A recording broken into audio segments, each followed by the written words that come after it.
Hello, everyone, and welcome to the Progenitor League Circuit April Tournament. It is a sincere pleasure to be here with you. I am Juhadra, and joining me for the first time on the cast is Billy Harold. Hello, everyone. It's good to be here in the casting screen. As you can see, my dog's just getting up here. You're going to be the most popular caster now, by the way. They yeah, love dog the dogs. spotted. And so now that a dog's been spotted, yeah, it's hopeless for me. I'm gonna be you're gonna keep calling me back just for the dog. Well, I mean, that was how we got Shazbot on over and over again as well. So Yeah. We're okay. That's fine. Everybody, we're really excited for this. I was thinking about when we started running PLC. That was in November of 2015, out of 16 months. And that it's dreams coming true is what I'm trying to say. What do you think? I certainly think so as well. I even just in the conceptual phases before we even started the tournaments, just being able to get everything put together with these, and we're starting to all over the place, and it's certainly becoming a highlight of people's month to just tune in. And like us, it doesn't, it just having all of that extra, it certainly makes a difference. Just to see these matches where we have these master tier players in the top lane up against, a bronze Galio, referring to last month. Us, it's great. Our spectators, our teams, our staff, everyone is amazing. So, with that said, it has already been announced. Registration is open, as you knew from last month if you tuned in here for March. And so go sign up your teams and get ready to view yet. I just lost the word. Tournament. That's what it's called. Anyway, so we have game number 1 ready just about. You know how it is with watching the Auburn University Navy versus the Yordles Anonymous. And now, Billy, we were taking a look at the rosters. This was pieces of what Team Unknown has been. A lot of familiar names coming in here. Mm-hmm. Yeah, I see. Have all seen here in the PLC before. Have you seen Leyland here? I don't believe so. If he did, he would have probably been up or something. The group actually of Team Unknown has extended out into a larger group that we would cast at another on quite a bit. It's one of the main reasons they were able to put together. I think it was Yordles Anonymous last time. But yeah, not 100%.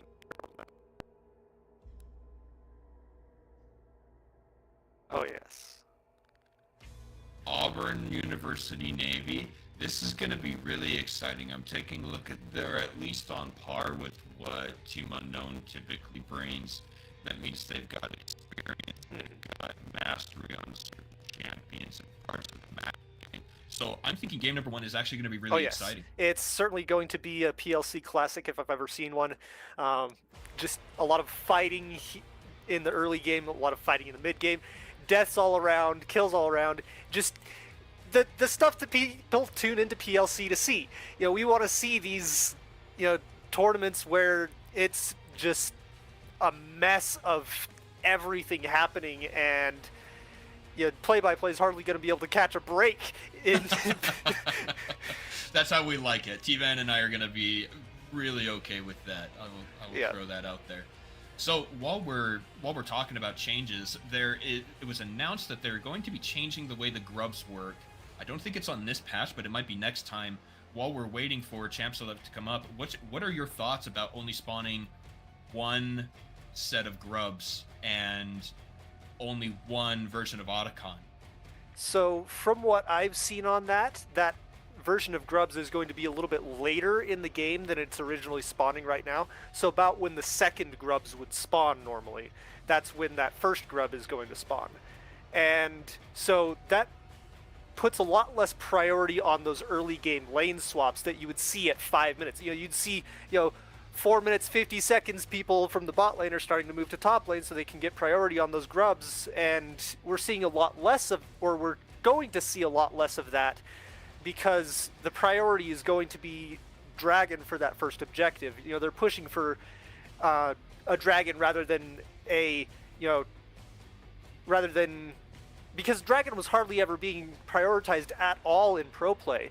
And you could see game after game that the first priority objective was those grubs. You get those grubs, you get the pushing power. You get the pushing power, most of the time you will win the game. There's occasions where you haven't been, but most of the time you've got a greater chance of winning the game if you've got those grubs. Right, and I want to say that this might change a little bit of the drafting strategy, because if you had a team fighting team, the likes of Orianna and Camille, Maybe not Camille so much, she's a split pusher, but Jarvan and these types of champions, then you would want the Drakes for that combat position. Yes.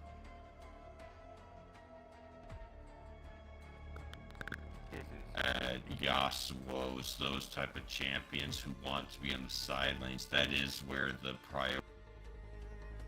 So then, go ahead. And if you get some pushing lanes, you get her splitting another lane, and you've got two lanes pushing, and it's hard to combat. But if you've got that focus on a dragon, you can still get that push. You can still get that power.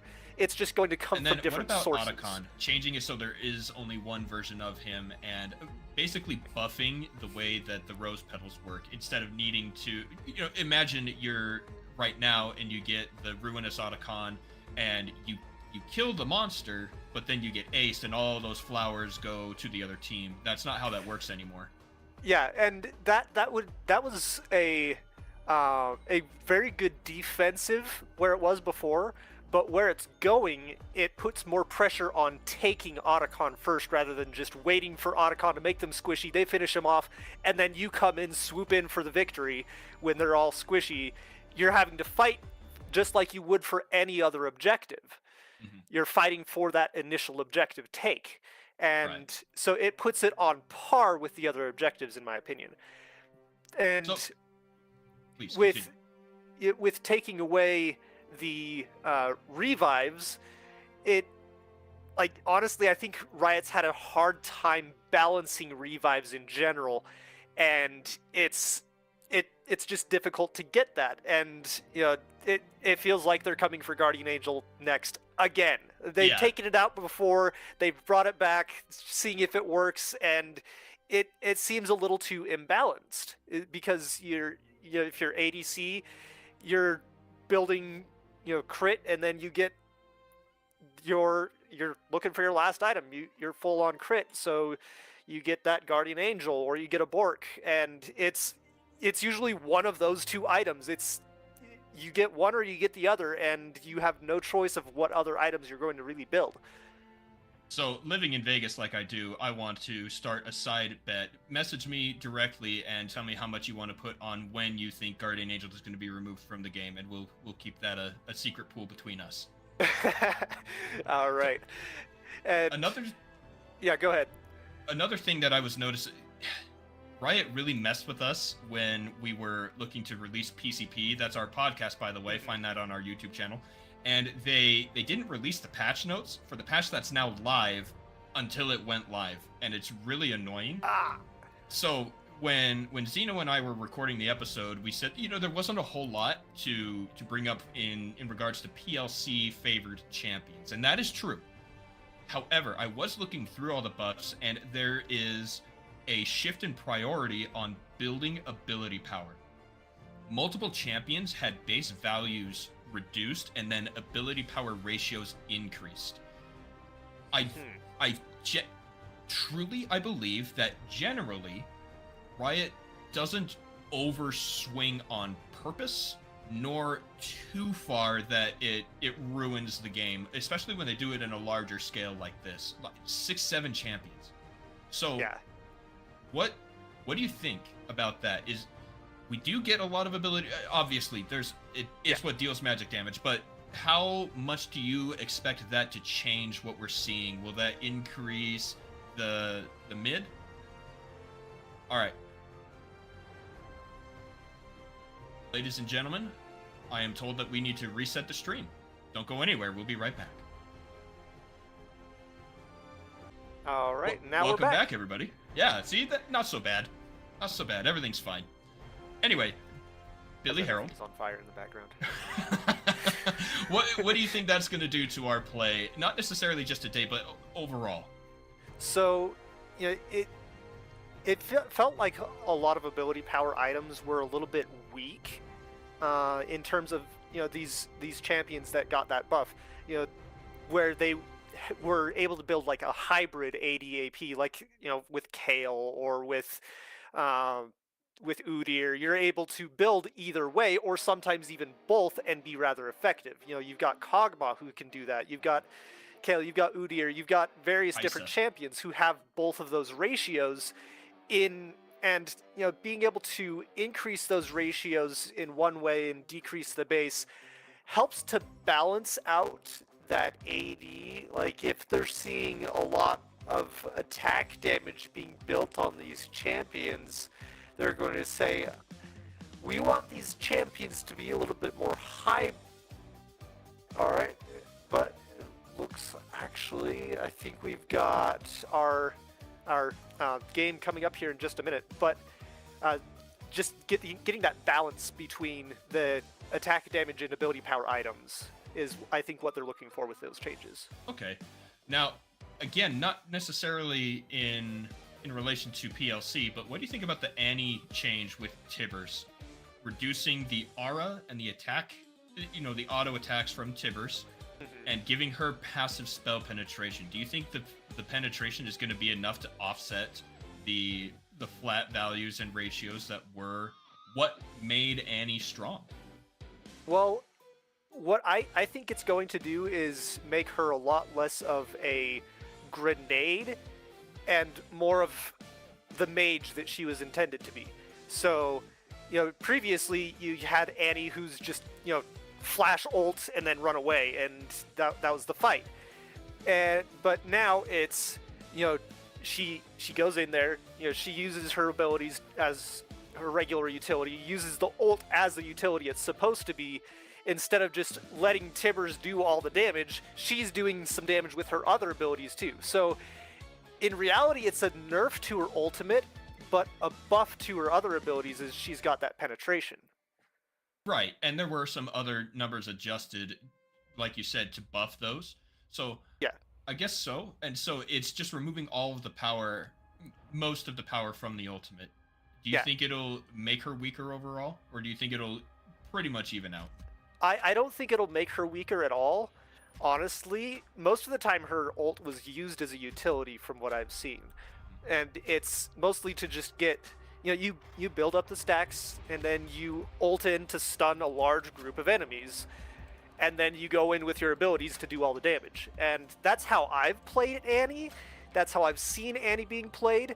And, you know, having her a lot less of a grenade with just throw Tibbers in and run away.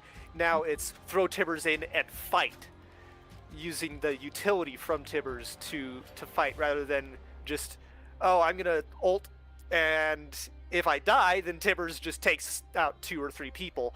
Right. Now it's, I have to stay alive to be able to do the damage. Yes, that is true. All right, everybody. We are waiting on the draft to come up in the client. We are almost there. Thank you for your patience and for your love of our talking.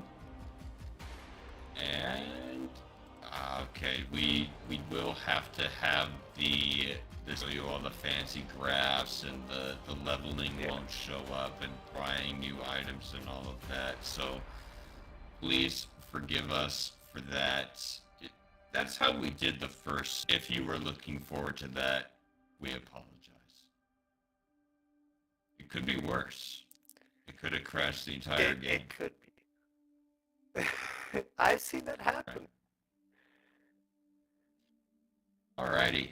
So I wanna notice it that makes the PLC just be the fight tournament, because you mentioned it earlier that invites such aggression and fun, let's call it. So I like to think, we get, so in pro play you've got people who are, Masters Plus, and it's almost exclusively Masters Plus. But to Diamonds to Masters, you get all that range, and so you get, a lot of because they don't know how to macro yet, and so, somebody gets a lot of kills, they're really ahead in the game. But you get these, higher elo players, because you're being baited into bad situations for you, and then I'm gonna macro to get even more gold. But it's that aggression and the I guess lack of respect of the rank of the other player, or this. Interesting. All right. Well, you heard it. Forgive me. All right. Game number 1 is starting very soon. Remember, it is Auburn University Navy versus a team of people we've seen play multiple times across multiple teams. So let's see in the chat. My microphone's in the way. Let me rearrange my windows here. The chat. Perfect. All right. There we go. Let me know in the chat who thinks who is gonna win. We have some players who have been but as Auburn University is a university, maybe they got some of their college pals or the secondary or tertiary teams coming to root them on. Let's see whatever. Yeah, and given that a lot of the Yordles Anonymous, they're buddies from the university, and so a lot of them have played together there. A lot of them have played in these other teams together, Team Unknown or Washed Up OGs. We're seeing a lot of those just being combined. A lot of our tournament champions being combined into Yordles Anonymous here. All right. What do you think about the We're not going to talk about that. All right, draft. looks like we're up here. Thank you, our teams. They saved me from trying to fill more time. All right, looks like we're Interesting getting stuff already. Yeah, quick bans. They were using some draft tools here, so it's going to be very quick. Just quickly running through those picks and bans. So looks like we've got a few bans here in just targeting those jungle and top laners and mid laners. And what do you think about that? So the Talon surprises me. It has to be a Dr. G shooter special because he's not very popular. The Ahri just got buffed, so that doesn't surprise me. Sylas is, we also need to remember that our order is a little off. So Yes. Sylas, Actually, you know what? I think that was a really good one because we can see what the plan was from Yordles Anonymous. They wanted to pick the Malphite. That is a bear champion. It's one of his favorites. He performs very well. And Orianna and Vi all have really incredible ultimates that you don't want to just give to Sylas. So I respect that ban. Now for the Janna is another surprising one. We don't see a whole lot of Janna, and so good target bans with the Talon Janna, and then the Sylas is just a good strategy draft ban. Yes, and we can see here, in the top lane, we're probably going to have a Mordekaiser versus Malphite, and that's going to be a difficult matchup for Bear. Being Malphite, he's incentivized to build armor, and going up against an AP bruiser, it's going to be a lot more difficult. So just finding these ways of how to play around that, it's going to be interesting to see here.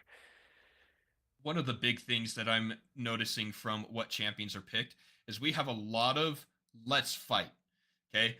Yes. We've brought it up in the beginning that's typically what happens, but the draft has dictated that already. Vi, Malphite, Rakan, Kai'Sa, Jarvan, Diana, even Tristana with her rocket jump, all of those champions want to go in and fight. And then you draft the Orianna who can say, hey, everyone's fighting. Let me get a shockwave in there. And that's going to look really, really cool if we can see that happen.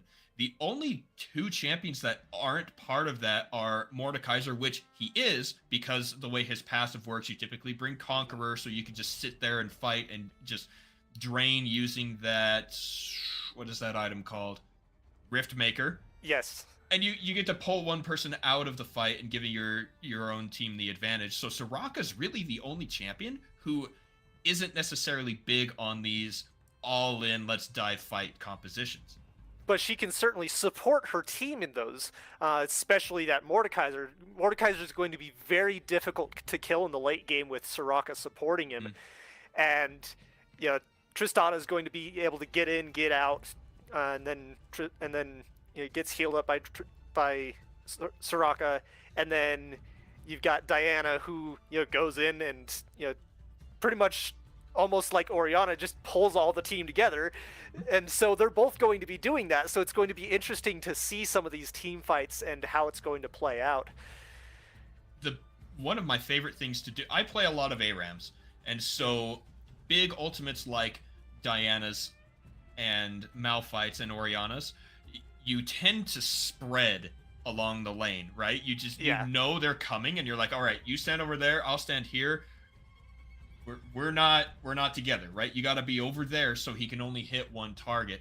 And so with the map so much wider in the Rift and so many melee champions, I'm wondering how either team is looking to make that work, because there are a total of 4 ranged champions out of these 10. That's it. And we've got Orianna, we've got Kai'Sa, we've got Tristana, and we've got Soraka. That's it. And Soraka's not going to be doing a whole lot of damage, but she's going to keep her team doing a lot of damage. Tristana's going to do a lot with that. Kai'Sa's going to do a lot with that. But it's a matter of, these are going to be very head-butting fights, and we're going to see a lot of that here. A lot of melee to melee, a lot of Tristana and Kai'Sa getting away from the fights, and we're looking forward to seeing that and seeing how they make that happen. We can see here. Chat. Yes. Go ahead. So we can see here with the bans that unfortunately there's the Galio ban, but it's respectable. I played Galio hard until Faker played him, and then everybody started playing him and then knew how to fight him. So it's like then Galio actually started getting banned in games, and I could no longer play him every game. So it was fun there. As you were saying with the chat here, we can see that no Yordles in Yordles Anonymous, but there's more Yordles in Auburn University Navy. In addition to that, Yordles Anonymous banned a Yordle. I'm just saying, it's a little off-brand, Yordles Anonymous. But it's what we expect. I would call it trolling, but there is no trundle, so it's just the way it is, everybody. Yeah, and you know, I actually have a rune page that I call the Yordle Lord, and it's from one time when I was playing Mundo, while the rest of my team was all Yordles. And so I was there just as, you know, Big Daddy Mundo. I'm here. I'm the tank. I'm gonna just carry these Yordles to victory. And so I decided to name the rune page the Yordle Lord. I love that. I really love that. One of my favorite things is the, you know, league community wide love/hate of Yordles. And everybody, we get some Yordles Anonymous in here against Auburn, and game number 1 is underway. We'll get those team names on the end updated as soon as we can. No sound. I'm working on the sound right now. Level 1, we've got a little bit of invade coming in here from the Yordles Anonymous. It is answered as Slid Mirror goes in. They marked the ward, but vision is still down. Yordles Anonymous come out ahead in terms of information, I would say. Actually, it looks like we had an information trade in the bot jungle there, as you know, it's known that they have vision in all these places. So but being able to clear that might give Yordles Anonymous a little bit of an advantage there in the jungle in knowing where everyone's starting and where they're going. So in addition to that, it's going to be a faster level 2 for Orianna. But the biggest thing we need to talk about is that Nethermorn has no items. This is not going to go well.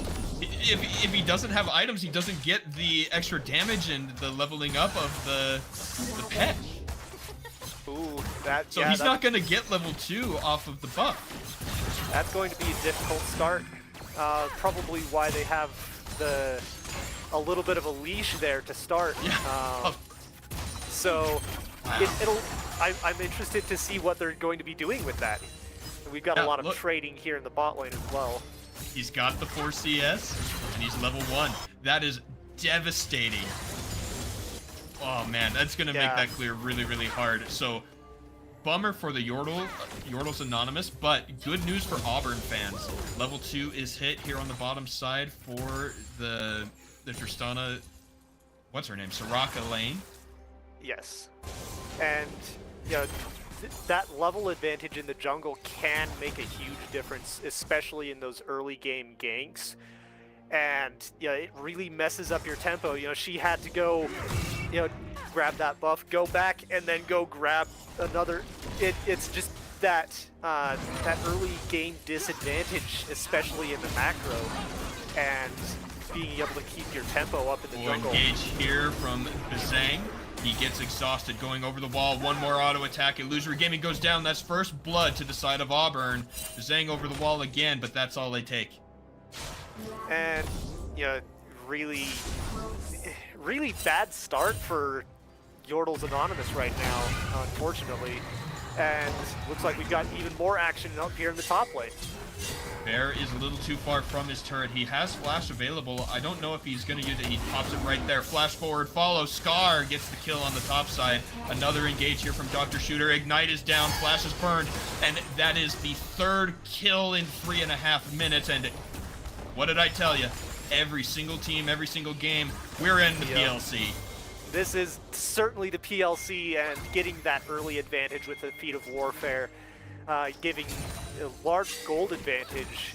Looks like about 2k gold here to Auburn University Navy, and it is that's almost a whole item ahead in terms of gold if it were focused on one champion.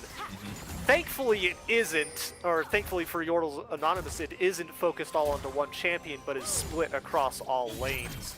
But that gold advantage is going to be making it a large difference in the game here. So if you're Yordles Anonymous, what they're looking to do is slow the game down, right? They're behind. They need to get their items. They need to get some gold. And we didn't see it on screen, but it was on the minimap. There was an invade where Slid Mirror actually stole a camp away from Nethermorn. That put him at that extra 4 ACS ahead, getting him up to the 28, which is just going to increase that deficit that Yordles Anonymous find themselves in right now. Yes. So yeah, if Yordles Anonymous can get that gold lead made up, their champions are going to be scaling a lot harder. Oh, and fight here. Slidmirror finds Nethermorn. Vi wins this at first because of the denting blows, but Auburn have followed up first. Nethermorn is low. They get the support of the bot lane. Shooter is running away.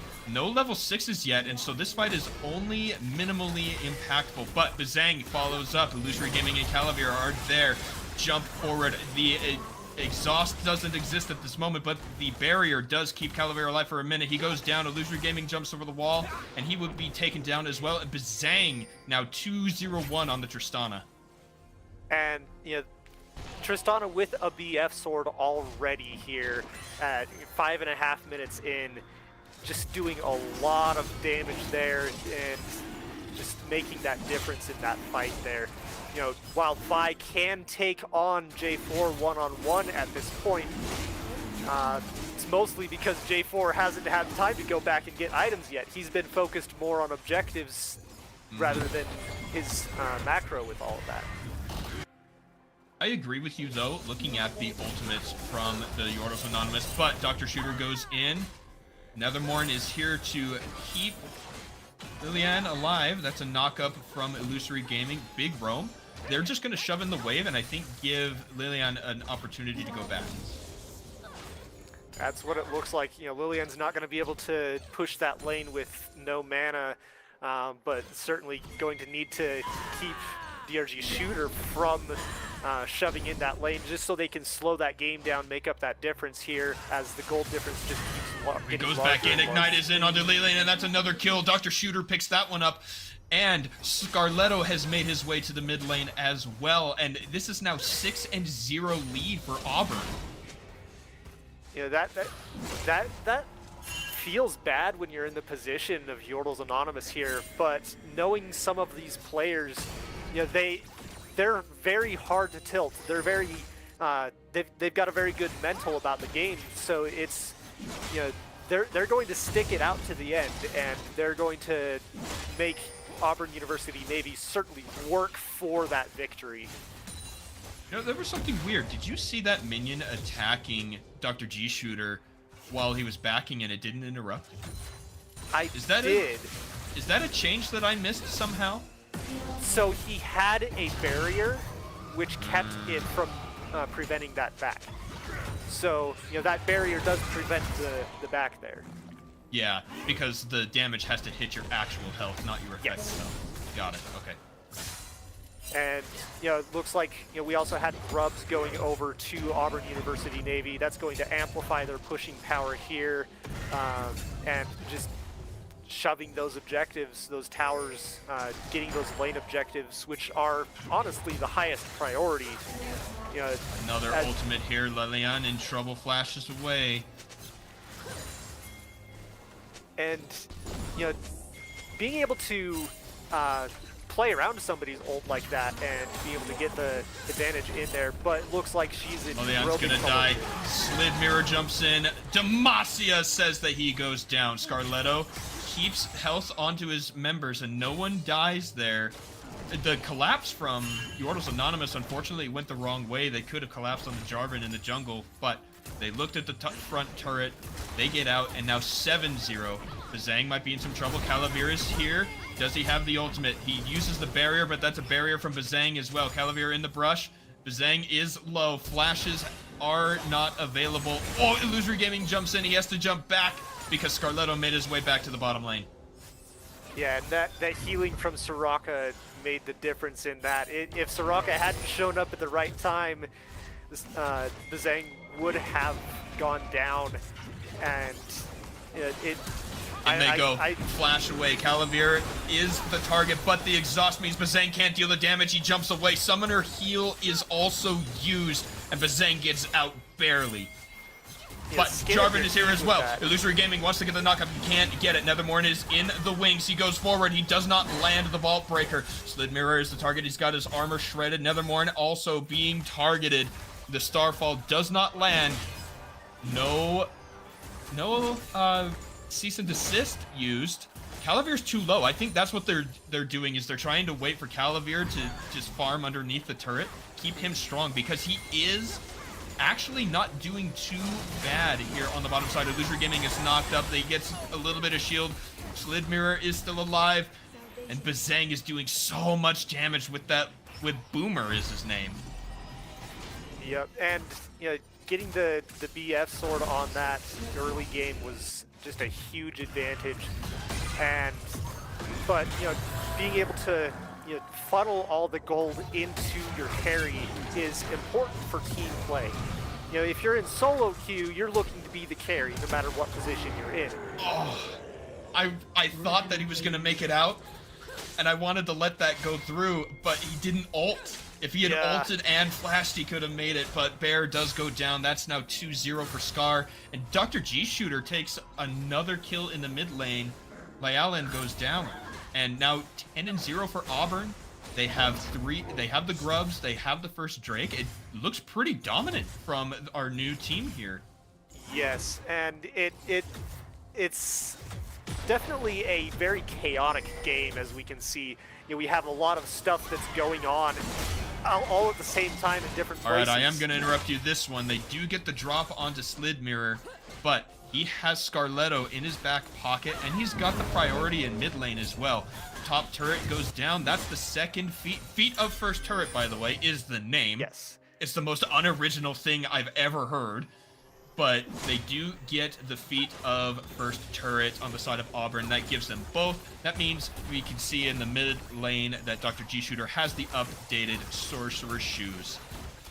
And that feat was largely uncontested as well, because they all, with the blessing of Noxus, they didn't really have to fight much for it, because if they didn't get it with the first tower there, they were going to get it with these Grubs here that they're taking. Absolutely. Calavir is going to be in some trouble. Dr. G Shooter is here. Pulls him in with the ultimate. Oh my gosh, the barrier and the ultimate keep Calavir alive. He's got 15 health. Holy crap, that was close. Yeah, I'd say 15 was accurate with that. We saw 24 when we hovered over it, but after a few seconds of healing, you've got that. But 15, 20 hit points, that is a little frustrating when you're trying to kill them and they barely get away, and you're like, okay, now we've got to make them suffer for that, so we're going to take a turret plate instead. It cost Dr. G Shooter his flash. I don't think any pressure, but it did cost him time and the flash, and that's that's unfortunate, because Diana's power is in melee range, so that flash being such a powerful engage tool is a bummer to not have it. But good on Calavir for surviving. I think it was a great attempt from the side of Auburn, though. It looked really, really clean. It was very clean, and they still got a turret plate out of it. They were able to push Calavir off of the turret enough to be able to take some more plates, funnel some more gold onto their carries. And we can see here, Scar's getting bored in the top lane, so he goes to invade the jungle and clear that. As he's got plenty of time between waves. He's at the point where he can, full clear his lane very quickly. Scar versus Nethermorn in a 1v1. Oh, but he goes over the wall. Nethermorn is still alive. It's low. Scar in the death realm. Bear is there to meet him. Lalian is here as well. Scar gets hit, and there is the shockwave. So far, Nethermorn is still alive. His passive keeping him up. Dr. G Shooter will take him down, but the first 2 kills for Yordles Anonymous do go into their pockets. And that is a lot of shutdown gold. I saw one for 716 gold, I believe is what I saw, which is very large. Oh no. Again, I thought that he was going to make it out, but I was wrong. Yeah, Bazang just in Tristana fashion, just running him down and taking him before he can even get to the turret. That full Yuntal with an extra BF sword is it's not fair, in my opinion, is what it is. It just 25% crit chance on Tristana can actually make a huge difference, especially with what that DF sword turns into with crit. Just the crit damage on Tristana. You could build just an Infinity Edge and on hit with Tristana and be just as effective as a full crit Tristana. Alright, our next fight is going to be coming up probably later than I was expecting. No dragons available, no void monster available, turret on the bottom lane was taken. The only place they can really contest anything would be the wave and the turret in the middle. But Bazang is here. Tristana with her explosive shot and these items is gonna just I don't want to use the word demolish because that's a not a keystone. It's a rune. It's a rune. She's gonna destroy the turret very quickly is what I'm trying to say. Yes, and you know, especially with Tristana, Tristana is somebody who takes turrets out very quickly. You know, most Tristanas that I've seen, they will, you know, take it. They'll just shove lane, take your turret, and you're not going to really be able to do much about it because of how Tristana goes. You know, she just puts the bomb on the tower and takes it right there.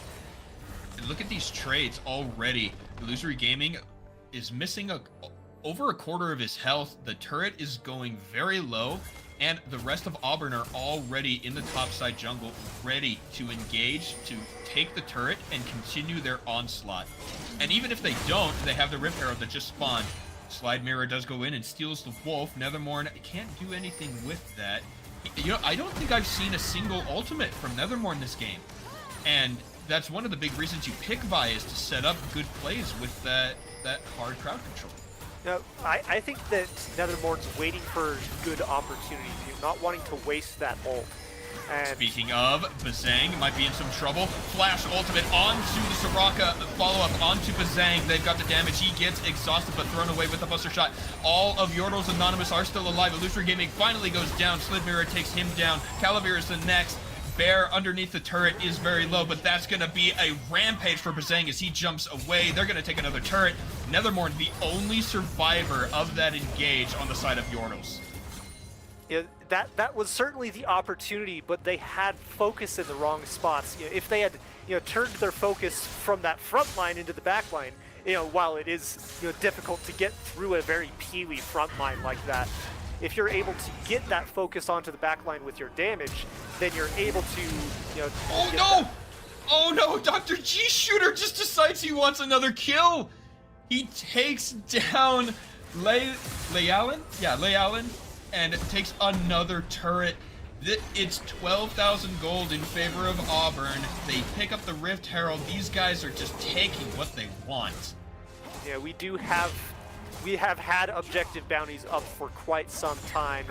You know, if Yordle's Anonymous is able to take one of those turrets, it can turn the game around. You know, even just those shutdowns are able to grant a lot of gold onto those players.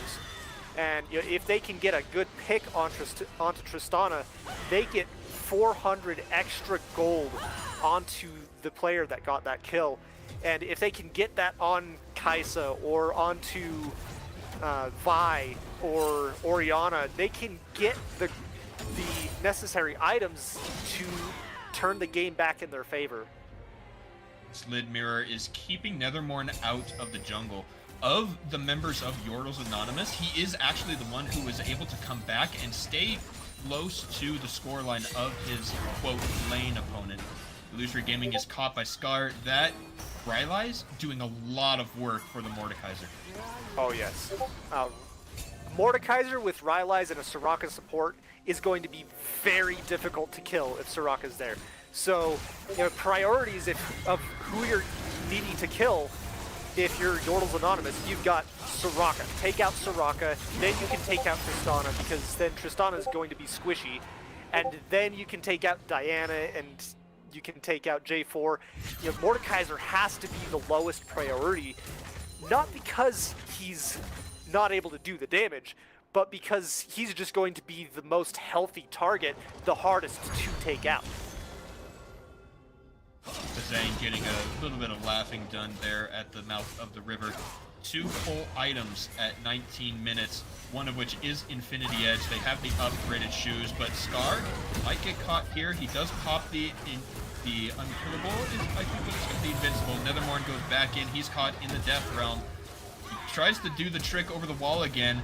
Flash, but he didn't flash over the wall. He had a plan and it didn't work. Bear is now caught. He is silenced and he ults away, but the bomb on top of him gives Bazang another kill. Yeah, and then tower goes down. That's yet another tower for Auburn University Navy, and with that Vi, just you use your abilities to get over the wall, and then you flash over the wall again. But when you miss the flash, it's just very frustrating and annoying to be able to just know that I messed that Gaming play dodges Bazang. Bazang gets the kill inside the fountain. Nethermorn trying to do something to get back. Lelialan doesn't have his ultimate, so he cannot shockwave. First turret goes down. Nexus turret number 2, not even under fire because there are champions to farm. And Auburn University Navy will take them down. They'll take down the second turret. Huge multi-kill for Bazang, and that's going to be game number 1. Congratulations to Auburn University Navy. It's certainly they certainly earned that, going up against some of our prior champions here. Sometimes you have to keep in mind of who's the carries, who's like what teams are good together with what players, because you can have 3 really good players. But if you're with somebody who you're not used to playing with, if you're with it's the team synergy. If you've got that team's like keep your carries fed and keep them from getting fed, the other team from getting fed. But when you've got new players, sometimes it's what am I up against this time? And if it's, if you're up against people that, are going against before, even if they're a difficult matchup, you've played against them before. You know what they're going to do. You know how they're going to play. All right, everyone, that'll do it. Congratulations again. Start after this.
and I'm chasing whispers before they all just fade. So how can I leave it all behind when I refuse to watch it fall to dust?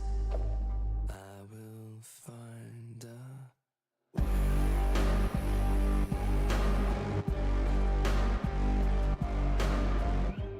this porcelain mirage may start to break. Each piece a reminder, every single little mistake. So how can I leave it all behind when I refuse to watch it fall to dust? Tell me why it won't ever be the same. I'll burn it all, no matter who's to blame. I'll find a way.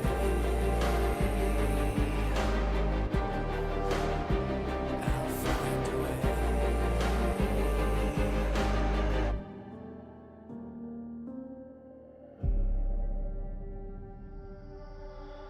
And every time I close my eyes, a little less of you remains. I know you're slipping further from me now. Am I too far away?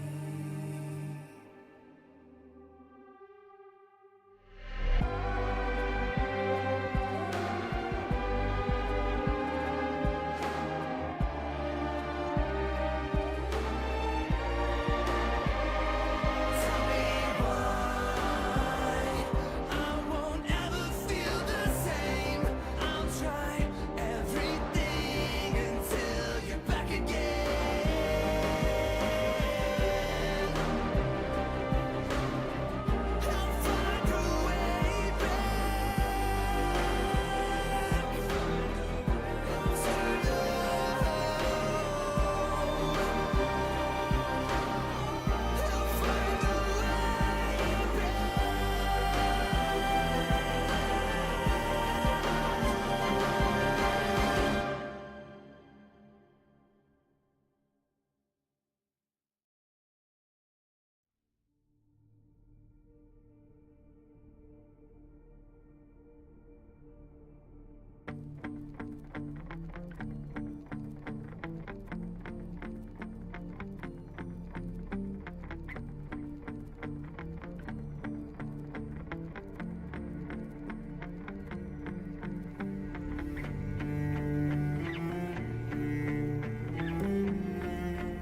It is a beautiful 60 degrees on the Summoner's Rift, and we are ready to get back into the fight here at the PLC Round 2. Obviously, a new fresh face. It's your boy T-Van, joined by the wonderful Billy Harold. I mean, you got to cast that first round. How are you feeling going to the second round, my man? Second round here, I know a few of these players. They good to. It feels good to be able to contribute a lot more here in the PLC, and just being able to.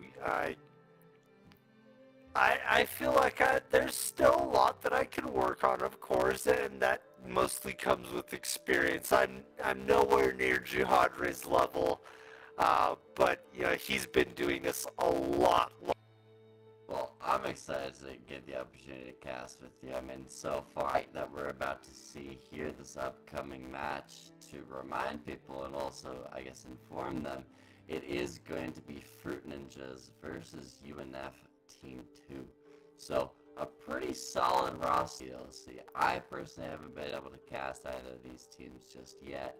And it's nice to see new teams and new names come into this tournament, like you're saying, as we start to expand and grow at the PLC. Oh yes. Oh yes, and you know, from Victor, I'm sounding like a robot occasionally. We are working on that, so it just adds flavor, I guess. Yeah, it makes it fun. It makes it exciting a little bit, you know what I mean? You know, Yeah. just seeing and you kind of know some of these players on these teams or just on that UNF squad. What do you think we're going to be expecting going into this second game? So a lot of the UNF players are often they don't play to a specific meta a lot of the time, and you know, having played with some of these, particularly from UNF Team 1, I played on a lot of his teams. I've played with Mike a lot from that team. The team captain here, Opelanim, if I can pronounce their name correctly, I never know how to pronounce it. I've never really asked them how to pronounce it, but they're really good players, and they certainly work well together as a team, and they practice. So having them come here to this tournament, it's certainly good for them. Yeah, I've already congratulated them in their own server with Team 1, and looking forward here with Team 2 to see how well they do in this game. Yeah, I mean, it's always exciting to also see teams that are like together. Oh, yes. It's really cool to see these kind of, not international teams, but cross state bounds. Yeah. And make it a bigger tournament. I mean, seeing some of the teams that in a tournament last weekend, and I'm like, okay, maybe I bring my team back and maybe we rock and roll at the PLC, because it seems like just a blast. It seems that every team is so far having a and I think that's always like such an interesting question looking at a tournament like this, where, you know, I'm someone that studies and watches a lot of like the really high level of gameplay of, you know, LEC, LPL, LCK, even what about the meta? How do you feel about the meta? Like, should you be following the same draft as the Eastern team or Eastern teams? And I always I kind of agree with what UNF will picking your own champs. If you're one trick, try to secure that one trick matchup. Things like that, and I think you'll be able to find more success. Is that something you agree with? I would certainly agree. I loved one game where I was playing Rise into Trundle in the top lane, and but you know, those pocket picks in low elo can certainly make a huge difference. When you get people on the high end, they tend to they've seen this enough times that they know how to fight it. You know, it's not going to be their typical game, but they've seen it enough times, and so it's, you know, the pocket picks can work. The off meta plays can work. You know, going towards, you know, seeing, you know, here's an objective that isn't normally gone for at this point in the game, but we can see what we're going to do with it. You know, as you know, Jihadre and I were saying, you know, those changes between the you know, the void grubs and, you know, what objectives are going to be priority at what point in the game, you know, Riot is shifting the meta with that, and so being able to play off meta, you're less affected by those changes as well. Interesting. I haven't thought about it in that way, but I mean, I do kind of agree, right? Like, the game, you kind of have to transform the game to be what you want with those kinds of off-meta picks. I think that's something that's always so fascinating with watching tournaments and watching games, as like from the caster perspective, is looking at drafts and be like, okay, well, what story do they want to tell, right? Like, what does this comp want? Is it the Void Grubs? Is it dragon stacking? Do they want to just scale and sack all of those objectives? You know, there's a lot of really fun predictions and things that you can assume that is going to happen, or be like, oh, I wonder that I think that this team is really going to go for this level of play. But then it's also, you kind of have to remind yourself, it's the PLC. There's going to be bloodshed. There's going to be a lot of fighting. And I think that that's where also those one tricks or pocket picks really come into play, is those players know that champion's limits a lot better than the players that don't face it. And I was looking at some of the OPGGs as I was doing my research prepping for this cast, and I saw that one of the mid laners is like a Swain one trick. And I don't even know what Swain does on this current patch because he hasn't been meta in months, right? You see him like once in a blue moon in LEC, and that's about it. So watching somebody pick a Swain, probably just dominate with it if it's picked in the right spot, because other people don't know how to play against it, is such a big upper hand advantage to have. Yeah, I think I know the player that you're referring to being the Swain one trick as well. So it's you know, and they're you know, a one trick in an off meta position too. So they're not playing Swain in the typical position that you'd be playing Swain. Like, they're a support Swain one trick, and you know, not like a mid laner or anything else, or a top laner. No, this is a support Swain, and he's able to find those, you know, pocket pick one tricks. You know, my brother lately has been one trick Rek'Sai in the bot lane. I'll see, because this is the place for that. But you know, he had some games of Yuumi Rek'Sai, and I think there was like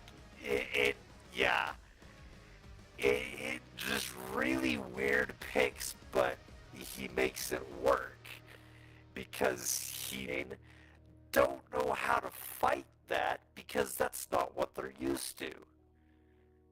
They're used to fighting another ADC and another your meta support, and whether it's in matchups, and that's what they've practiced for. But when you get those one tricks that are very off meta, it throws everything through a loop. It'd be like me playing, it's very difficult to do, but if I practice it enough and I get really good at that one thing, it's so off meta that... Right. Yeah, it's definitely a fine line between under consistently picked in higher levels, but also playing into what you enjoy and love. I mean, I'm a Bard one trick, right? Like, that's something that I used to, and that's, I know that Bard is really good, and this was back when Bard was not being picked in pro. Like, yeah, I know that Engage is really strong right now. That's the meta, and I understand why, but also really good here. Like, there's always points where Bard is really good. things like that. And it's always a fun line, especially at this level of play, where you can kind of teeter on both sides of I understand why I'm going to play meta, and I'm going to play towards meta, and maybe pick those power mid lane champions like Sylas, Talia, Ahri. But also I might just pick Yorick. Well, I can't say that because Yorick is technically meta right now because he's being played in the LPL, which is great for the PLC because there's a lot of champions here as well that when I casted previously, like, oh wow, this champion's really cool, I haven't seen him in so long, but wow, they look useless. But now, those are meta champions. So I'm just excited to just see. Yeah. That's like me with Galio. I was a Galio one trick for a long time, and then Faker played him, and from then on, everybody started playing no longer one trick Galio in these pocket pick positions, and so I'm like, okay, I need to branch out to other champions like Thresh, playing Renekton. I started playing Pantheon, and I played Pantheon in the jungle, which is yet again another pocket pick, but can be super effective. These off meta picks, but I as soon as they get put into the meta, people start to learn how to fight against it, and Yeah, it's an interesting, I guess, affecting now permanent in all region or all major levels of play. You get to see people have to be more creative with their champions. It's no longer, well, I'm just gonna pick out or Vi every single game in jungle. You have to have a deeper champion pool, and we're seeing like best of fives. You're really digging at random champions, and then you see a lot of teams start to game 5 fearless jungle. We just need a Pantheon. I don't know. There's no other bruiser jungler to play, and then they realize, wait, this champ might have some sauce to it. And then they play him, and now Haitian if XYZ champion or band, It's so interesting that like once you like get the leash off in a way, then you can like once you start exploring, it's not like a bowling alley with like the fences up. Like there's a lot of variety of champions that you can play. In certain instances, like I can't really think of any champ right now where everything could be meta. Yeah, and I think that's what Riot's. We don't want one thing to be meta and then that's all people play.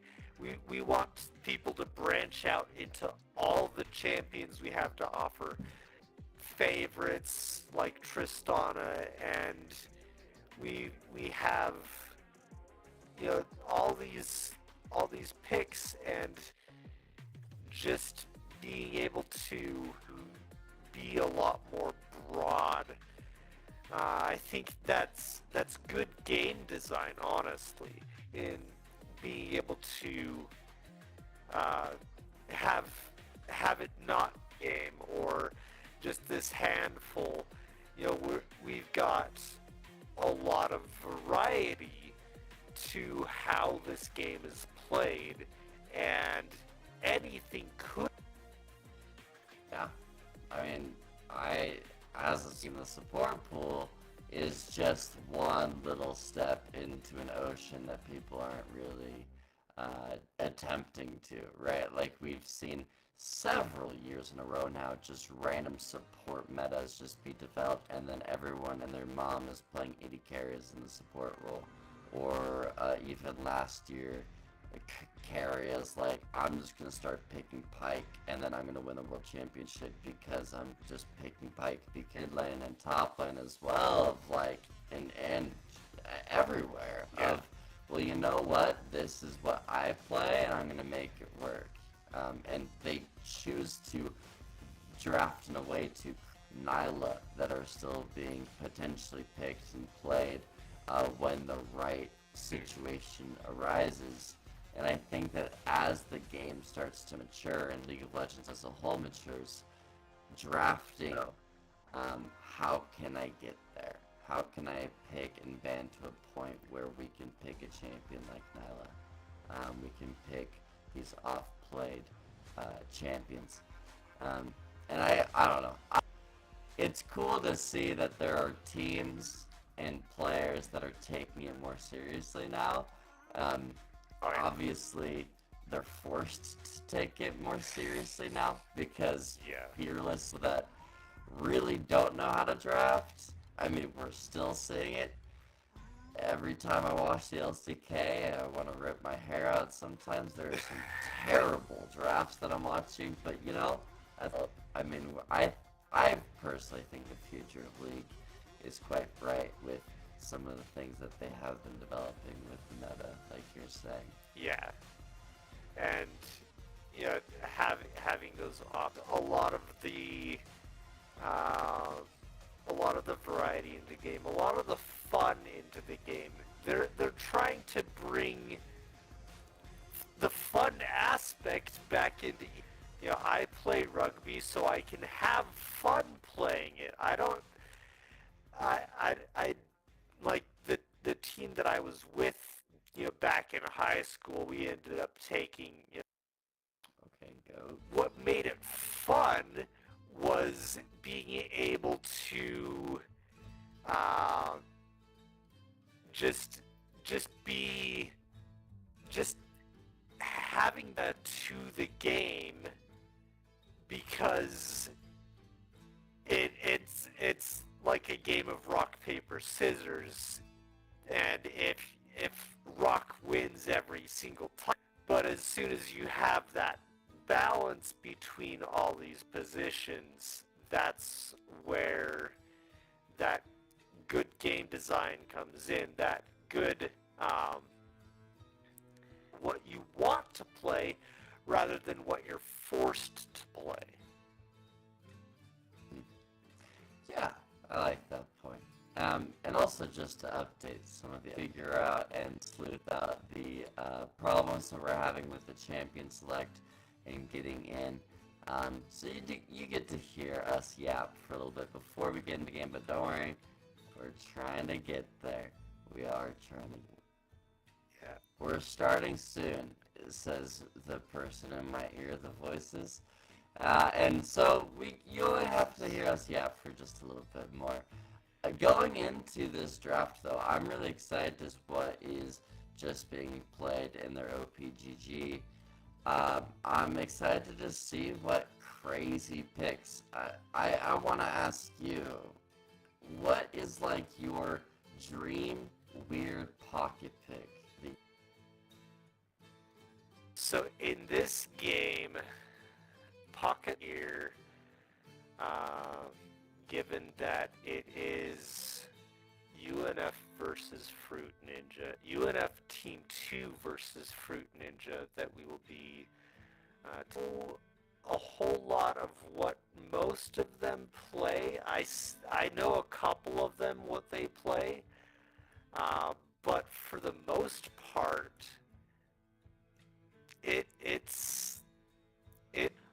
but as for a pocket pick that I would love to see, just this off-meta pocket pick, I honestly haven't seen a lot, and just anywhere really at this point, because I've hardly ever seen her being played in pro play.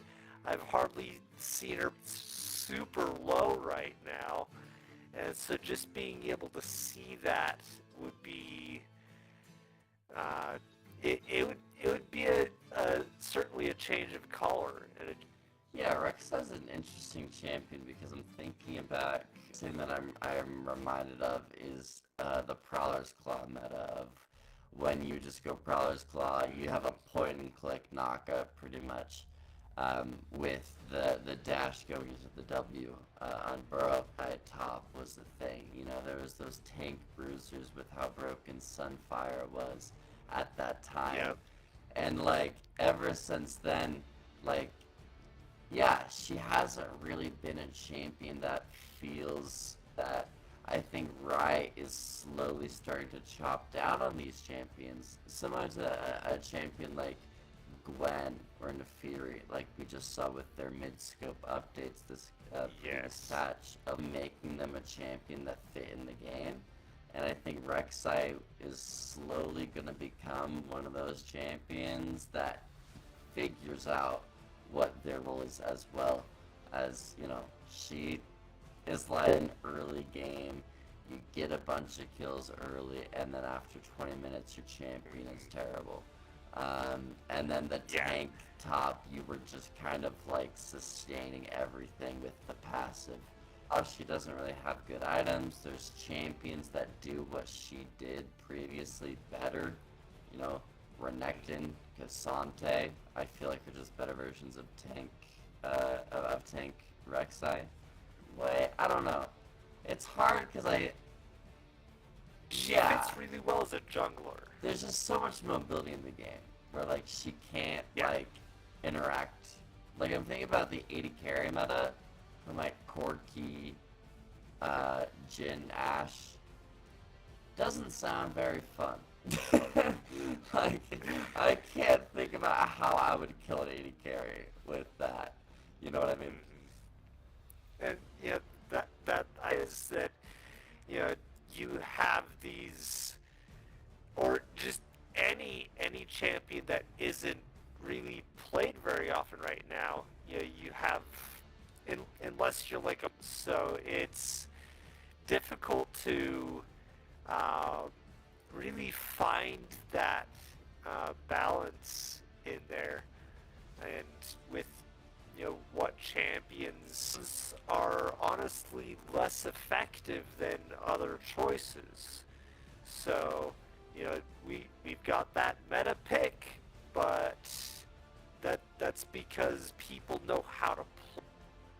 Most people know how to play it, and it even if it's a more difficult champion, you know what to build, you know how to build it, and what to do in the game. So it honestly makes, like, the meta picks make make your gameplay a lot easier, but the flavor into the game, a lot of unexpected plays, a lot of the, you know, chaos that we love to see here in the PLC. Yeah. Yeah, that's something that I was gonna bring up, is like, I always imagine drafting as like a checklist of like, these are the things that you need. Yeah. You need some sort of damage source, like a consistent damage source. Yep. Or I guess not needs, but wants. Early game bridging, engage, disengage. Like there's a bunch of things that you want to be able to have, like tools. And I think that that's where like meta picks versus pocket picks, because they provide either multiple of these things or one of those things really well. Like Ornn, for example. Really good front line, does a good job steps, also has a really very solid engage tool, and does a really good job scaling.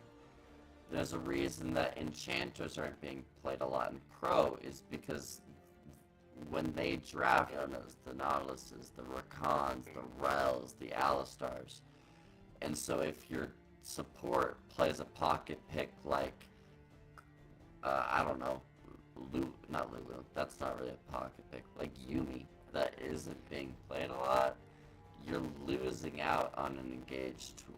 So then you have to fill out the rest of the draft with another champion on the other side that would be playing that engage. Well, you would have to play like a Sejuani or Maokai. You know, it's like, it's such an interesting like toss and turn of like, okay, what do we need to make our draft viable and good and pick that we really want to play? We might have to make someone play something they're not comfortable with in order secret pick. You know what I mean? Yep. Oh, we're in draft. All right, Oh my looks God. like we have the draft up here now. I'm just all excited right. to see what's going on. I'm not gonna lie, when it started fading, Billy, I got a little scared. I thought that the stream was going down. I was like, where are we going? But we're here. Lights fading. All right. Some interesting right. bands already, Billy. I mean, Hmm. we got Belveth, Zyra, Azir. I feel like, I mean, what we're probably going to be seeing throughout this whole tournament is more target bans. So these are probably Yes. really high-picked champions in the just on the OPGGs, just at face value, right? Yep. And that playing in tournaments kind of protects you from these one tricks. You can clearly see on somebody's OPGG that we've got a one trick Swain, let's ban Swain. Right. Or we've got a like somebody who's a Kai'Sa main. Let's ban Kai'Sa. They won't really be able to do much. And so it's being able to snipe these bans. It's one trick protection essentially. So And the first pick, Swain, I mean, we've been hyping it up a lot. And like you're saying, it's Wazy who is that Swain OTP. And you were saying that Wazy is more of like the Swain support player, but he is playing mid for UNF. So I'm actually really excited to see what this Swain does. My question is, with it being first picked, there's a world where Fruit Ninja can start drafting around the Swain and away from the Swain to play really long range, which is what we're already seeing here. Zoe and Ashe are being picked up to keep that Swain, continue to play these short range characters like Poppy, like Master Yi. My question is for them, like, how are you going to kill this Ashe and Zoe in a team fight, be able to latch on to them? Yes, and so UNF has that Swain, has that Poppy, has that E. They're going to be heavy engaged, but they've also got a lot of counter engage with that. Or bans as well. We can see that they're pretty much banning anybody who's going to be able to counter their picks at this point. Yeah, I will say this Poppy pick is going to make Fruit Ninja be able to have like a little bit of a difficult time finding some sort of engaged support. I will say though, having Ashe on the table, it does allow you to not have to have an engaged support. Your engage can be an Ashe arrow in team fights. If you're grouping up 5v5, that's a great engage tool. That allows you to play something like a Lulu. I was going to say something like a Braum is also really powerful, as they're showing pretty much 3 melees on the board. I would consider Swain a melee, even though he's a mage, with how short range he has to be. And Ashe Braum is just so powerful to play with, especially with a Gwen next to a Braum. I feel like a front to back for Fruit Ninja is going to be devastating.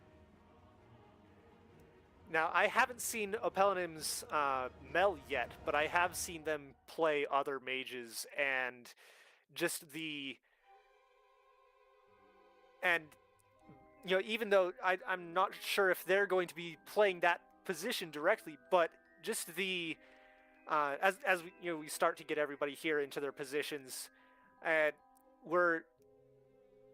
that's a little interesting that UNF, with these pocket picks, they're going with an off-meta bot lane. Fruit Ninja, we've got Ashe and Braum. We've got our Freljordian bot lane. That's actually a meta lane right there.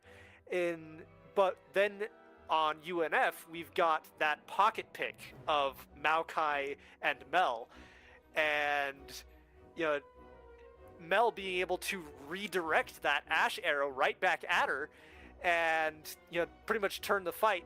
And you've got all these counters here playing against each other. You've got Mel countering Ashe, but Braum countering that counter, and so it'll be interesting to see how this game plays out, especially with that top lane. It looks like we've got a Darius versus Poppy. Couch is a Poppy one trick if I've ever seen one. I played against him once. He was only in the jungle that time. Just even playing Evelynn like I was, a good pick into Poppy if done right, but he knew his off meta position that it was hard for me to really play around it. And so, a lot of these position on poke to be able to stay out of the range of Swain. And Gwen in the jungle is going to be a interesting pick to see how that one does. I haven't really seen Gwen in the jungle very much. Yeah, I've seen her so mostly in that's top something lane that or I mid was lane. really excited to see is this Gwen pick because of her most recent mini rework almost. The way that they've changed her a couple patches ago made her really strong in the top lane and jungle. They've since kind of toned down. It was the same patch as the Nefiri patch, and I think all the praise and excitement was all about Nefiri because that's a champion we haven't seen. But Gwen has been a staple pick for so long for a lot of teams. And they nerfed her or tuned her down a little bit in the top lane because she was 56% win rate in top and jungle on that patch. But then they also kind of buffed her jungle a little bit. So she's still been a staple jungler.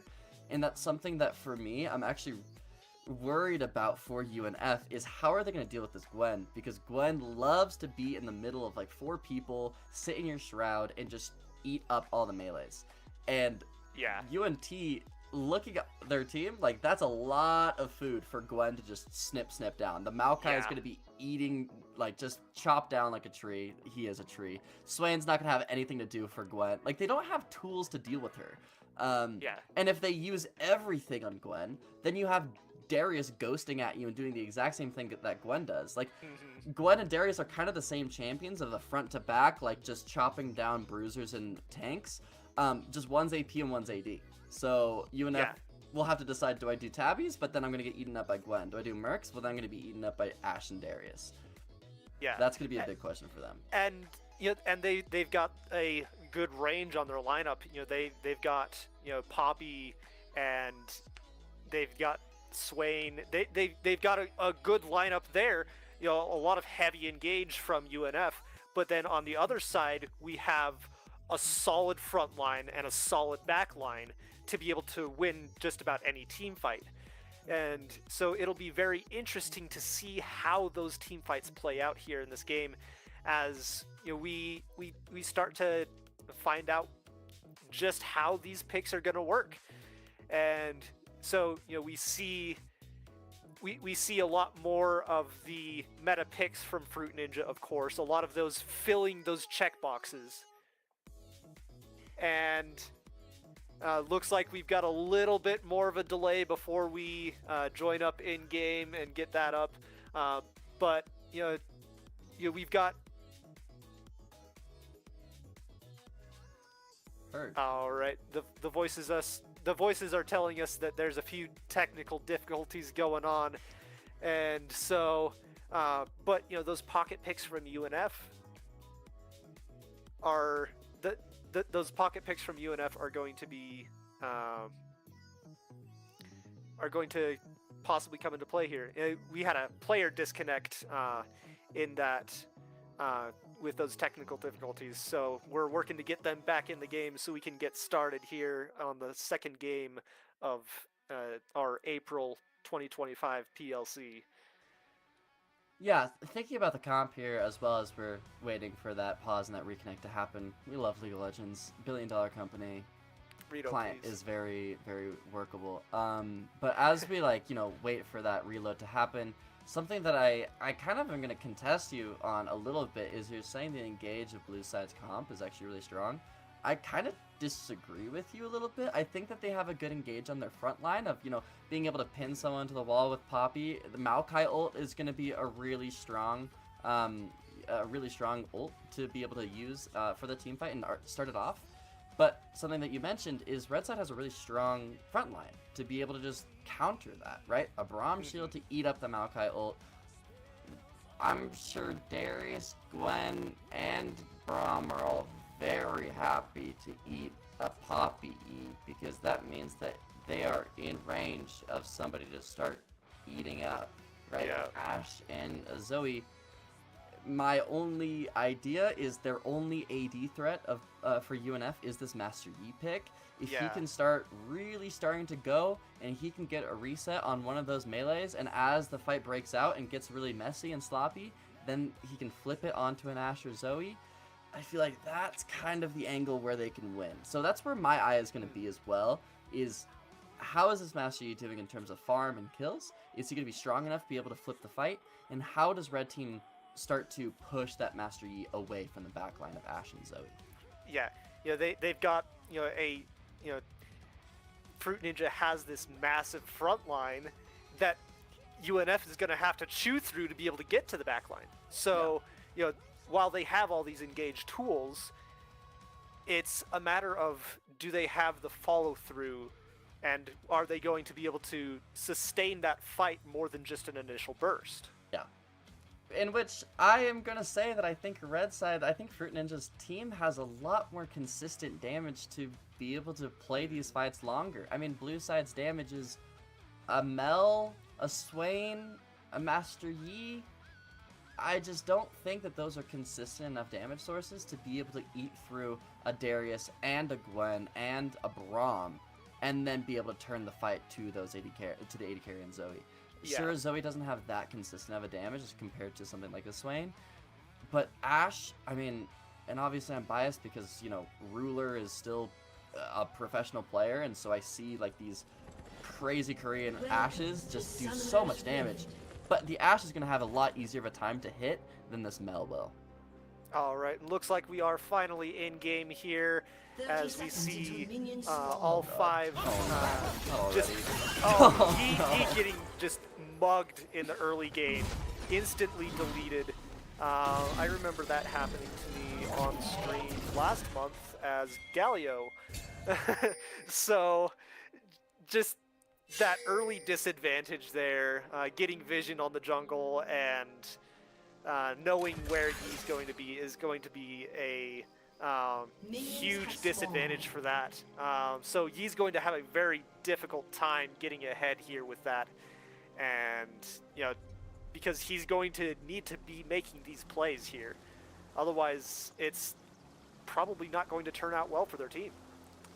Yeah, and unfortunately, I don't think our graphic is showing the kill and who got the kill, which is something that I'm very curious about, because that's going to change a lot of this game, right? Is who got that opening gold, who got that early gold, and who's going to start to be able to play off of it. Because I think, Fruit Ninjas, if anyone on their team gets low like this, especially this bot lane, it's going to be unplayable. The stun already going through from the contestant from.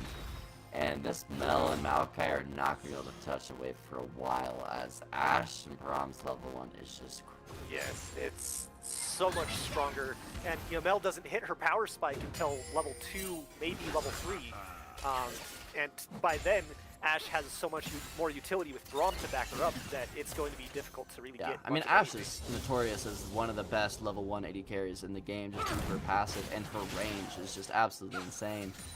And, your Maokai, your engage is very short range, very limited. I mean, you W onto somebody, and then that's all you've got. Then you Q and walk away if you've got phase rush, or you just pray that you stay alive. And that's exactly what Braum and Ashe want you to do. I don't think that Ashe is going to let this Maokai ever be in range of her. And so and I don't think Mel Q can really poke Ashe on any minions either. So unless Master Yi gets involved, which isn't really what that champion wants to do early on, I feel like this bot lane is going to start getting a lot of leads as they start to potentially proc the concussive blows again, and that Mel is 1 HP already. Yeah, 250-ish hit points, and it just the range on that Ashe being able to outrange Mel in this early game is a huge difference.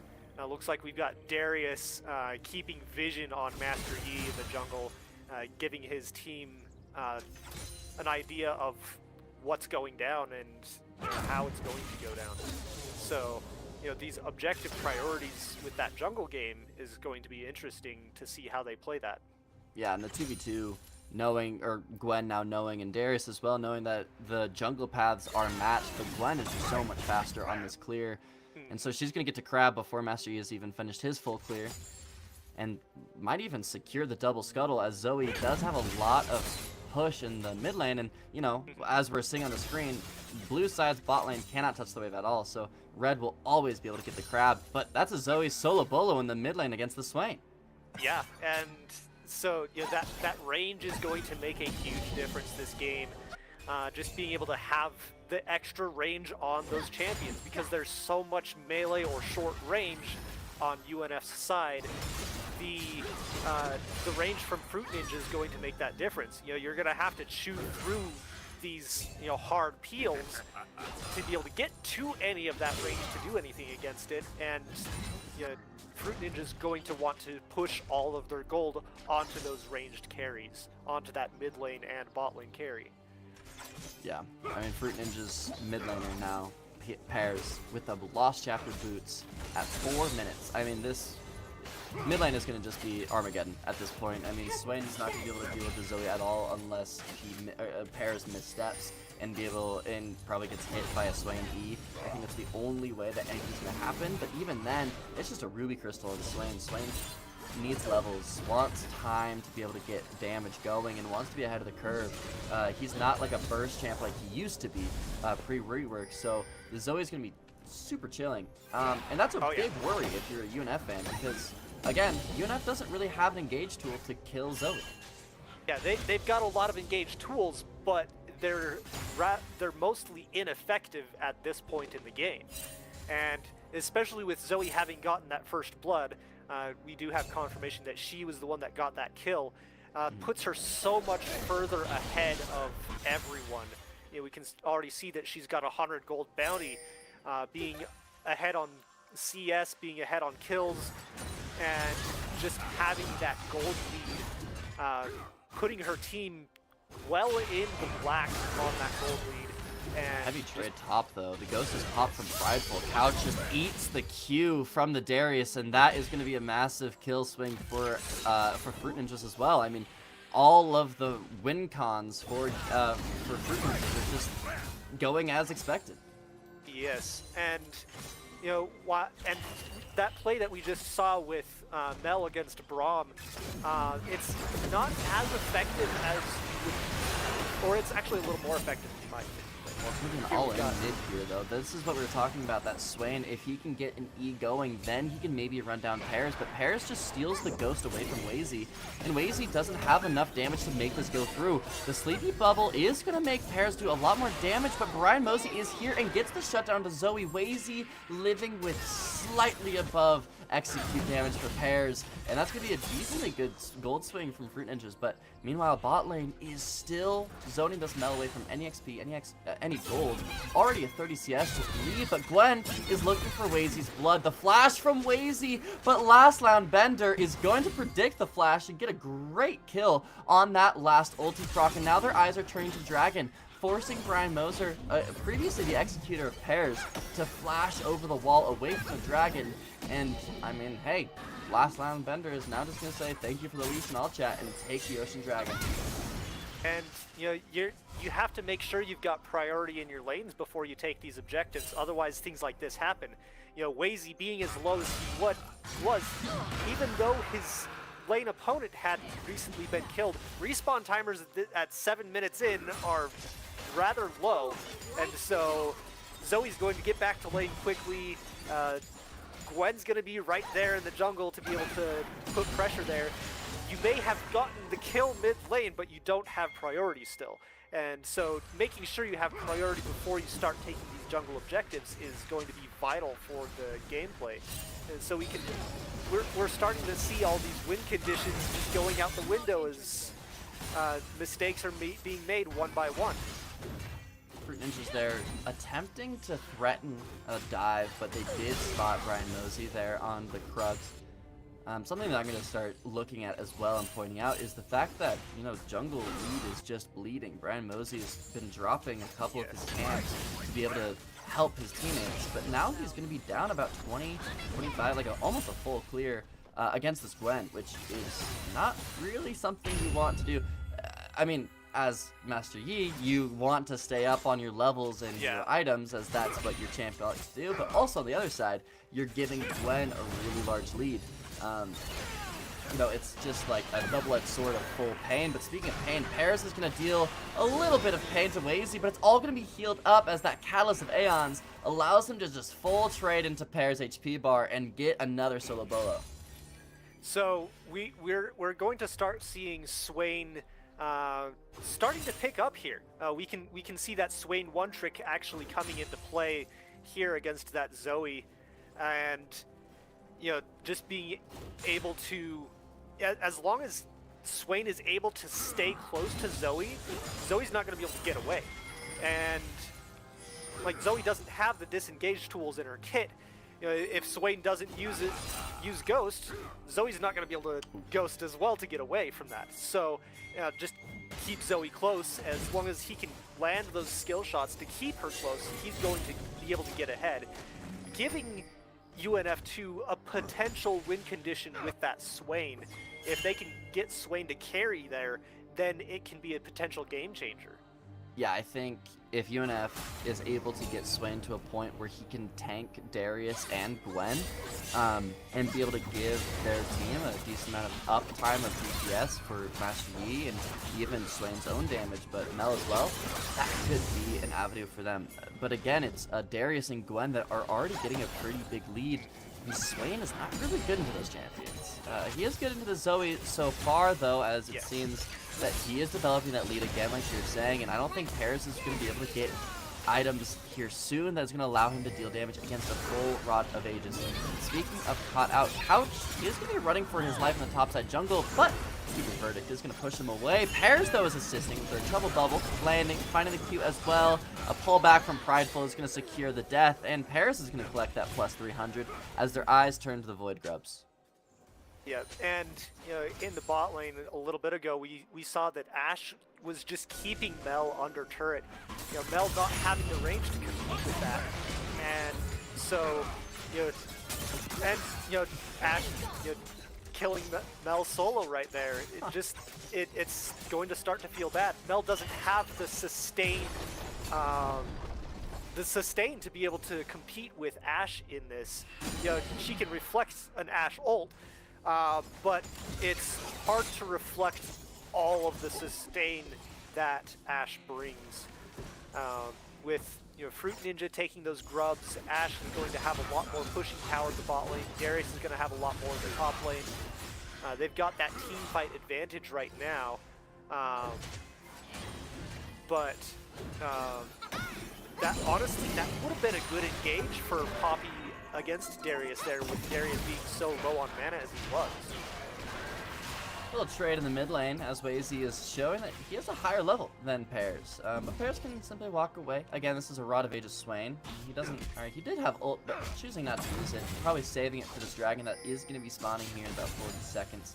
Something I wanted to point out is Fruit Ninjas does have both objectives: 3 grubs, yes, or excuse me, 5 grubs, and a dragon, as the second dragon is spawning. And something that we haven't really talked about is the side lane prowess that Fruit Ninjas have. I don't think that anyone on UNF can really deal with a side lane Darius. If this guy is just left alone on an island, Couch is not going to be able to solo bowl him, nor is Wazy. He's just going to fully all-in Couch. Couch is going to push him back into himself, into the wave, and Prideful is going to give that Demacian guillotine to the Poppy's skull, making him get another kill and a lot of plate gold for himself. So, the Noxian guillotine. My bad. So, the Demacian guillotine is Garrett.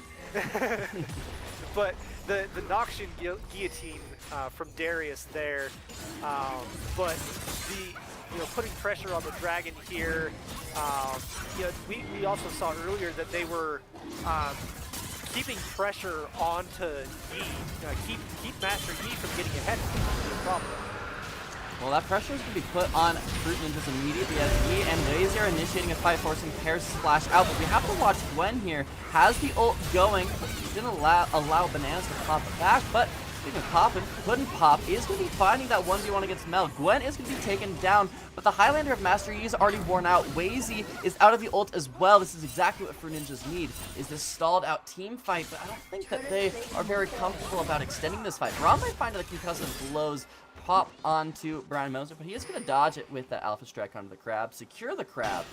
But at the end of the day, Fruit Ninja's got a couple traded kills, but also got the dragon, which is absolutely massive. Yes. While they lost Gwen in that fight to Swain, but you know, giving a little bit more of that gold onto Swain, but they had objectives. They got gold funneled onto Ashe. They got gold funneled onto Darius. They're for Fruit Ninja, that's a worth play to lose Gwen, feed the Swain a little bit, but we can keep Swain off if we got range from Ashe. Ashe can stay out of Swain's range all day and not have to worry about him at all.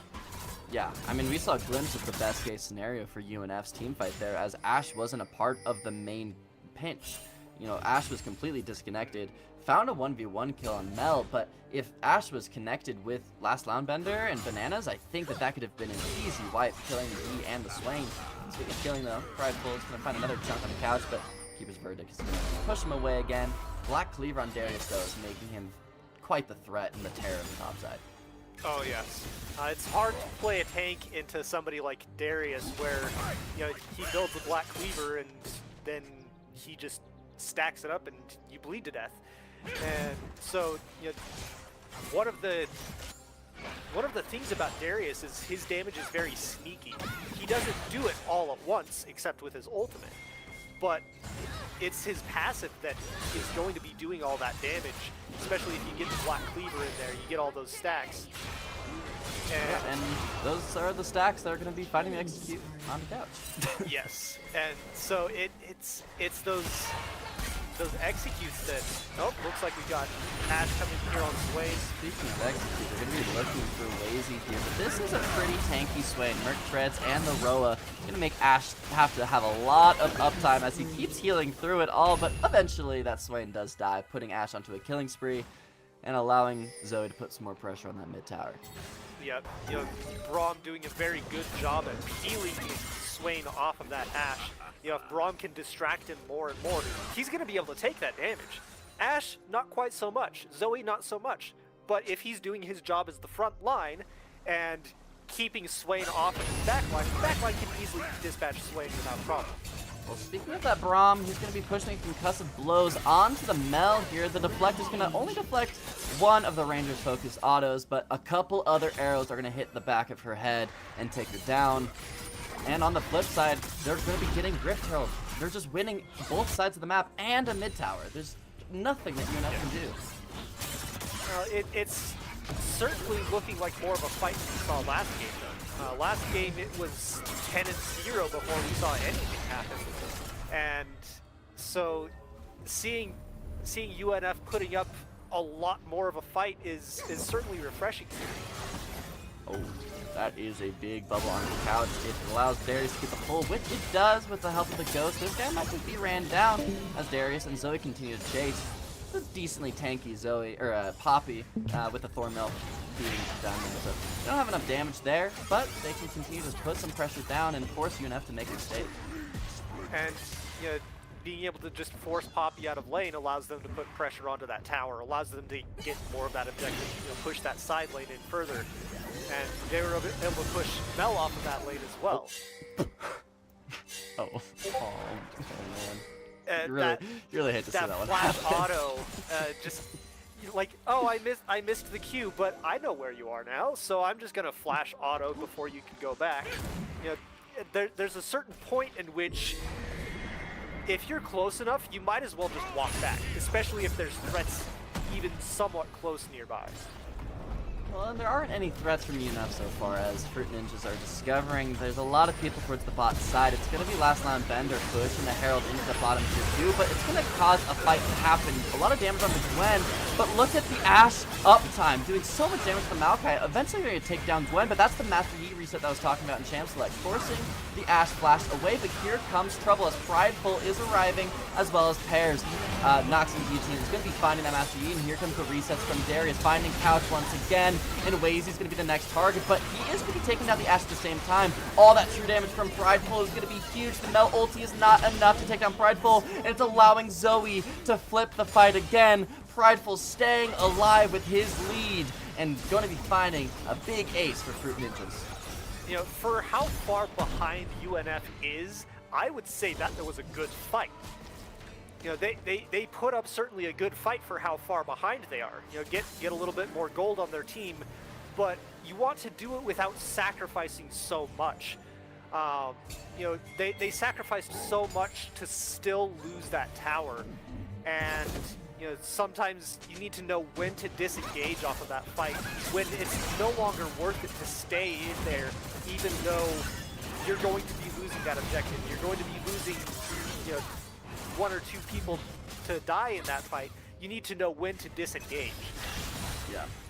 Take the wins as they come. I mean, that's something that I saw is they got the Gwen kill and they just kept going.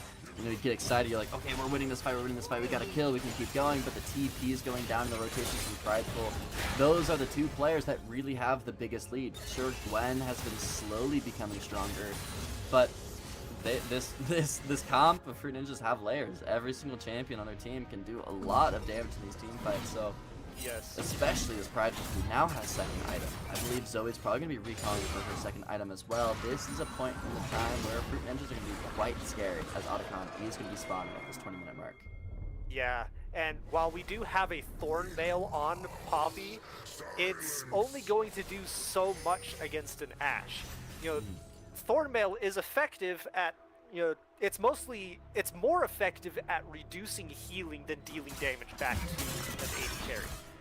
So I wouldn't agree with the Thornmail pick on Poppy here. There'd probably be better items for that, for being able to, you know, tank rather than reducing healing, which is what Thornmail's meant to do. It's supposed to reduce healing against champions like Warwick or against Xinjiao, who gets that 3rd hit heal on his passive. And so it's meant for more of those situations rather than just getting armor.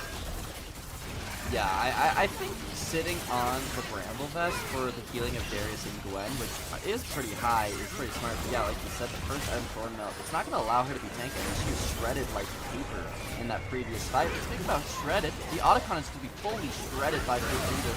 Last round Bender is pretty low from that Otacon, but he's going to be able to play this front to back, that healing that we were talking about, the lock going through, nullifying all of the Master Yi damage. But here comes Lazy doing a lot of damage, but can he get any kill? No, he can't. It's only going to be Bananas being sent home with the Otacon buff, and Pears flashing forward, executing Mel. Another ace back to back from Fruit Ninjas, and that is going to be the game fully unlocked for this red team. It's certainly very difficult to come back from this. I have seen it happen, but it is extremely difficult to do so. You know, Fruit Ninja knows that if they want to win these team fights, focus Wazy, focus that Swain, because he's their main source of damage. You know, Master Yi is easy to take care of. He's easy to dispatch. You just get him between alpha strikes and he's paper. And, you know, Master Yi, all he does is damage. Swain, he's a little bit tanky. He's a little bit of an AP bruiser. But if you're able to, you know, focus on that Swain because he's the main source of damage, then it's going to give your team that advantage there. Yeah, I mean, Fruit Ninja's comp is fully just sit back and just play whoever's in front of you. Just kill whoever's like right directly in front of you. And so far, it is just Master Yi and Swain. I mean, they have Couch and Dark Chocolate to support, but like you were saying, they don't really have any damage to kill anything. The damage from Fruit Ninjas is just, I mean, their comp allows them to just play these fights so easily. And now that they have every single tier 1 and tier 2 tower down from the Otacon and just all of these team fight wins, this Master Yi is fully homeless, having no camp to be able to play anymore. It's only the waves that are being pushed from Fruit Ninjas that he can accept. And once this Baron happens, where Fruit Ninjas can just take the Baron and make sure that they're not getting engaged on by a Maokai, they're just going to be able to win the game, get triple inhib, and slowly bleed them out. Yeah, and we can see here why meta is meta. You know, pocket picks work if you've got like one of them on the team that's off meta. But when your whole team is off meta and built around, you know, 1 or 2 tools, it's not going to be as effective as a team that plays into the meta. They play into all those tools and uses those tools. Yeah, I mean, the cohesion of DNF is not that great, but also at the end of the day, everyone just won on Fruit Ninjas. Everyone has a lead. It's just kind of the game was won in Champ Select, but also won in lane phase. They haven't really had any sort of avenue to play through other than Lazy. But I mean, my God, Pears one-shotting the Master Yi. The deflect of the Ash arrow is going to make Pears be a little slow, despite the Prideful and Last Loud Bender. They're just enough to be able to clear everyone out. The Keeper's Verdict is going to push the Darius away, and that Exhaust is going to slow down Gwen a bit, but here comes the cavalry of the Ash and Zoe. Couches can be papered to them, and Wazy is still alive, but not enough damage to do anything as they get snipped away.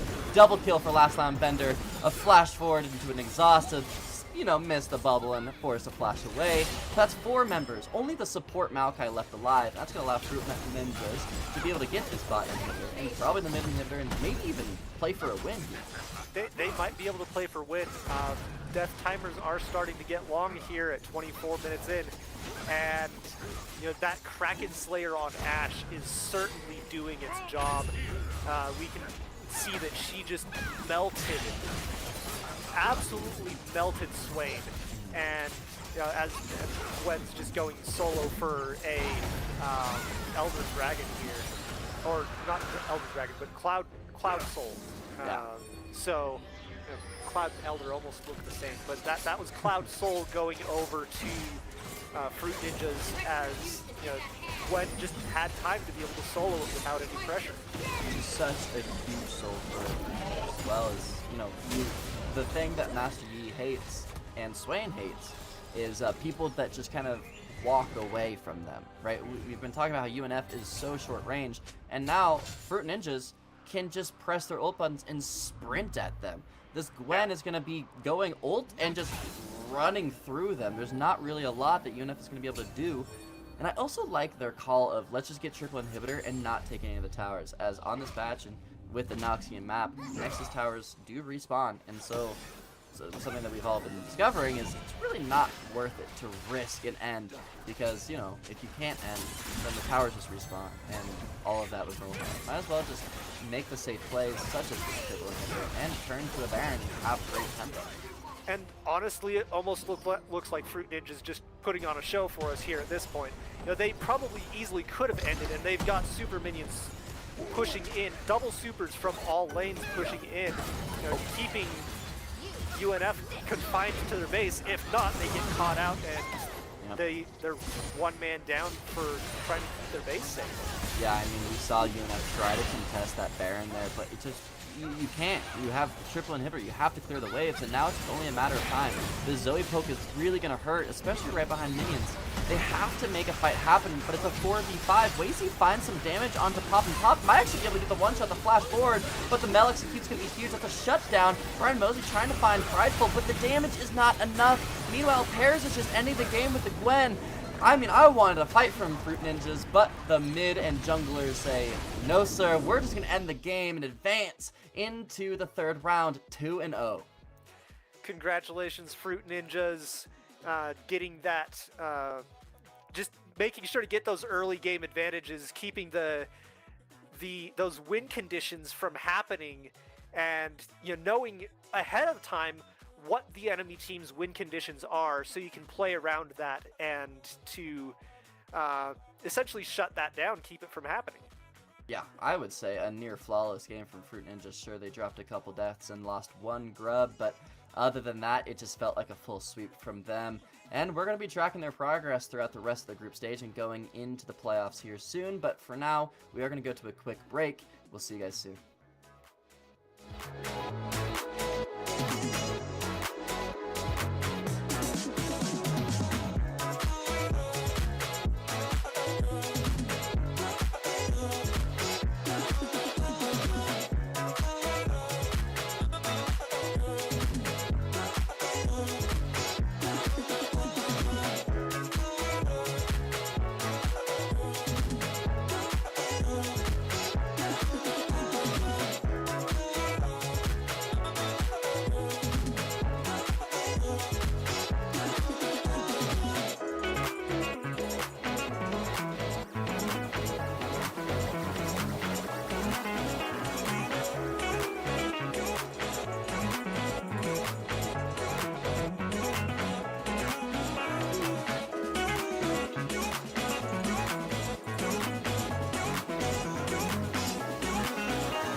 We are back to the PLC, round 3 this time, and I don't know about you, Kodo Draco, but I think the Noxian gods are smiling upon us with the bloodbaths that we've been watching so far.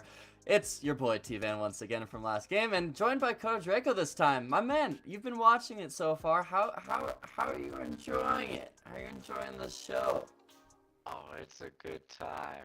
I've been enjoying watching. It's been fun to get a little bit of a behind-the-scenes look at all the production. You're right. We have absolutely reached our feat of warfare with, all of the kills and everything happening in these games. It wouldn't be PLC without. No, it really wouldn't. No, and you know what? That is something that I remember when they nerfed the PLC, and I was like, that's not a change at all, because PLC, that still happens. Level 1 is 3 kills instead of 1, so it's cool to see that League is really changing the game. An indie developer help out the indie tournaments, but Yeah, yeah. games decisions, right? They make for everything sure. for I mean, us. I don't want to leak, watch your VODs, and I've asked for your POV of stream whenever you play in PLC. Am I incorrect in saying that?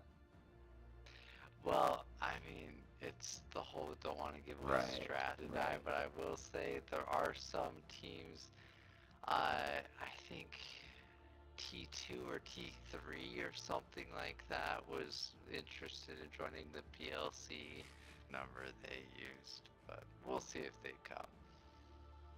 I love SK Telecom too. That's my favorite team.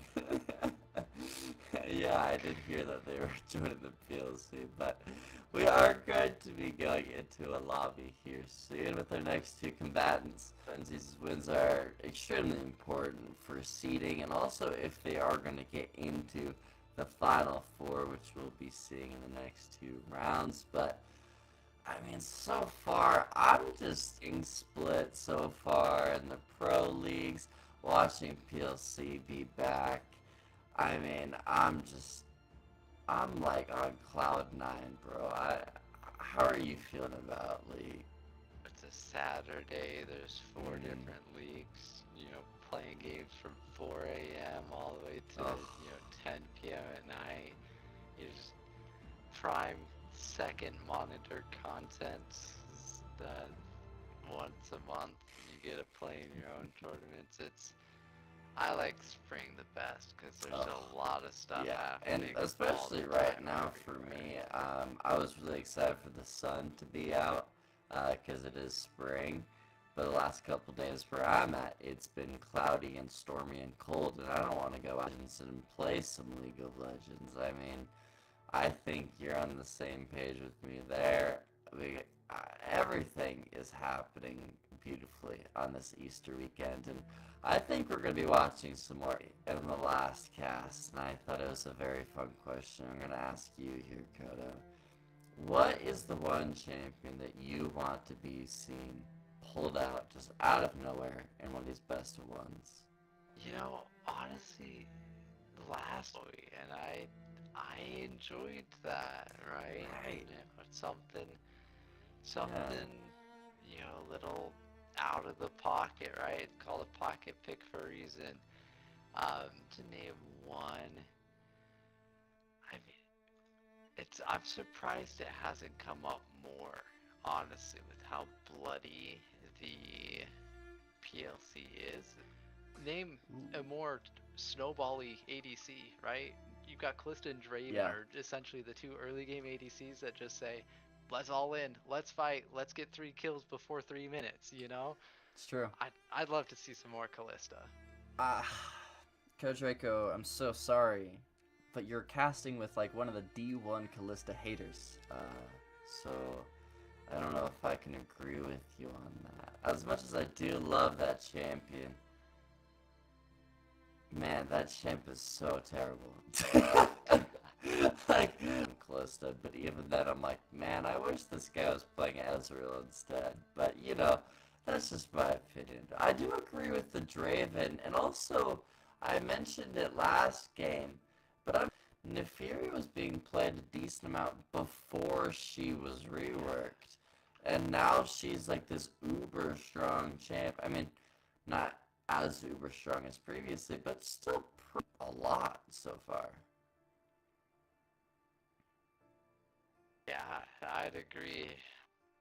We've seen the prio fall down with Riot Games just dropping essentially the ban hammer on tower dives before level 3 and lane swaps are those champions that when piloted by professionals, right, you don't get to play the game. If they coordinate right, they tower dive you between tier 2 and the outer turrets, and it's just not a fun time. And so I think with the changes to make tower diving a little more, could definitely see a lack in prio for these absolute early game dominate champions, and edging a little more towards the Syos, Corkis, even some Kaisas and things like that. And we've seen more along that lines in PLC as well. Yeah, I agree. And I actually think it's interesting how the meta, at least like, especially in like LCK, LPL right now, seems very PLC-like, almost, of just kind of playing a bunch of different, just like, fight-heavy champions. You know, Xin Zhao is being first picked in every game, nearly, once Vi is off the table. You know, it's like Xin Zhao, Kai'Sa, like you said, Ezreal's Corkis that like to fight, like things to happen. We saw Ashe last game, Ashe Jhin handshakes every once in a while. And just bruiser junglers that like to make things happen, and mid laners that like to make things happen as well. Talia's, Ahri's. And in the top lane, it's just, I don't even know what's happening top lane, man. I'm seeing Yorick's being picked. I'm seeing Nidalee top. I'm seeing Sion be. I don't know what is happening in that lane, but it screams PLC to me. You know what I mean? Yeah. And so I feel like we are seeing a little bit of a mirror between those two as we speak. I'd agree. I think top lane right now is the most just, arena version bravery top lane, right? You So can just weird. click random champion and you're probably fine.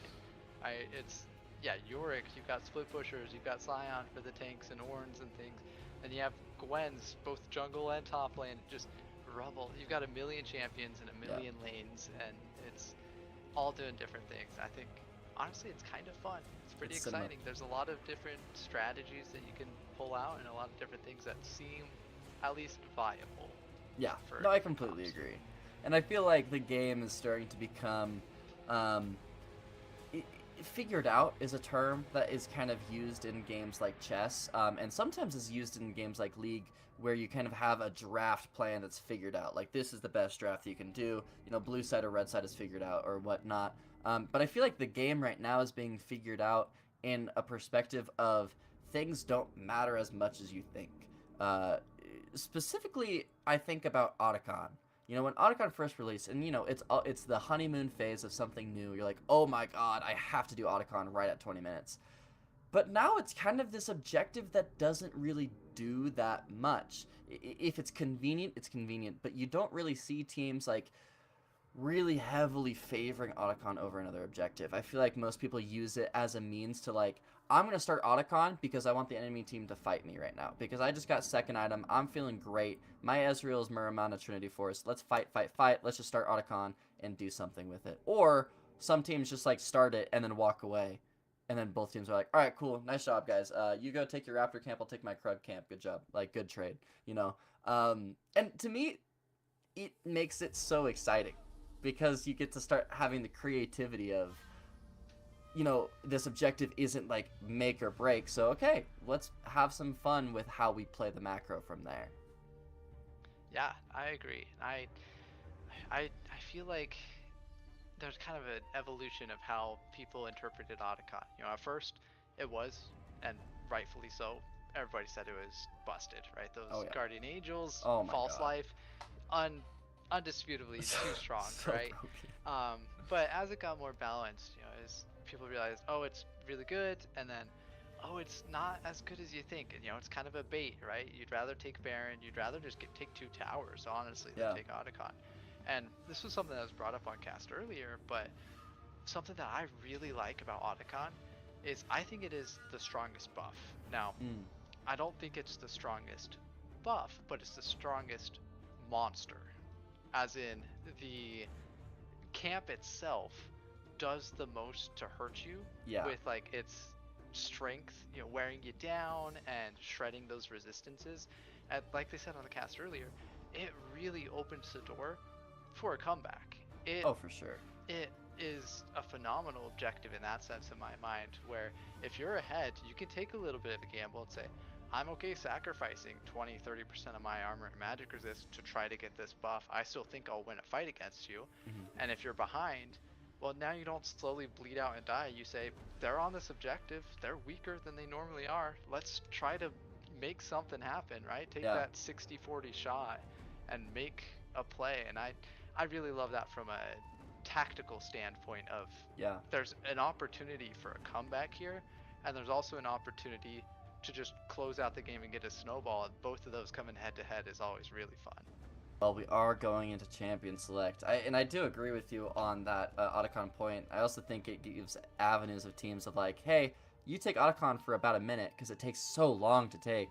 We'll just take a bot side tower, we'll take a mid tower. But, you know, maybe these are questions that these two teams will be thinking about as we go into this third round. It's Sheepless Knights versus Blorb. I gotta say, I do like both these teams as they have silly names. I love me a good team with silly names. And as the bans are about to be finished, a lot of targets towards the bot side. A Caitlyn ban, a Kalista Ezreal Braum ban. Draco, I know you're saying you wanted that Kalista. How are you feeling with that ban? Honestly, I'll take a ban for it. That's as much content we've seen for Kalista in a while. So, but I mean, we named 3 of these champions: Yorick, Ezreal, Kalista. Yeah, these are all kind of what's commonly picked. But yeah, take it away here. I don't know. I'm just we're drafting so fast. We're picking champions that I'm not expecting. Urgot first pick into a Vayne Taric. I think the Vayne pick is a top counter to Urgot. I know, like, technically, like, it's very Vayne favored, as you can condemn him out of his charge. Oh, okay. This is after draft, so they're picking in order. So they're picking their roles champions. Okay. So this is a Light Rocket V2 Taric. And Kuna Draco, I don't know if you know who Light Rocket is. Do you know the? I do. You know the lore of him? That guy owes me a lot of LP. He owes Psychopathic Poro, knows the tech on Taric. Because there actually is some really interesting and fun tech on Jungle Taric. One of my favorite things that Jungle Taric can do is press W on your mid laner while you take Raptors and just heal. Because you heal spam with the passive and the cooldown reduction, and then your mid laner just gets 50% HP healed for fun. That is a fun tech that you can do. But speaking of fun, bot lane looks like it's going to be fun. It is a Draven, Tristana, Karmarel. Like, come on. Like, this is good. It's PLC, baby. It's PLC. I don't know. I'm looking at this, and every pick that comes out, you see the Taric, and you're like, okay, but yeah, this isn't pick order. They did the draft rule. This is where they're playing. We're seeing that Taric jungle, and the one thing you hear oftentimes with Taric is you're not fighting, health bar versus health bar. You're fighting your health bar versus Taric's mana bar, because he just spams those heals and those Qs. And as a jungler, you don't really ever run out of mana if you're in the jungle. You have so much regen that it'd be very interesting to see. And into a Nocturnal, it seems like there's still a little skill, a little timing is needed, but Nocturne has about as telegraphed of a wombo combo with Orianna as you can get, right? Your whole screen goes dark, and you see something shooting across the sky.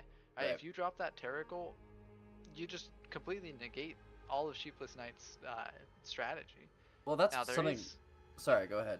I was just gonna say, there's a little timing. Nocturne ult lasts a lot longer than people think, especially I think at later levels it goes up higher. So you could theoretically wait out the Taric ult, right? You cast the darkness, and if Taric instantly casts his ult, there's a timing there. But we'll see if they can play that out or how that ends up happening. But there's a lot of strategy and mind games happening in this game. Yeah, I did want to bring up that Nocturne Orianna combo as you're saying, it is very telegraphed. However, I don't think Taric ult starts the invulnerability in time for the combo to go out, as it is, if you just go like immediately R1 R2 on Nocturne, that Taric ult does take a decent amount of time to activate. I feel like that burst damage is probably going to be decently consistent, but my question is, Coach Rico, how do you get a kill after that burst? Because Nocturne and Orianna go in, then the Taric ult pops, right? So you get that burst damage. Maybe you kill Taliyah, Vayne, or Tristana. If you're lucky, maybe you tag both with that Orianna ball. But then Taric ult is going through. That's giving Taliyah, Vayne, Tristana uptime, and Rell is counter-engaging. And my thing with Sheepless Knights is they don't really have anything to play off of that Nocturne ult. Usually when I see a Nocturne, I'm like, okay, you want a Rakan, you want a Rell, you want Alistar to engage with the Nocturne, to follow up on that go in. But in my opinion, this Sheepless Knights roster, Nocturne is just going to go in by himself, get one shot, and then Blorb is just going to kill everyone. Yeah, I mean, there's definitely a couple ways it can go through, and I do think whoever has the biggest wallets will probably win the fights. Oh, for sure. Draven, if he gets ahead, if he gets a few kills, which I think is very possible into a Tristana Rell, it's a strong fighting lane, but it's definitely not, the lane is over right away. So depending on how that plays out, there's a lot of opportunity for those kills, but as a follow-up kill, yeah, I'm thinking about it. You're right. Besides maybe Urgot snagging the kill with his chains and getting a big fear, right? Yeah, that's true. It's really, you're trying to work through a Taric and a Rell as Draven, right? Yeah. Well, and then also, you're getting zoned by Taliyah. Taliyah has so much zone presence, which makes Urgot kind of hate his life, because his only way in is I'm imagining an Urgot ult onto that Nocturne ult target, and then you can E flash in with the fear. But if that target isn't Taliyah, she can push you away and counter that engage. But yeah, I think my eye, and I'm fully with you, is bot lane, because it's such a big fight lane. But my twist with this fight lane that I'm thinking about right now is the fact that it's Draven Karma. It's not like Draven Alistar, it's not Draven Leona, it's not engage support versus engage support skill matchup. That Karma, and this is coming from somebody that has played a lot of Karma in the past, if you are hitting your mantra Qs consistent, every single mantra Q is hitting, and the occasional non-mantra Q is hitting on a Tristana or a Rell, Tristana and Rell have no counterplay to it. Their only way into that lane is to fully, full HP, full HP, all in. If Draven and Karma allow themselves to have some space and time to poke them down and whittle them down with the occasional Draven Axe auto and the mantra Qs, things are looking great for the blue side. But this is exactly what I was saying, is being able to find an early cheese with this Rell and play just like chunks. Be able to trade HP for HP. And we're seeing the Vayne into Urgot here, right? Trades. Oh, he don't have the condemn level 1. Yeah, and he uses the Q in the trade as well, so he can't Q away from the E. Both top laners aren't using TP as well, so this top lane is going to be really volatile. But Vayne used her pot. So I just noticed that too. Yeah, so that is a huge trade, because now Hollow Slendy can just fully trade, and even if it's a disadvantageous trade, it's better for him if Vayne is lower HP. And also, now Vayne has no HP pot to sustain. We'll see what happens with the wave here. Hollow has an opportunity to pull it, to push it, but he did not recall. So honestly, I don't think the health pot is as big of a deal, because essentially he's down a health pot's worth of health, right? Yeah. He does have D-Shield, and I'm assuming second win, because I didn't see a bone plating there, so that does help him a little bit, especially because Vayne's, poke is just an auto and maybe an auto Q auto, especially level 2. D-Shield second wind is essential into so any range matchup. Yeah, I mean, it's the only thing that makes those matchups playable, right? Right. Well, I'm interested by the Taliyah pick here. I'm gonna cut you off a little bit. It's trade bot side. It's a level 2 flash from Rell, but it's only chunking the Draven down a little bit, and they still have the level up HP to get here, Coach Draco. Yeah. with the Talia, one thing I was thinking is there's honestly not a lot of things that her stun is going to stop. Nocturnal, if she casts it, yeah, he will come out stunned, but the thing about Talia's rocks is it's not a knockdown. It just stuns, so your dash still goes through. Urgot honestly doesn't care about Talia Mines, besides the damage, because he basically stuns himself for half of a second at the end of his flip anyways. Well, Potential speaking of flash that coming Urgot, though. that flash is going down. The lethal temple proc almost does the damage to lethal him out, but he didn't use Ghost, and Vayne used both Ghost and Flash, so, I mean, as much as he's forced to go do the walk of shame back home, I actually think that Urgot still is in a decently winning position. It's very, very scary. If I'm anyone on red side and I'm F king to top, I'm really worried about my Vayne. It's not like a jungle Taric is going to be one that can really just, you know, gank the Urgot a million times, right? Yeah. But yeah, I'm not too worried about that top lane. I did, unless I'm going crazy, I think Hollow did have cloth armor and then canceled it, undid it, and then went for the longsword, so I'm seeing a little more aggression. PLC Classic, who builds defensive, all damage, all gas, no breaks. But yeah, we do see something potentially happening top side. I think this is just gonna poke out. Yeah, I think Taric is just potentially hovering for an Urgot all-in. Like you were saying, Taric can't really do anything in this top matchup. Like, both junglers, until Nocturne is level 6, they're very reactive. They want to counter gank, right? If Taric is sitting in a bush, and then Urgot goes in, that's when he can get the stun. But until that happens, he can't really do anything. But a heavy trade towards bot side. It's that poke we were talking about before. But speaking of the top side, it's going to be a gank attempt. The stun is going to go missing, and not even an auto attack is going through. But Taric can help Vayne crash this wave, which is going to be really important for Awowo to get it in, so that she can reset and spend her gold.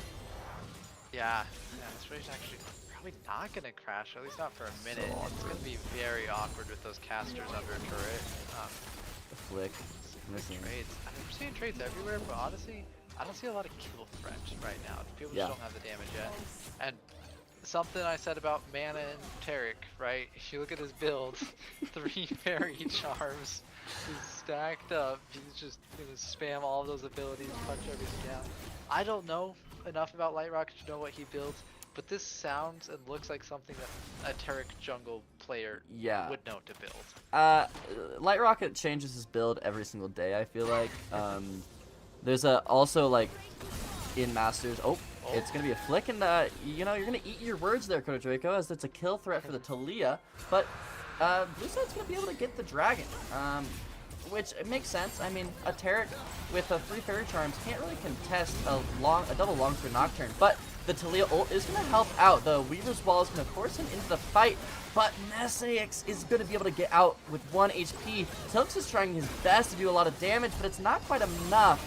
I mean, it is Draven going to be finding the kill, actually, but now he has to fight through a Taric Rel. All that healing from Taric is trying his best as well, but Blurb has no damage in this comp. It's only Talia and Trist, but because those two were, you know, fighting really fast, oh my god, and Sneaky Turtle gets out. So many low HP members on the side of Blue. 6 kills, 6 minutes, PLC, Cinema. we missed you. God bless America. Yeah, I mean... Speed of Warfare, already claimed. Ocean Dragon actually surprised me to start off that fight really early, but it kind of makes sense. Taric, even in the bot lane, is a scaling support for the most part, right? His ult is where a lot of his kit's power comes from, and he's not going to be able to contest a Nocturne early in the jungle. That was something that I was thinking about in Champ Select, is Nocturne has a spell shield, and Taric has 1 offensive spell. 1 spell that can get spell shield, and it's a big one. It's the stun, right? Yeah. And again, super telegraphed. So if they ever get in a 1v1, you know that Taric's getting feared. You know that Sneaky Turtle's getting that spell shield off to stop the stun. You know, getting the bonus attack speed that comes with it. It'd be rough matchup. Heavy trade towards bot side though. Actually, not as much. They're not going to extend it. Tilks could jump in and potentially get that Karma down. But I think another pivotal point of that play towards Dragon is the fact that Nocturne had 2 longswords versus Taric's fairy charms, but also Draven nor Tristana had recalled. And so it's Doran's Blade versus Doran's Blade. And in my opinion, Draven is always going to be stronger in that matchup. because Draven has a BF sword level 1 with his axes, right? He's always going to have stronger damage. And Tristana has the nade, but after the nade, kind of falls out of damage. Speaking of falling out of damage, we're going to be falling towards the Orianna to try to get some chunk out, but it's actually a big turn from the blue side. Awoa, though, has a lot of space to play with, and Taric is trying his best to get some heals. No Urgot ult and no Nocturne ult for Awoa to have to play around, but that flip from Urgot is going to turn the tides of this battle. Awoa trying so desperately to get a kill onto Sneaky Turtle, but I think Glorb is finding that they do not have the damage to contest a Nocturne Orianna Urgot. Just hit 6. Goes wide. Whirling Death going wide, Although but he he's still running wants back his for it. blood. He's He's going going for Rel. The stun going through. The nade from Tilks is going to pop down, but it's not enough when the Whirling Death, or excuse me, those axes just do so much damage here. Yeah, the Pyro Maverick, confident, just hit 6 from the wave, throws the ult into the bush. Honestly, genuinely good use of a zoning ult, right? If they're running straight away, it hits them, but if they're anywhere closer, they get cut off on the return strike, and he gets to force them to fight him 1v2, and picks up a double kill, which you see Draven's coming back to lane with a Bloodthirster, components for Wild Arrows, but another fight mid. Yeah, it's going to be a root from Karma, but it actually doesn't even matter with the command attack from Orianna. Just going to end command dissonance. Just going to shut her down. I mean, Taliyah was kind of the only linchpin for Blorb to play through, and now it's starting to be faltered with these top side and bot side plays. Taliyah is kind of dropping a lot of her prio in order to fight these losing lanes. See if there's a commitment here top lane. Tower dive? Silver arrows, or silver bolts, excuse me, not going to do enough for the lethal, but does burn the flash. But Kodo Draco, I see that Urgot has a serrated Dirk, and it's now also a tunneler. I was expecting more of like a tanky Urgot, but this guy wants to do a lot more damage than what I was thinking. Yeah, I forget exactly what the build is, but I have seen Urgot's build some lethality early just to buff the damage. It makes Gets sense. Squishy. Yeah. Well, speaking of Squishy, the Squishies to the bot side are going to be chunked out a little bit, but here comes the Eternal Darkness of Nocturne. The stun is going to be spell shielded, as you said. The Whirling Death doing quite a bit of damage, and the Taric ult is so late. Sure, it's going to save Tilks, but the rest of the team is dead. Probably Soul might be able to get a sneaky trade on his way out. A beautiful Weaver's Wall, a fade away as he gets the shutdown of Sneaky Turtle. But again, it's Blurb not realizing what their genuine win con is with their 3v3. Yeah, I see in the chat from a while ago, Billy Harold said Soul is a big Taliyah player, if you know one trick, so I'm not surprised that we see a combo like that, but that was perfect timing on that execution. Knock back, get all of your spells out, and then ride the wall just to get out before any retaliation comes through. Another knockback. Have we even seen this one? I was gonna say, we've seen a couple missed flicks, but Soul has been doing a great job of, I mean, like, I'm actually really impressed with the way that he's been trading mid. But I think we caster cursed him as he does get taken down by that command shockwave. I think he may have thought that Orianna used it bot side, or maybe just getting a little greedy. Did have the flash available, but that allows them to just get Dragon. And yeah, I mean, I don't know about you, Kodrigo, but I personally don't like when the Draven and Nocturne get a lot of early kills. And I think Lord might be facing that. That's true. Yeah, no, that's actually a good point. Yeah, if I were playing Karma here, I'm more than happy. But yeah, Sheepless Knights, very happy with their position. Although you see the kills, 13 to 5, and given dragons don't really change the gold lead much, but we're still moving on to 3,000 gold lead, right? Now it's 12 minutes into the game. That's a significant amount for this point in the game, but it's not insurmountable. At this point, you've got a Vayne top, you've got a Turk, you've got a Tristana. You just need a minute to get online, right? Yeah. Scale up that Seraph's Embrace, build that pork, get everything working for you, and then you can consider trading back. In this top lane, just poke. Edge of Night is going to proc the Condemn's going to proc the Edge of Night, but the Stealth is going to be trying to get Awoa out of town as Sneaky Turtle tries to shut her down, and it's successful with the Stride Breaker slow and the Fear staying on top of her. And like you're saying, the gold lead isn't as strong as you'd think, but I feel like it's just slowly snowballing a big, strong Draven, which is going to be engaged on. but the Taric Stun is going to be flashed away and has the support of Karma. Tilk's messing up that rocket jump, and this Draven is... he's fine. He's chilling. He took 0 damage. Yeah, I mean, has to burn the flash. But it's a re-engage as Meissner is going to be a little, maybe a little greedy, but that crash down from Rel is going to be canceled by that spinning death of Draven. The Taric ult is going to be supporting Tilks as he jumps forward, gets the reset on the Karma kill. The Taric ult maybe a little unnecessary. That's a long cooldown, especially when a re-engage from Death Sniper might be coming here soon. Has the Shockwave, finds 2, one of them flashing away, but the Whirling Death is going to make Pyro of Maverick unstoppable as he kills Psychopathic Poro and claims a lot more gold for himself and probably wants some more as he's still full HP. Yeah, it was looking like a good play, and honestly, I can't blame Blurb for going for it. They had an opportunity, they caught Messiers, and honestly, they got both flashes out, and even Death Sniper on the roam down burned the flash over. 3 flashes. Now let's just see if they can make something happen again. I think if you're Psychopathic Poro, at this point, you just spam gank bot.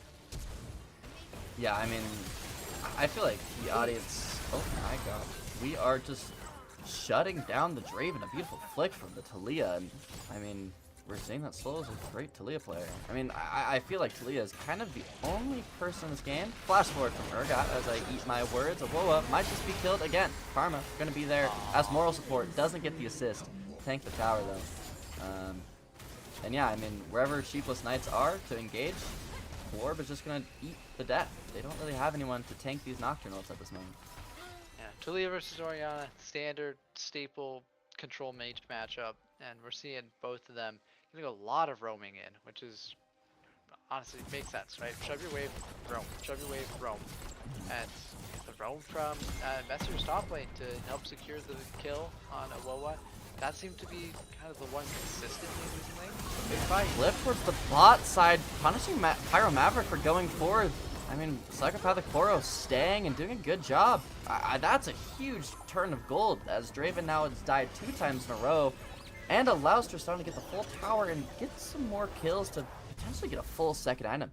I'm curious. Okay, gets the components of IE, and I mean, something I was going to bring up, Draco, is Blorb. I mean, sure, they're really behind, but I feel like once they get second item on Taliyah and Tristana, they can really start making these fights a lot closer than they are right now. Absolutely agree. Great flick. You see these traits, it's not like they're just going in and doing 10% of their health and dying, right? It's very much winnable. It's coming down to a skill matchup, and we'll see if Tills here tries to force a fight. Death Sniper does still have the command, or the shockwave, and so let's see what happens there. I am a little worried for Blurbs in the sense of, since there's a lot of kills, the damage is scaling very fast in this game.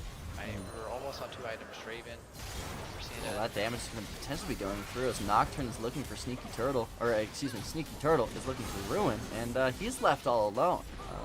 So that's just going to be an easy kill onto the Rel, and it's all 5 members hovering this mid tower. That's probably just be a free tier 1 and even Rift Herald if they choose so, but actually, they're choosing they're choosing option C of Dragon, one that I did not mention. This is crazy from Sheepless Knights to have 3 drags at 16 minutes and 30 seconds. They've basically been doing them on spawn all game.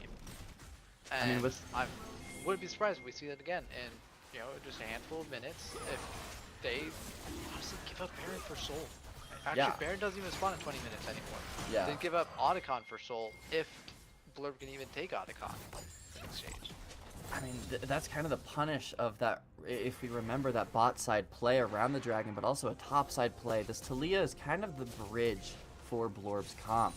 Taliyah is the only person that really has that early game advantage. She has the shove onto Orianna, and she's the only one that can really allow this map to not be disconnected, but they kept choosing fights that didn't really include Taliyah until late.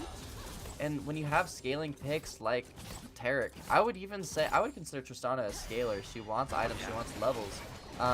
And especially Vayne, you keep fighting like this PLC style, you're going to lose a lot of those objectives. But Blorb is going to fight back. Get this Herald. I love to see this. They get the mid tower, they get the Herald, they're putting themselves back on the map, right? They realized they had the tempo here. It was their turn on the map. Rift Herald recall is probably not going to be enough. No flash for Psychopathic Poro.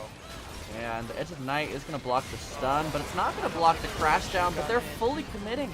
Poro should have just been sold, but now that might just be the end of both of these players. Again, this is a Moonstone Taric. This is not like an AP or an AD Taric. That is just a full support Taric. With a Dawn, yeah, I was wondering, that's what that build is. Yeah, Dawn Shard, Dawn Core? Dawn Core, yeah. Dawn Core. Brandon Sanderson, in my mind. Dawn Core item here. It's just kind of surprising to me. That's usually a later game support item because it scales off of your heal and shield power and mana regen.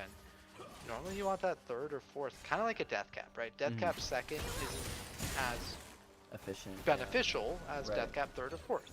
Same logic here. And if you're curious, Kodrick, I know you're desperate for this information. This is not what Light Rocket builds. Light Rocket has been building Rod of Ages as Awoa is going to be all inning. That's going to be the flash from the Urgot. A level down from Awoa does get that level up on that reset of the tumble. The tumble forward, but not quite there enough. The Swifties from Urgot is going to allow him to run away as they both have Ghost Match. The Q from Urgot is going to be missing, going a little wide.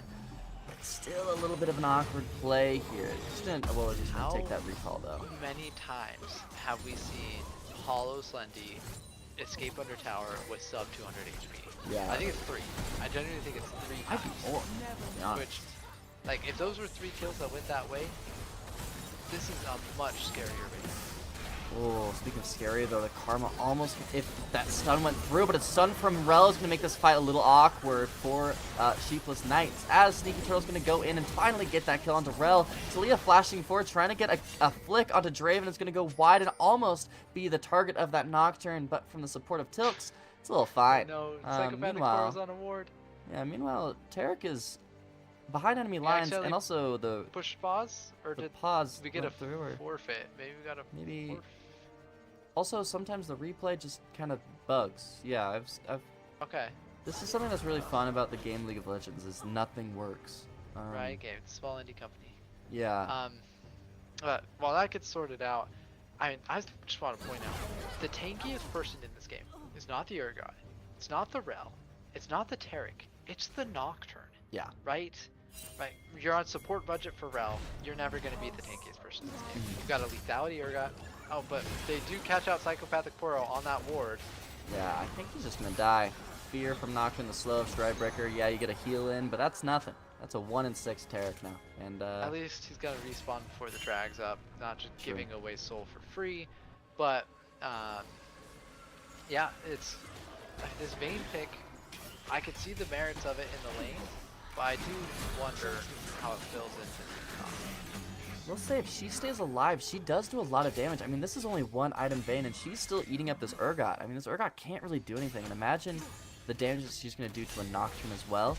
Tristana also 2 items at this point, as well as Talia. I feel like Blorb is on really big spikes, but as we've been talking about before, there's this optional objective of Otacon, and Sheepless Knights, I mean, they have such powerful leads, and also getting that pick on the Taric is going to allow them to take it for free. Going to be some flowers, a big level lead for Sheepless Knights now going into this dragon fight. Yeah, which it's the passive one that increases the passives of the epic monsters you get, right? And so Hextech Soul on the line in just a few minutes here, less than a minute for this dragon. If you give that up, you're essentially opening the door right up into a Baron play, into closing the game out for Blurb. So this is really decision time, and we might be seeing a collapse here mid with the Nocturne maybe? I think it's a little far. Nocturne's definitely not in range anymore. This actually might be a timer for Soul to get a free pick. Taric running over, doesn't get the stun. It's actually just a trade for HP. He's going to take that, as Karma can't really sustain that much.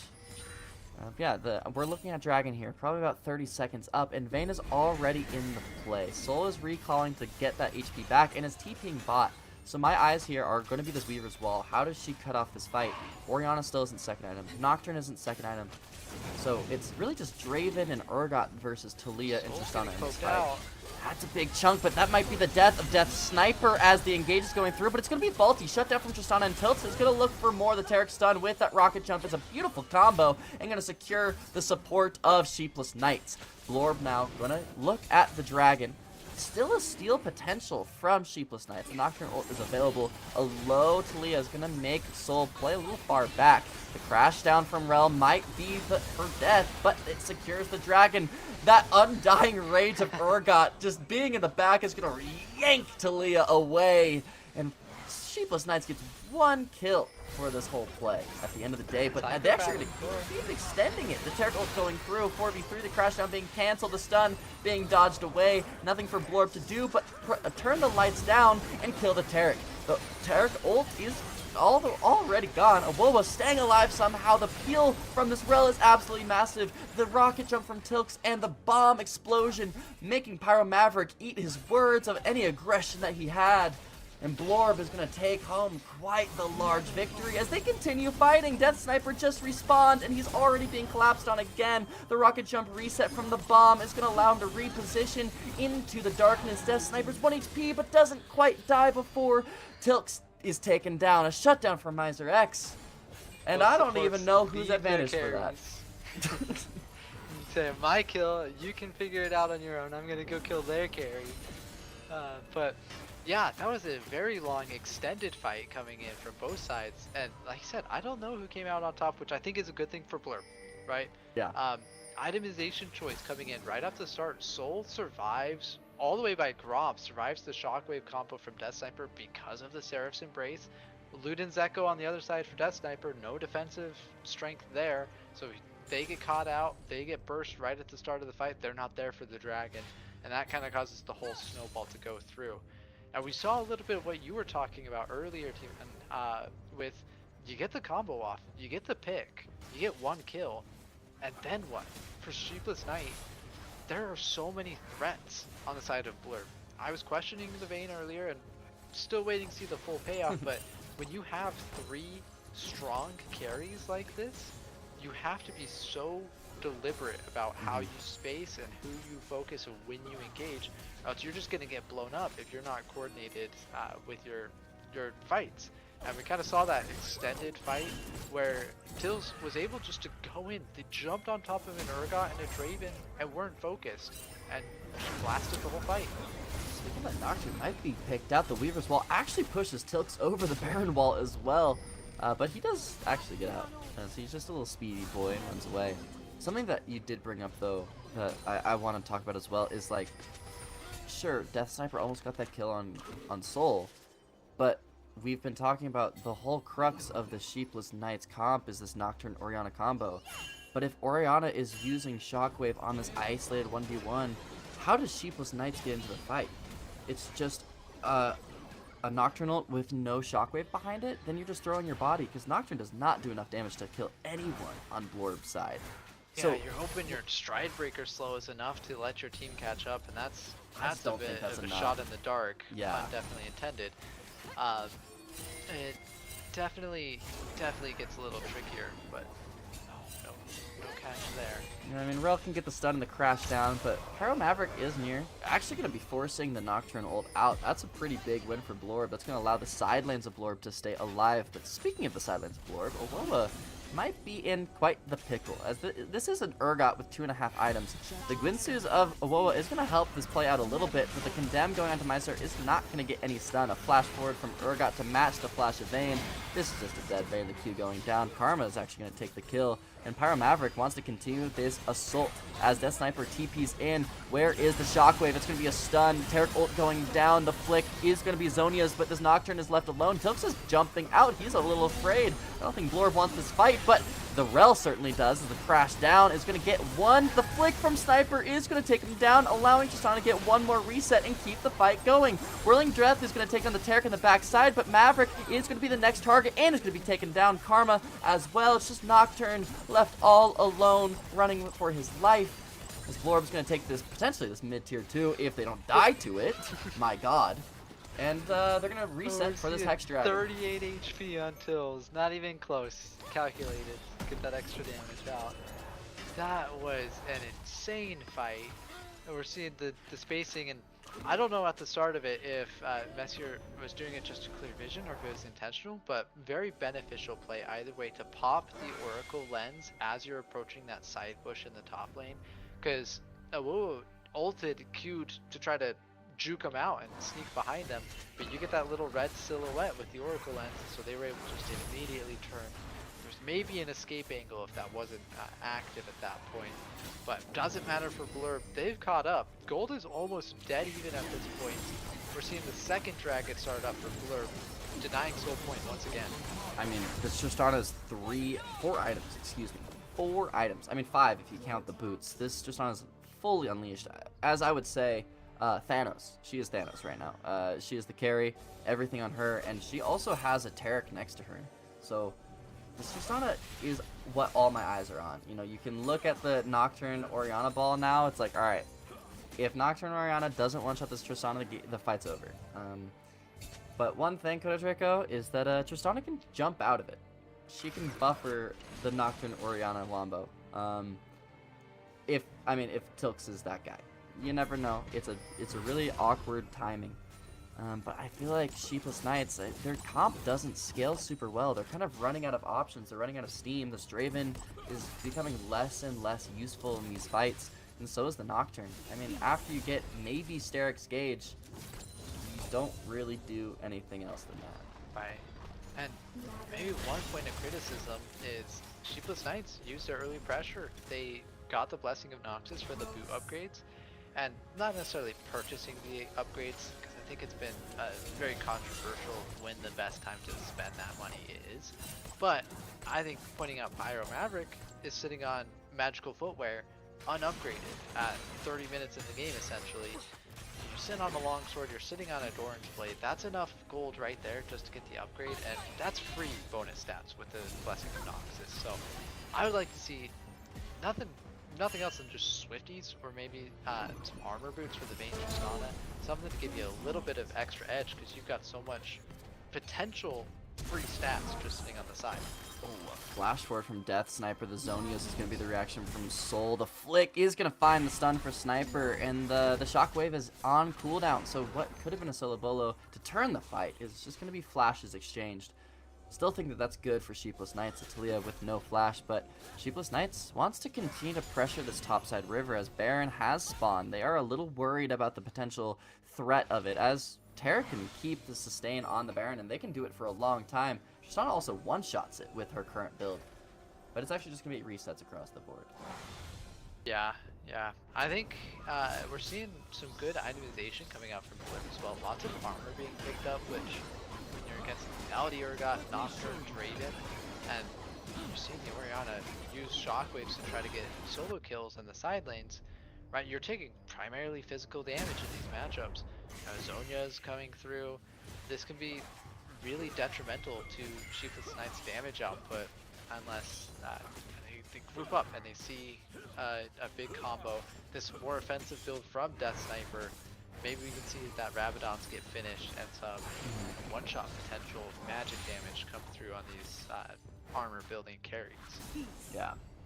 I think something to point out though, Kodo Draco, is just you can feel how Sheepless Knights has kind of lost any control of the map. They can't find any avenue to get back into it, and this Baron dance is not going to be anything that Sheepless Knights have any decision to do. They can't really play Baron, they can't do damage to it really because of all the pressure that Blorb has, and also they don't have Orianna to play off of, as he's been blocked in the bot side. Speaking of blocked down though, Sheepless, or Sneaky Turtle, wrong animal, is going to be taken down. Maverick though, also taken down as Tilks wants more blood, finds the triple, and Death Sniper TP'd in, might just to be death. Shockwave is going to force them away though, as their eyes are just going to turn to the Baron, as we were talking about before, and this might just be the straw that broke the camel's back here. Alright, maybe I got a little overhyped for Penta, but I still think it's very well played by Tills. We're seeing this scaling Tristana, the passive, giving bonus range on your abilities and most importantly your auto attacks with levels. There's level 16 Tristana outranges basically everybody, including maybe the Orianna Ball at this point. I don't think quite yet, but Draven just can't trade with Dills because you're taking 2 or 3 autos from this wild arrows before you're even in auto range yourself, and at this point you're barely fighting even, right? You're on 3.5 items compared to a full build Tristana, 100% crit, ready to just fight, ready to just, if you're on her screen, she's jumping in. Yeah, and I think you bring up a good point, Tilks. I think if she can just get the bomb and then 4 autos off and not die to Draven, I think the Draven just dies. And I don't think Draven has enough damage to kill her before those 4 autos go off. I think if they're trading even, Tristana is always going to go ahead. They both have Bloodthirsters to sustain, but I think that Tristana is just using that Bloodthirster so much more.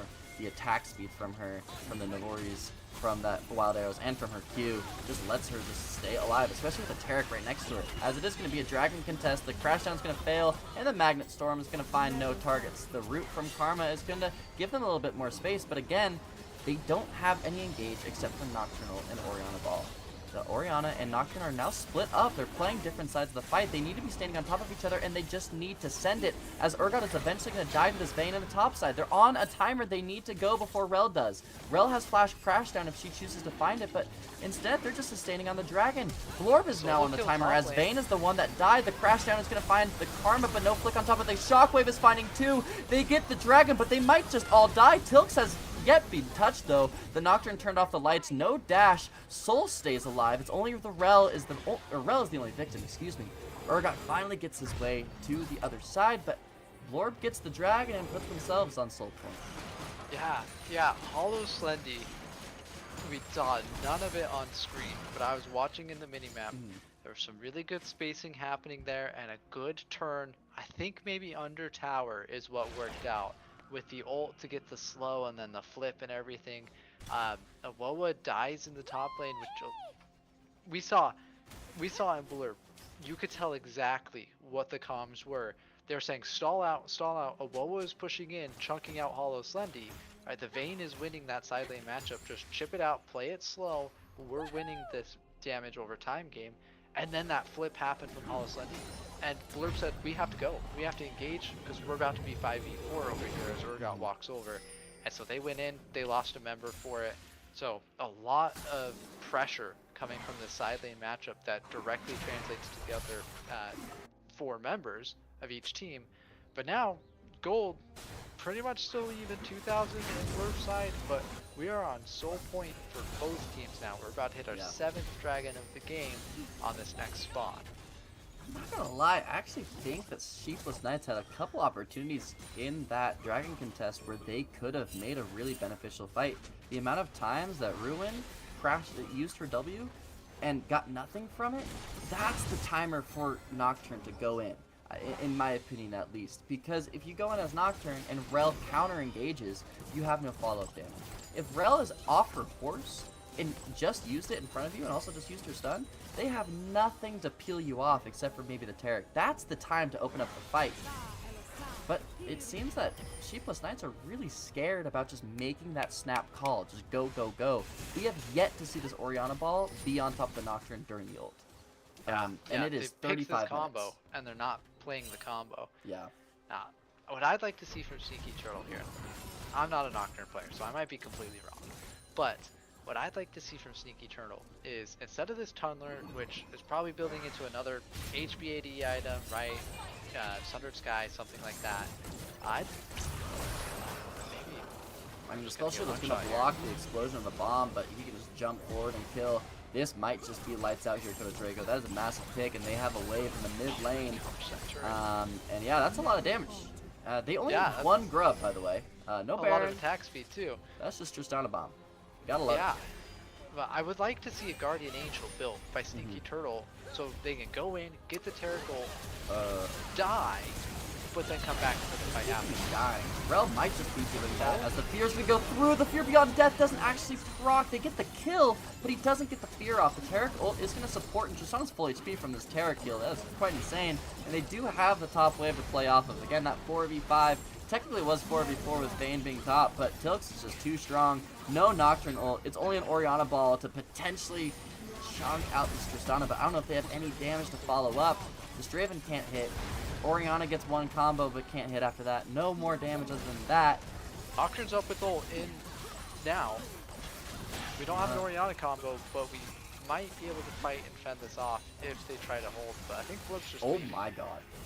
Soul really just went for that portal. That is insane. Taric forced to use the flash. The lights are off from Turtle, and he's going onto a Woba. Tilix is going to be able to jump away as Turtle actually stays alive for a decent amount of time, but not long enough. It is a beautiful turn from Blorb. They're just slapping him with their better wallet and their better comp, as Death Sniper is going to be the last player to be taken down.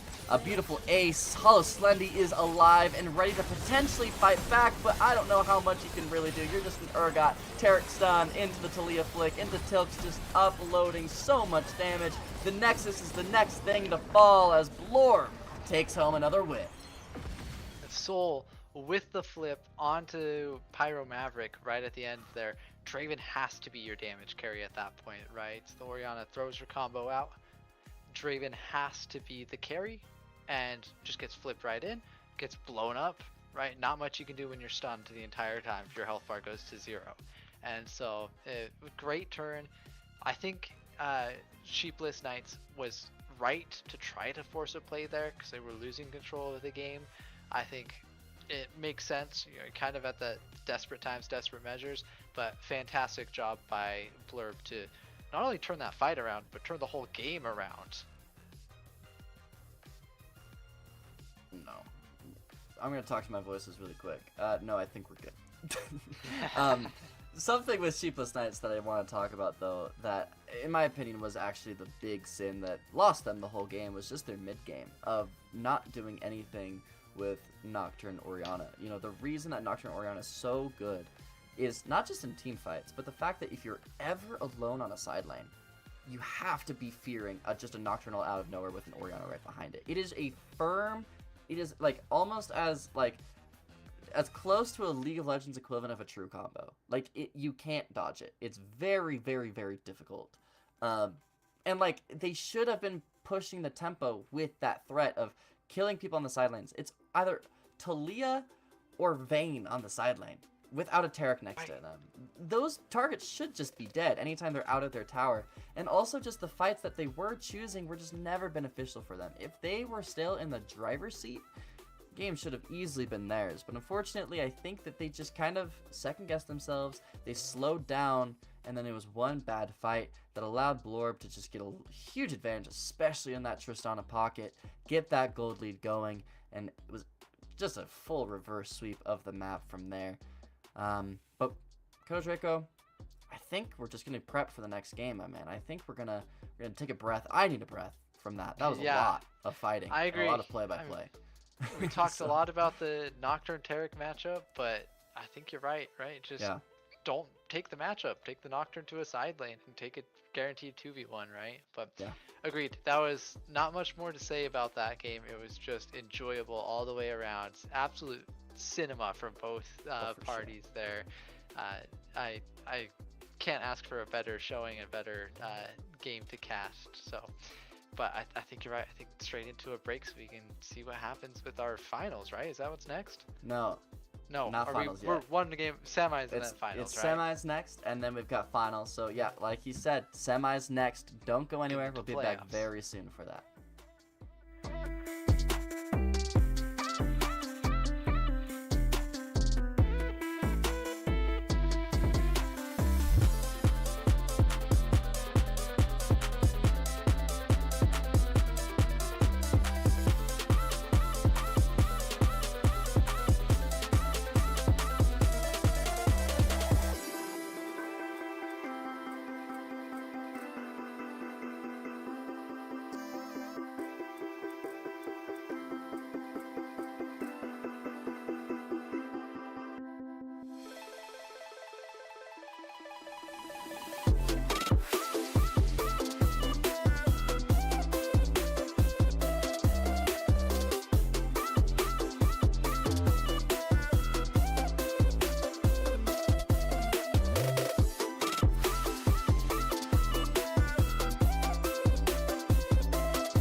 Fellow armsmen, I ask you, will you follow me tonight to break their spine and reclaim what once was mine? Those cravens backstabbed me, deceived me. Never shall I tolerate their crimes again. Now let the hunt begin. Oh, 7,000 souls scared and daunted, such a tale of woe. Not too long ago, this village was a golden scene of hope. Call down the reckoning to bring back hope and peace. Restore our Gloria to live forever. Bring down the dark regime. I know how to unleash eternal power. Lead us to order. I am the light bringer. Fellow warriors, Hey everybody, welcome back to the Progenitor League Circuit. April. Man, I can't even keep track of the months. I'm just so excited to be back for more games. I am Juhadre. I am joining Kodo Draco. Hey, Kodo, how's it going? You're joining me. I'm doing pretty well. I feel like, I guess I was here first. I have dibs on the territory here, at least for this stream. But I'm doing well. I'm excited to cast with you. I'm excited to cast these games. How's life wrapping up the cast on your end? So far, it's going pretty well. I'm excited because we are into the playoffs of our April tournament. Everybody, this is the first it's the semifinal that we're going to be watching, but there is another one going on simultaneously, the winners of which obviously will go to our finals. So the game off stream is Auburn University, who was our first seed, versus Blorb, whom we just saw get an amazing comeback victory. What a game. So much fun. But the match we are looking to watch right now is University of North Florida versus Phil Me, our second and third seeds. And Kodo, if the rest of the day is anything to go by, we're going to have a lot of fun seeing two other brand new teams come together here on our stage and just duke it out to get to those finals. Yeah, the day so far has been fantastic. I don't expect anything different because it's the same teams, just different matchups. So I am absolutely excited to see. I'm still riding that high from last game of just what an absolute fantastic game played by both teams. That's if every League of Legends game was that exciting, I'd watch every single one of them. So hopefully we get something similar here. No personal ties for me, at least, to either of these teams. So hopefully it's good games all the way through the playoffs here. I think the only thing that I don't know if hoping is the right word, but thought would be very funny if it happened was if both teams from the University of North Florida ended up playing each other in the playoffs. In the finals would have been even better because that's really fun. But in it was quarterfinals. No, it was semis. It was semifinals of 2014. Yeah, it had to be 14. 2014. It was Samsung White versus Samsung Blue. Yeah. And by the way, everybody, if you're a League of Legends fan, if you're a pro League of Legends fan, and you want to see A, how the game used to look and function, and B, the most dominant game of League of Legends ever played, go watch that series. Season 4, semifinal, Samsung White versus Samsung Blue. You will not be disappointed. It's incredible. Yeah, absolutely. I haven't watched those games in a minute, but there are a lot of classics from, I feel like, dare I say that was the golden age of League, was kind of that 5-year span, 2013, 2018, of just, pro play. It was crazy. We saw a lot of things, and in-house, the telecom wars, right? SKT back then versus KT. Lots of, I don't want to say infighting, but rivalries is probably the word. So it would have definitely been fun and even better to cast that. But I'm sure they play each other all the time, and they're in the same club, I would assume, at the same school, so they probably know each other, probably even scrim against each other at points. So maybe they're not missing it as much as we are here as a cast. And that's fair. I imagine they're probably rolling their eyes. Oh, we have to play these guys again, and you feel like you already know how it's gonna go. But we have no idea how this is going to go because the University of North Florida, we watched, I think it was Team 2 earlier today that we got to see, and we haven't seen Filmy yet. So both of these teams are new to our eyes, and that's my favorite match. Hold on, that's my second favorite match that we have on PLC. Is I'm going to call it a whitewash because it's two brand new teams. It clears the slate. There's nothing that we know about them except what we can briefly view in the OPGGs that they submit at the beginning of every tournament. And a lot of that actually comes out in our drafts when it's two new teams, right? There's no expectation of what's going to be there except what we see people have been playing often. Yeah, absolutely. And I don't want to be a caster who gives away any sort of mains or one tricks or anything, but prepping for this, looking at the op.ggs that were posted, looking at least at the ranks, it seems to be a pretty even matchup on paper. And I'd say a pretty high level matchup. It is no surprise just from paper that these two teams are both in our playoffs. And looking at it just from an abstract maybe one or two outliers there, but I don't know if the lanes match up or not, but I think we might see some good high-level macro play coming through. Range drags by 16 minutes does not happen accidentally, right? You have to plan for that. No. And starting a comeback, same way. Right. Yeah, precisely. And our playoffs because we've removed that gap. Pardon me, that Billy Harold mentioned earlier in the cast. One of the reasons into the higher level of moving around the map and understanding what actually wins the game. And so looking for those priorities, thinking about, we know what we're going to draft. Speaking of draft, we're almost done with it. Well done, Kodo. We called it. I don't actually know what we called, but draft is almost done, everybody. You can see it up here on the screen. All that means is that everyone is so excited to get into this game that we don't even get to talk about pick order. So that's good news.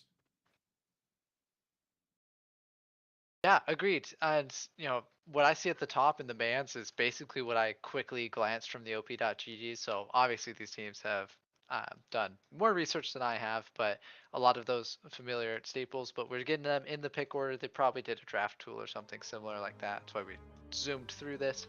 But looking at just the comps in general, this seems to be a pretty standard comp, right? Bruiser, fighter in the top lane, some AoE engage CC in the jungle. Diana's obviously a little more damage, Amumu's a little tankier, control mage mid, and then ADC and supports in the bot lane. So I'm excited to see how these play out. We do see, I'd say, a little more brawly in the sense of the picks, especially top lane, Set and Jax. I could see 0 kills happening in 10 minutes, but knowing it's PLC, I could also see 10 kills happening in 2 minutes, right?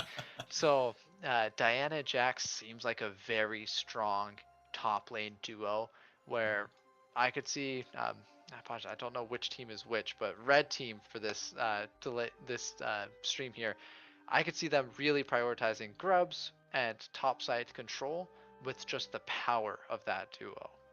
All right. So Filmy is on the red side. I heard that from production. And Kodo, I'm actually a little bit disappointed in the marksman pick there with the misfortune on. But the problem with it is there's not a lot of setup for good ultimates. You got a small stun from Jax with a counter strike. You got the small stand. There are many, but they're all small. If we look at the side of University of North Florida, if they had the Amumu, if they got the Victor that's up there and that gravity well, what could they accomplish? And so there's a lot more the good ultimates, and that's what I'm looking for on the side of Filmy. Agreed. I think I'm going to shred through a Jax Tom catch way faster than Misfortune is getting through Set Amumu. Right? That's not even a question. But I think a lot of the power of the Misfortune comes through her ability to roam with that strut passive, lots of move speed, lots of getting around, so you can ensure that the Jax is getting the matchups that he wants and the Misfortune the matchups that she wants. But also she's a little bit safer in the terms of she's more utility focused, right? You don't necessarily have to be in auto range to put out damage. You could be over a wall, and when you're against an Amumu set way, right, that's if you get too close, you miss position, you're getting locked down in one shot. Where True. Misfortune, maybe it's not this is the best champion to give the best damage all the time, but if I can at least get an ult as Misfortune and get half my damage out, right, that's still better than just me trying to go in as, I don't know, a Vayne or something and just getting one shot and not doing any damage. Right. So I don't know what the decision was there. I wonder if Ezreal would have fit a little bit better, but it's neither here nor there. It's Misfortune. I hope it works well for them. On the other side, I do like the Zeri though, and getting the protection of the crowd control from Amumu, the utility tree from Hui, and having the oh, hold on. You're out. Doctor. Oh, not that one. Oh, yeah, that's what you were meaning. I thought you were saying that Nocturne was in this game. No, that was the last one. But Zeri as a champion is just so much more mobile, and like you said, shreds. And so having the composition that they do to peel for and to protect Zeri, it, in my opinion, feels like it's going to be a little bit stronger. So I think that just looking at the draft, I'm leaning UNF. I think so. I think the big, just like the last game we saw, not to keep pulling back to it, but we saw an early game comp versus a late game comp, essentially, right? The tempo, the priority, the demand is on, at least in the bot lane. Derry here, and KFC's super fan, I love that name, to push the tempo, see what they can do to a Zeri Yuumi, which is not a strong dueling lane. That is very much a scaling hyper carry duo. See if they can get some early gold advantage and push them out of the game. So, you mentioned KFC superfan. All of us here like KFC, but did you know that the KFC Facebook account only has a few friends? You have... I do. Yeah, you've heard about this? Yeah, I have. Go ahead, tell it. So the band The Spice Girls is one of the friends, and then several men by the name of Herb. And in total, it gives you the 11 herbs and spices of the KFC recipe. And I think that's one of the funniest things on social media, apart from the Wendy's Twitter account. I think it's fantastic marketing. Absolutely. Looks like we're maybe paused here. I do know as well, and maybe this is just a well-known fact, but it was surprising to me that KFC originated in Salt Lake City, Utah. A lot of us are from Utah area. That surprised me, which I guess makes sense, right? If you're in Utah, you're not going to make a company or a restaurant called Utah Fried Chicken, right? That's just fried chicken, right? Ladies and gentlemen, as we're waiting for the technical difficulties to fix themselves, allow me this extra little bit, because not only is what Kodo Draco said true, it's on 39th South and State Street in Murray. It is the only location with a buffet, and it was originally called Harmon's Cafe, not Kentucky Fried Chicken, which all of that combined makes it just a little bit more believable that that is where it started. And then around the corner off the 215 freeway is a Harmon's Cafe that is a KFC. It is combined with a Taco Bell now because, you know, the times we live in. But if you want some extra KFC history, yes, travel to the Salt Lake area of Utah, go to the original. It's called Harmon's Cafe. It's on 39th South and State Street in Murray. But we're watching League of Legends now that all that's done. Thank you so much for your acquiescence, let's call it. Let's go. And I didn't even have to admit that I've never been to a KFC before. Oh my gosh. Into the top lane, we've got Grasp on Finesse with the Jax here. Classic trade combo from Slingshot, right? Get the punches, get the stun. Level 1 set is one of the hardest things to deal with, even as a Jax with your stacking attack speed. But I think these quick little trades do favor Finesse, right? You get the stun, you get the Grasp proc, the permanent stacking health compared to the Conqueror is really going to help. And a miss stun from Slingshot with the Ignite, not used, but selected from Slingshot. So really trying to play this early game tempo, win this early fight. And so far Finesse is just doing that, finessing this matchup. First gank is coming in, Slingshot flashes away. Only level 2, which means he doesn't have the W, and that's first blood over to the side of Filmy. And that's exactly what we were talking about in Champ Select, that top lane duo synergy. Both early fighters, Jax and Diana, can put out a lot of damage, decent amount of gap closers and everything there. So I wouldn't be surprised to see if that repeats, especially considering the fact that there's no TP on Slingshot, where Cable can clear bot side, maybe get a bot gank out, and then Recon go straight top again if they really wanted to push that lead. The Jax is playing the long game as a Jax should. He's stacking the Grasp, has the teleport, wants to affect the map, but then when you look at the side of the set, like you were saying, the Ignite and the Conqueror really looking to punish the lane and get some control that way. And I wonder how well that's going to work for him and the side of UNF.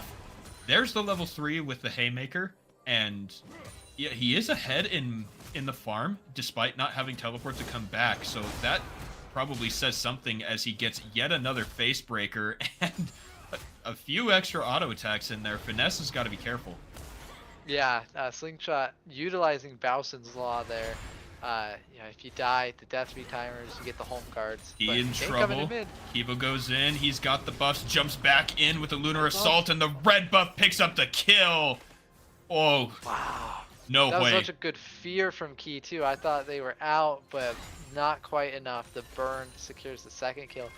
Next kill for Filmy here would give the Feat of Warfare, and we're. Yeah, we got to be careful if you're a UNF fan. Slingshot gonna get hit with the counter-strike. He does have the Haymaker. He does a bit. He gets the Ignite down. Can he get forward? He doesn't have his flash from level 1. Slingshot down, and Feat of Warfare is claimed by Filmy. On the bottom side, KFC Superfan goes in and takes more than half his health. But Junnerd is taking a bit of damage as well, and the trade goes back. I think that's all this is going to be, and they'll farm it out. 3-0 Diana, 4 minutes is scary. You know, flash forward to Finesse, gets hit with the bandage toss. Finesse is going to land the counter strike, dodge the second bandage toss, and Mike almost picks up the kill on the top side. It was real close. Yeah, clears out a couple of those waves, a couple of the minions, gets at least something back for his gank, but so far, great plays coming through from the side of Filmy, right? They're pushing a lead with this early game comp like we needed them to, or we asked them to. They do seem, at least in my opinion, how well do they scale? It is an early game comp, yes, but we know that Jax is one of the strongest scaling champions in the game. Syndra gets her passive stacking up, you know, all of her abilities get extra strong. What do you feel about the later parts of the game? And as a top laner, this is why I ban Jax. Because it's, depending on the matchup, some matchups you just can't win against Jax early. And late game, you just don't win against Jax. And so it's very much, I don't think they are need to be super worried about being outscaled, at least on the top side of the map. Syndra, Diana, Jax, all scaled just fine, if not perfect. But the bot side, that misfortune we've talked about time and time again. Yeah. Yeah, so they probably do need to worry about that. UNF looking okay. They're only down 1,500 gold. It's just the 3 kills, right? So if you think about the math on that, 3 kills, 300 each, plus a couple assists, yeah, that's all it is. So they're keeping up in farm, they're keeping up in pressure, they haven't lost any map objectives or anything like that. So they just gotta, knuckle down, pun intended, and be ready for the next part. But there we go. Filmy does pick up the first Drake. That is Chemtech. Now that that's off the board, we know that that won't be our soul. I think that's okay. Traded for the Void Grubs up on the top side. Mike gets that one. Agreed. We're seeing a Cloud Drake next. Saw that sneaky little symbol on the wall there. So we're getting something exciting. Mountain, Ocean, Hextech. I'm blanking on the last one. Inferno, but Key throws his own Inferno. Kibo underneath the turret flashes in and picks up yet another kill. 4 kills in the game, 4 kills on the Diana. For sure, they're terrifying. KFC Superfan goes in on the Abyssal Voyage. Now the Ignite is down onto Junnerd. He gets stunned by the Tongue Lash, has to flash away, uses the barrier, gets the Summoner heal for Amber Dragon, flash forward, and Derry picks up the kill. And that was not how I saw that going. Nice work by Filmy. Very well done. KFC Superfan going in on the W, and what a good dodge from Junnerd with the E to get away from the knockup. And Amber Dragon, I'm not sure quite what or when. Oh, Amber Dragon might just get the kill on Derry. Oh no, the dive was failed. It's unfortunate. And the cat comes away with the first kill that isn't on the side of Filmy. Now, I am usually not one for toxicity, but this is a time where you spam your taunt emo and just do the little cat head bobs right there. that is an acceptable time. Yeah, getting the kill back is actually huge. Unfortunate that the gold's on Yuumi, but it gets the reset, no plates, no wave crash. And, no getting the next wave for Derry. That's very important. But back to the original fight, we had missed the stun, the tongue lash from KFC Superfan. Nothing, I think, coming out of this. Nah. Amber Dragon was standing between them. I was about to compliment it. Standing between the Tahm Kench and the Zeri to stop the tongue lash, but then they reattached in the stun. Going in again with an Abyssal Voyage. Mike is here. He gets the first stun. He is level 6. They might just chase this. KFC Superfan is in some trouble. He's slowed down by the Prowling Projectile. Pops the Grey Health, and there's the Curse of the Sad Mummy. Junnerd picks up the kill, and this is what we were talking about. This is the comeback. The crowd control from Nemumu doing a lot of work. Slingshot has to flash away. Not getting stunned by the counter-strike. I think we're done. I think the flash is okay there. Honestly, with the burst, from Stacked Grasp, and it looks like Finesse is using the W to amplify the leap strike damage instead of using it as an auto reset. You're getting a very front-heavy burst from Finesse, where I'd like to see Slingshot just immediately use that W, bounce back the crit that you've stacked up while the Counter-Strike is charging, because they're both such long durations. Hold underneath the turret. This might just be it. The Showstopper, flash away from the Haymaker, and Finesse gets the kill, but he's ignited. We get down to 106 HP. Meanwhile, on the bottom, KFC Superfan gets a kill onto Junnerd. Derry chasing after the cat and says, "You don't get it again." That's a shield on Amber Dragon. The double up almost hits. It hit the back minion, but it didn't get the kill. Oh man, and that we saw a direct cause and effect with the top lane fight. Slingshot has to use the flash to get out of it instead of using the W to bounce the damage back, get the shield, and then immediately on the next fight, Finesse is able to flash dodge the W and Slingshot can't follow. Who knows if they would have been able to flash in time and make the outplay, but it gets a kill, right? It would be 1-2 set instead of 0-3 in this top lane. So we'll see if they can recover that now that they're both flashless. The Ignite is the next summoner up in this fight. Slingshot does get hit with the counter-strike. That is a lot of grit on Slingshot. Mike Beestum is here. Gonna get some magic resistance off of him. Stun with the bandage toss, dealing huge amounts of damage. Slingshot will pick up that kill. KFC Superfan in the river. You can't see that Abyssal Voyage coming very easily, but he is dodged out, and this is going to be Void Grubs over to the side of Filmy. That is a split objective now. Key, in some trouble, is going to get the shield from his lights, but on the other side, Unleashed Power comes in, and that was a big kill for not a lot of damage. I know he doesn't have TP, but I wish Slingshot would just stay and punch that tower. He had a huge wave stacked top. I think it was a double stacked wave after that fight. And yes, crashing it is great, but you see it's actually going to freeze right outside the tower for Finesse here, and you're missing out on some plates. I would like to see a little bit of maybe greedy play coming in from Slingshot to try to get some gold back into this fight. Instead, you're giving up tempo for this dragon as well from that grub fight. And that will be the feat of monster slaying over to the side of Filmy. That gives them the Blessing of Noxus and upgraded boots already at 12 minutes. Finesse goes in onto Slingshot, will land the counter strike. Slingshot cannot land the Haymaker, but trade after trade up here on the top side. You know, if Slingshot had grabbed Grasp, I think he would have stacked it pretty well. But on the bottom side, Junnerd in some trouble. Amber Dragon caught by the MF ultimate. And now Junnerd and Mike Beestum want to go in, but I don't think they win this fight. They have one ultimate. Oh, they definitely don't now. Geo has roamed down. That's a knock up on the Mike Beestum.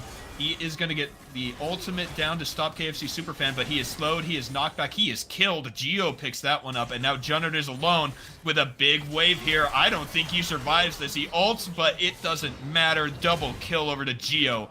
On the top side, Slingshot versus Finesse. He leap strikes away from the center of the Haymaker, and I think we're done fighting for now, but only for the moment. Yeah. I agree with you to your point earlier. And they go, Finesse underneath the turret. He is ignited. He takes a third turret shot. Haymaker doesn't land, and Finesse showing Finesse with the slimmest of margins on the hitboxes. Yeah, agreed. I didn't quite catch when the E came through from set to stun, if he used it before or after the Haymaker ult, but I'd like to see maybe an attempt to counter the leap strike. Use it to pull him out of the jump. It's an instant pull if you can just time it as soon as you see the jacks moving. It's a bit of a skill check, but maybe a dive top. Definitely a dive top. As the camera was stuck, I was watching Kibo and I saw his ultimate go off. Another kill, 5-0 on the Diana. Kibo is running away with this game. Yeah, we're seeing Kibo and Finesse really finessing on him, right? Kibo's enabling, but be also aware that they're a carry jungler. They can take the kills and it's fine. And yeah, we're seeing this map control coming through. If you look at the vision, I see 2 wards for UNF. Now, given they're barely coming back onto the map, but they are very defensive wards. One to protect your blue buff and one to protect your Krugs.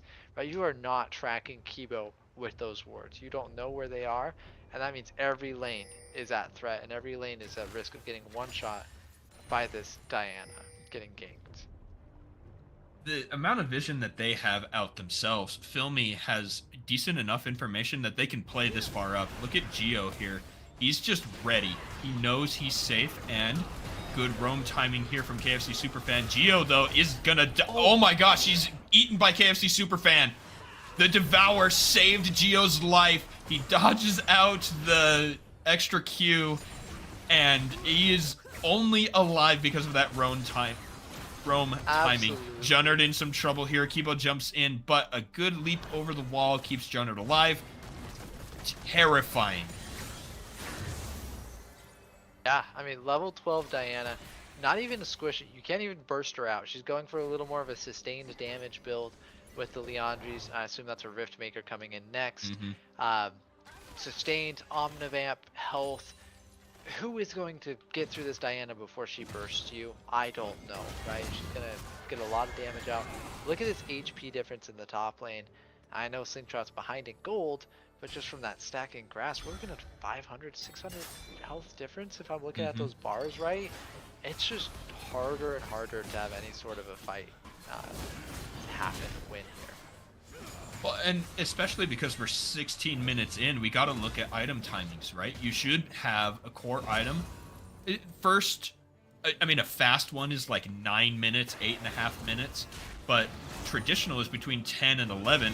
Finesse jumps back in with the leap strike, but meanwhile, mid lane, Derry's in some trouble at the 2v1. Mike Beeston is here. Finesse will walk away, and the engage in the middle goes nowhere. And I think Krugs are going down, or maybe that's a Herald. Yeah, it's a Herald. Just more tempo generated here. I think what you're talking about with the items is, you look at the top lane CS, maybe a solo kill. I would be surprised if we see a flash Q here to finish it off. I think it's happening. And there it is. Alright, yeah, Finesse knows the damage, knows he's got the Trinity Force finished, ready for that burst damage. Nothing Slingshot can really do with all the spells on cooldown. Merc Treads as well, picked out for Slingshot. Understandable with the Diana and the Syndra, but there's nothing to help in this one-on-one matchup. And the tenacity. Look at a little bit of tenacity, that's fair. But you look at just the CS numbers and you can tell it has been a bloodbath top lane. Right, mid lane, both about 140 CS. Bot lane sitting, 130, 145. But then top lane, 90 to 100. But looks like just Filmy's taking another stab at this objective stacking, putting themselves on soul point. 17.5 minutes. They're really keeping this tempo up, not giving any sort of... Mike Beeson goes in, gets the Curse of the Sad Mummy, steals the Drake, stops the stacking himself. KFC Superfan will get the Tongue Lash for the slow. He might be able to use the Devour, but he's slowed. The range on that was gross. Derry picks up the kill, but Mike steals the Drake. That was pivotal. Absolutely worth giving themselves a breather. Mike B says they're not giving us a breather, I'll give us one right here. It's absolutely important to get Mountain Soul, give yourself a little bit of tankiness, or Mountain Dragon, a little bit of extra resist there. Dying is completely fine. But yeah, KFC Superfan still exists. Even though you can't swallow minions anymore on Tahm Kench, you could still Q ult somebody if they have full stacks to swallow them from far away. So we get that long range swallow, puts it right back into the team, guarantees at least a trade kill for the Drac. Slingshot is not having a good time up here.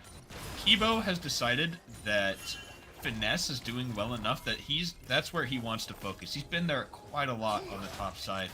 And so Slingshot isn't able to finish his items. He's not able to farm. He's not... And with 5 deaths, that means he spent so much time away from experience and from gold.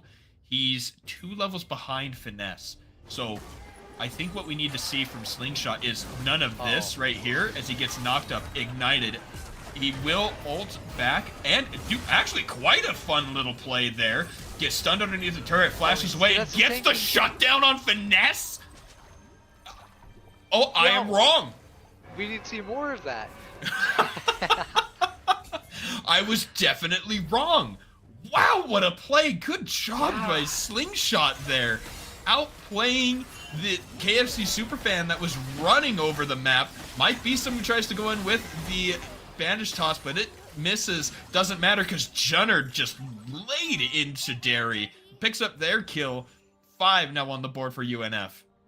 2 minutes ago, it was 2-13. And we were saying this game's done and over. They're FM's about to get their 3rd dragon. Right, gold is nowhere, but I know it's still a long way to go. But 3 kills, get a drag steal in, and man, even just as a player, even if there's still a 9,000 gold gap, you've got to feel a little bit of energy if you're on UNF, right? You got to feel like, hey, we're still in this, we're making plays.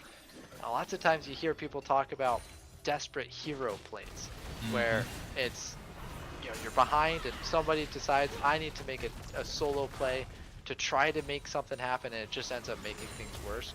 But we're seeing hero play, and they're all kind of working. And maybe UNF just needs a few more of those, and they could pull together a scrappy team fight. get some gold caught up. Maybe at this next drag spawn. We'll see. It's scaling like we talked about. Key is in some trouble underneath the turret. KFC Superfan gets flashed on. That's another outplay. And the fully stacked turret hits Geo. And the shield. He will get the shield and he will make it out. And that's another hero play. I saw 18 hit points.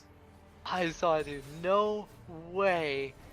And what an awareness from Key as well, that this QE, that's right, I gotta think about what fingers I'm pushing. This Fire Trail, Rumble from Hui, slows. And so it kept KFC Superfan under tower for another shot, and then you fear him back into it. It ramps up off KFC Superfan, and then one-shots Geo after he dies.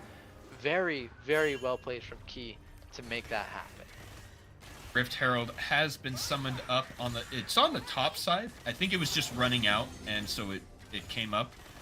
It will do not a lot. I think there's plenty of time to stop that.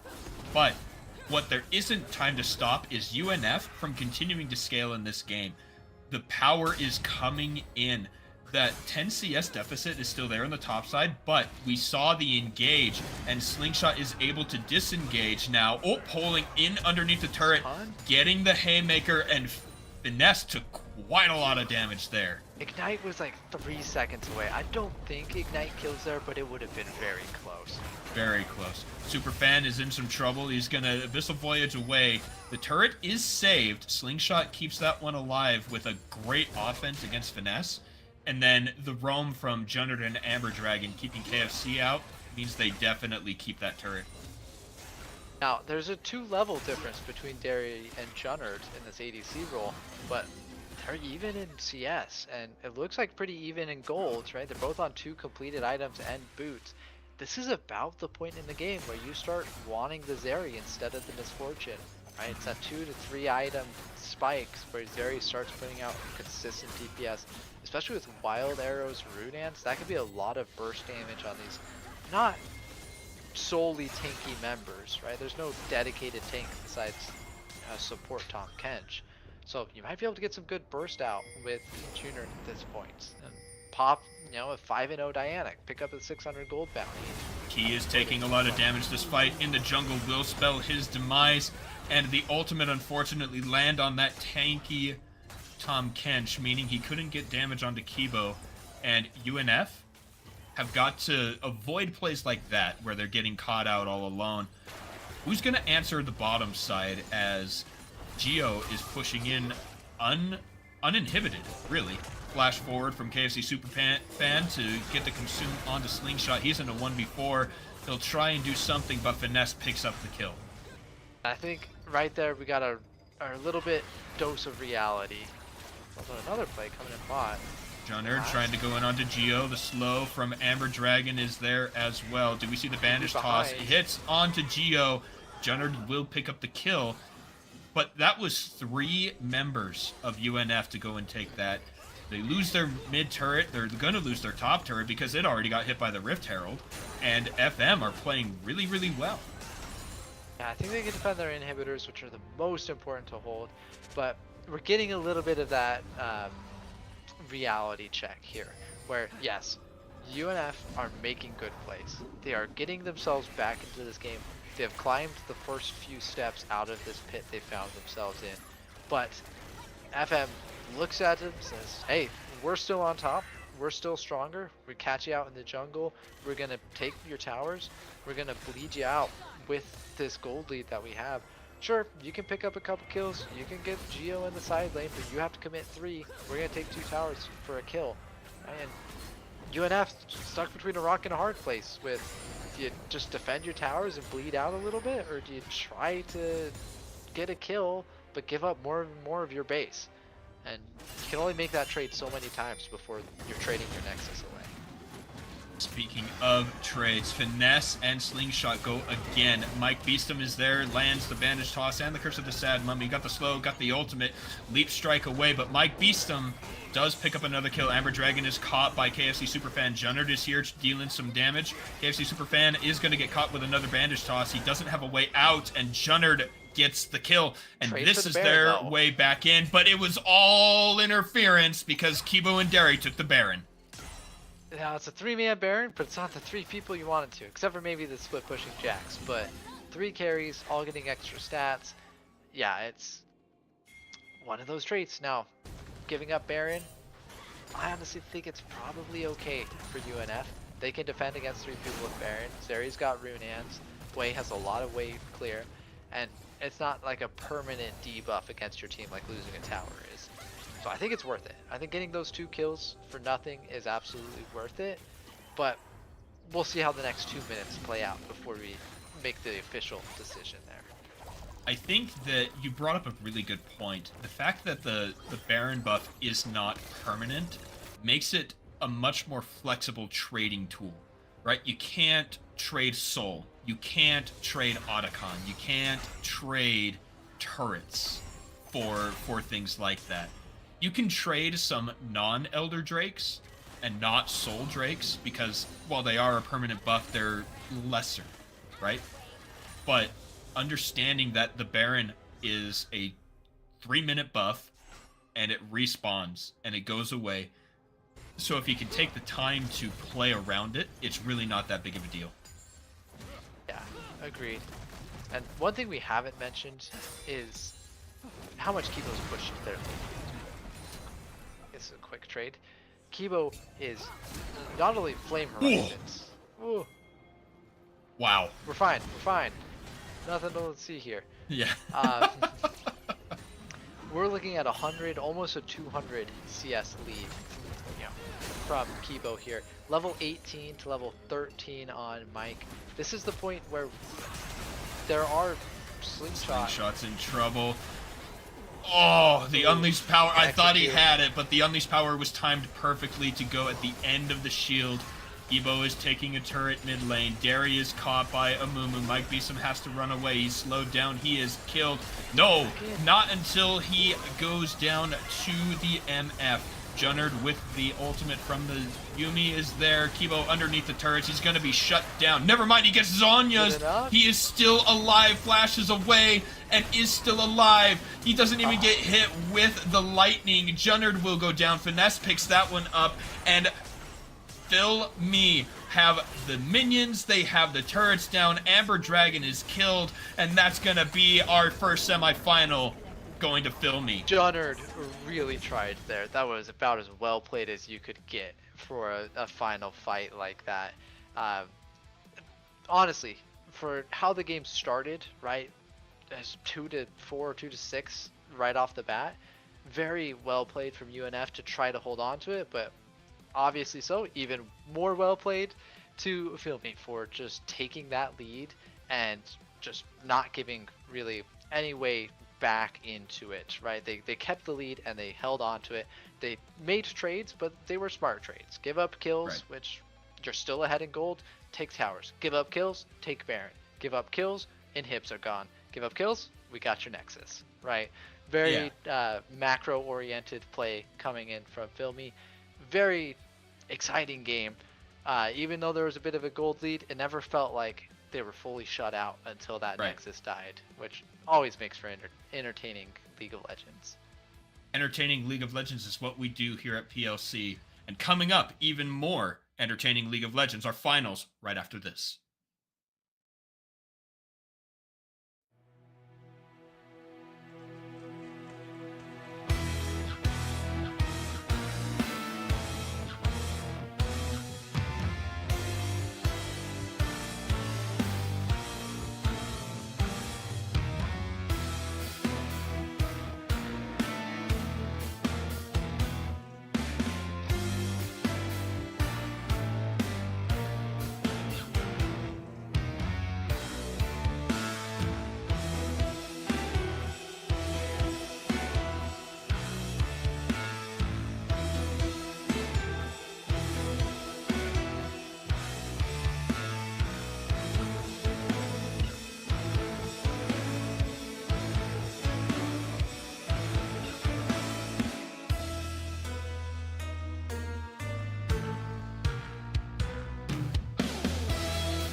개종어 다이오리 노르사가 노르나딘 나그노스 에켄니르 덕후리다 낙세기레소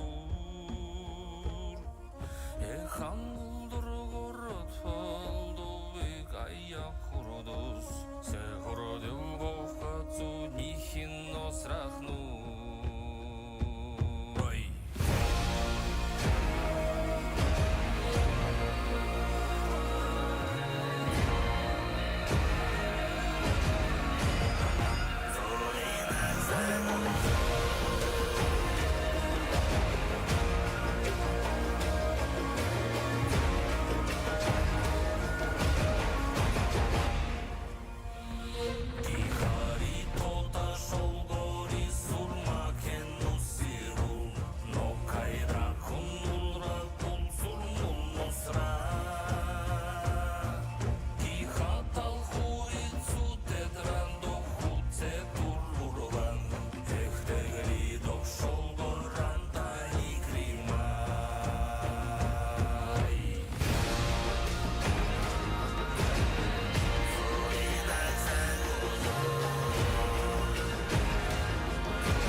counting all the ways I died.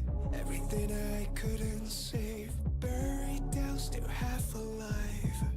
It's got me crawling in my skin, but no one's coming out to hold me close. Pouring out the gasoline, yeah, I've been making friends with all these ghosts, and I got nothing left to lose. Fight to the future.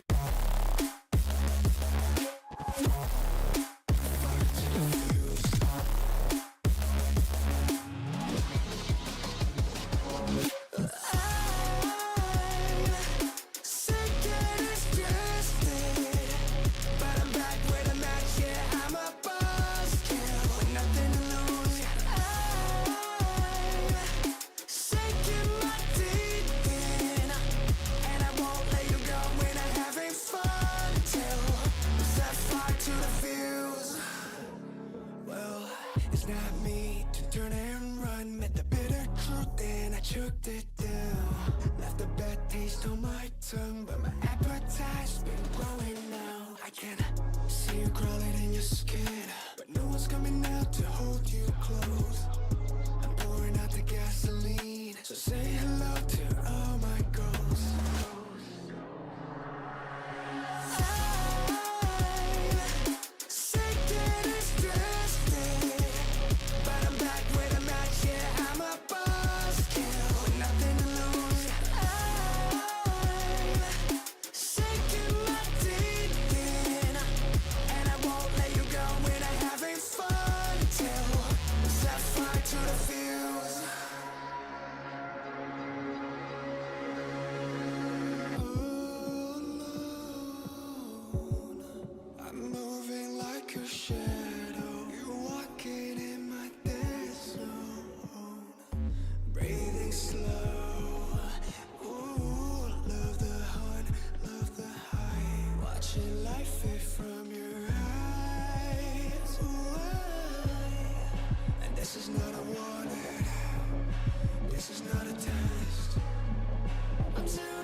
Hello, everyone. Welcome back. This is the finals for the Progenitor League Circuit April tournament. And T-Van, you're here on the cast with me. I'm Juhadre, and we're looking for quite a game. We have Blorb versus Filmy as our finals. Yeah, I mean, two rosters that we've seen climb the ranks today. I have yet to see them in these previous tournaments, and so this is a very fresh look at these rosters. Obviously, I did get the opportunity to cast Blorb previously, and they seem like a really strong team. They're drafty in these finals. So, in your game with Blorb, but on the other side, we saw just dominance out of Filmy. So, do you think, based on seeing those two games, are we going to get another comeback story out of Blorb, or are we going to just see a Filmy run over once again? Like, what is the draft going to look like? Because I think that is kind of what was the linchpin for Blorb's comeback, was that they just needed 2 items for a lot of their carries, and then the game was a lot more easy to play. Once their comp kind of made more sense and got that cohesion, it was very easy for them to get that comeback rolling. In terms of Filmy, I feel like my biggest linchpin for looking at both these teams is going to be mid lane. Because Filmy's mid laner is a really high-ranked player in comparison to a lot of the people that are going to be in the server. 125 LP Masters is what I was looking at. I recognize his name. I'm pretty sure I've played with him a couple times. And so my idea, or my thought is Blorb going to get Taliyah and be able to neutralize that lead in mid, or is Blorb's team going to maybe slowly suffer from a stronger mid player just from finger difference? You know, there is kind of there is going to be a substantial, or not substantial, but there is going to be a skill difference. But it's how much are they going to try to negate it, or how much are they going to allow that to be pushed into them, and they can't do much unless they do a comeback like they've done previously. Right, and so the scaling in the draft, like you said, that's where we need to look. How well are they going to be able to deal with the early game based on their champions? How well are they going to deal with the late game based on their champions? And if we can see some high carry potential out of the bot lane again, because that Tristana was terrifying, especially like you said, after getting those 2 items. It was the Yuntal Wild Arrows and the Infinity Edge. It was over at that point. And then the Vayne and the top side able to scale, get that 3rd item. Suddenly, she's dealing absurd amounts of damage, and the 84 health Urgot doesn't exist at that point anymore. Yeah, and I think that scaling is going to be an interesting question mark, because the opponents that Filmy was facing were too reliant on scaling, in my opinion. The Zeri Yuumi just didn't provide anything. The mid laner, their mid and top were suffering, so Amumu had no winning lanes, and that's why Amumu couldn't farm. Also, Diana just getting that Strong of a lead. I mean, Diana wants to kind of clear and play full clear and play carry jungler style like that, and get some items early on. But because they didn't allow the enemy team to scale like they wanted to, and so that's kind of the difference between what Blorb faced, where Sheepless Knights, they got a good amount of a lead, but they didn't know what to do with it. Whereas I think Filmy is a team that knows how to push the boundaries of their lead, knows how to constantly keep the tempo up, especially with this season right now. You know, the objectives telegraph how to snowball very easily. You get either the Dragon or Grubs, you get the next Dragon or Grubs, you get the one that you want because you're the one in control, and then you get Otacon, and then you get Baron, and then from there you usually end the game. So then I guess our next question is, are we expecting as unforeseen champion picks as the Taric in the jungle on the side of Blorb? Are we going to see something else new and exciting, or are we going to go more comfort, more meta, more standard, because this is our final and it has this much more importance than the other game? Yeah, I think that's a great question, because it's hard because I can see both sides of it's a best of one in the finals. If you pick something off meta, it's going to throw the enemy team.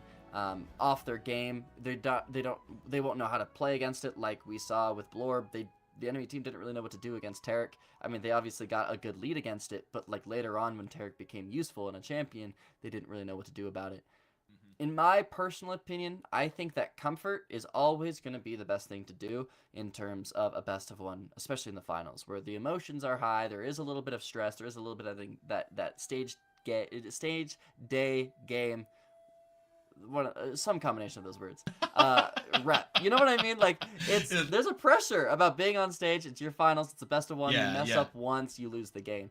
And so being able to play something that you don't have to think about, where you can control your emotions a little bit, something very comfortable, I think that is going to lend them to a lot more successful of a game than something if they're thinking way too far down the road of like doing the mental math of like, wait, but if we put Tristana jungle, then we get the flood, and it's like you're lost in the sauce. You know what I mean? Right. A little too much on the meta breaking. And actually, you know what? I made a post in the server not too long ago answering someone about the revive and stuff, calling back to an episode of PCP. And here's another one now that you brought that up. Choosing something like that has to fulfill a purpose. If you're picking Tristana jungle, to follow your example, just to pick Tristana jungle because you're not going bot lane, well then that doesn't do anything. You're just going to make people upset. But maybe because you max your E and that explosive shot helps you clear the jungle really quick, and then you get these long range rocket jump ganks. All right, now we've got something to talk about. But talking about picks, instant lock-in is the Yasuo, and I was not expecting that.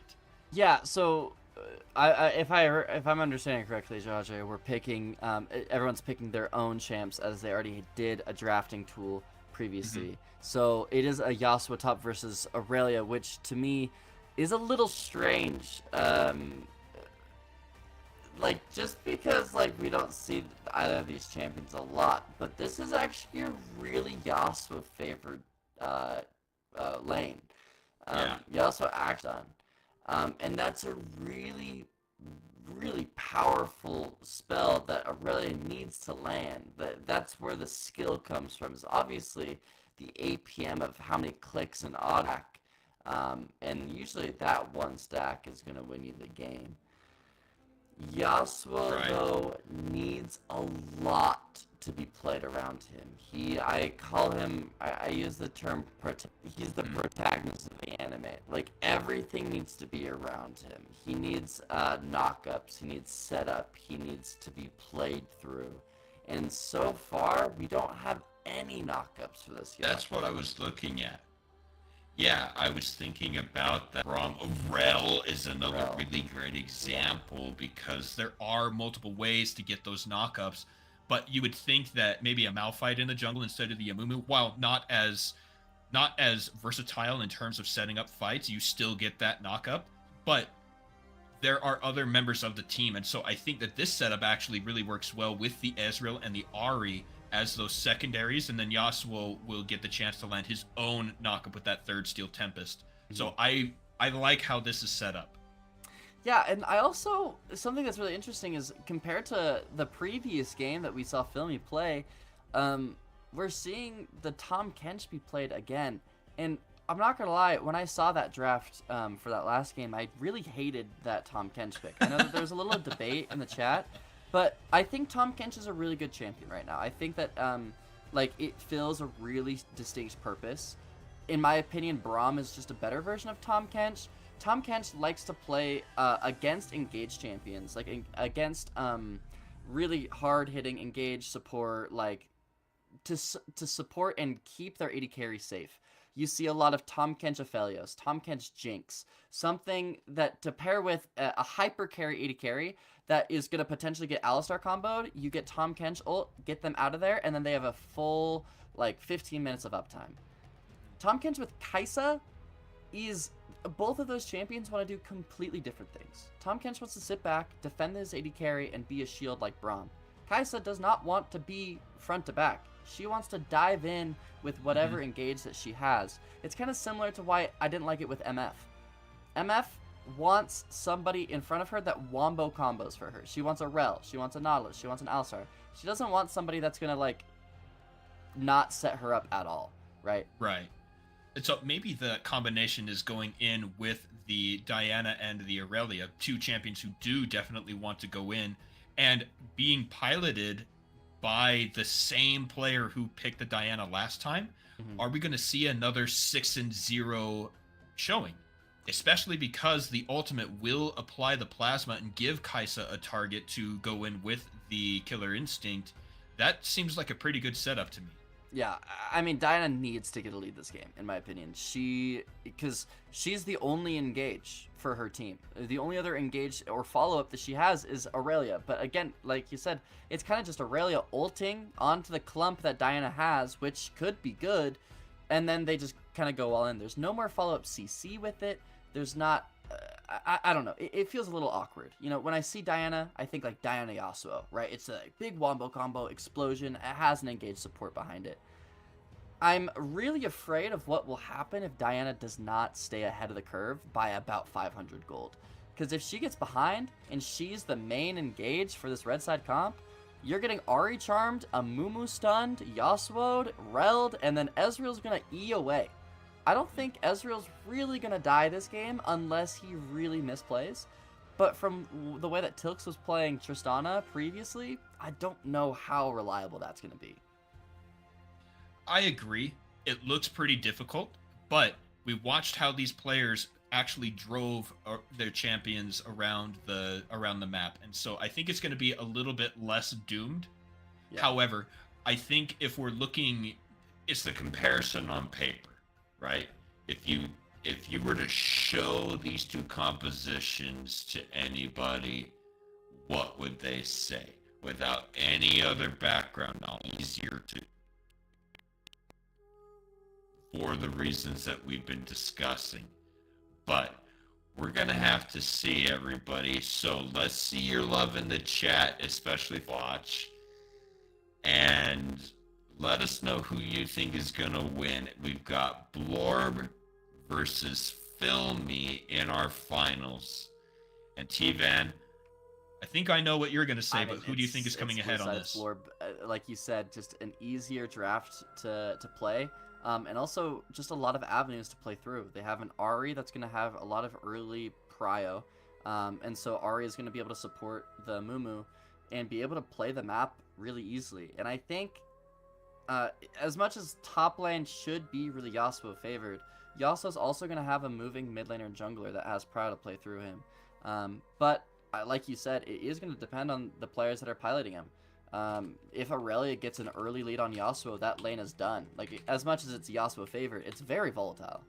So if Aurelia can get an early kill, maybe a cheese gank from Diana, then Aurelia is going to probably snowball and could easily win this game. Right. Yeah. I tell you what, if I were on the side of Filmy, I would go top for the first 8 kills, not allow the 10 death power spike, and then get Kibo those 5 kills to get around the rest of the map. I'm just saying that that's what I would do. I'm rocking with it. Okay. I will admit that I have some biases against certain champions, and one of them may or may not be on the blue side top lane. But we are into our finals. This is it, everybody. Blorb versus Filmy for the April Championship. Again, show your love in the chat. I see an FM, and we got an FM. All right. But we've got T-Van, and I'll say it. I think that Blorb has the better composition for this game, so we're 2-2 on the vote so far. Let's take a look at our battle fans. I will say though, Jahadre, one thing that we didn't really talk about is, so I mean, I referenced him in the early game, the pre-game, not early game, we were not in a video game, is Geo, and he's on the Victor, which is a champion that he's actually really comfortable with from my sleuthing that I've done. He loves these control mages. His highest played is Hui, but Victor is very close under that.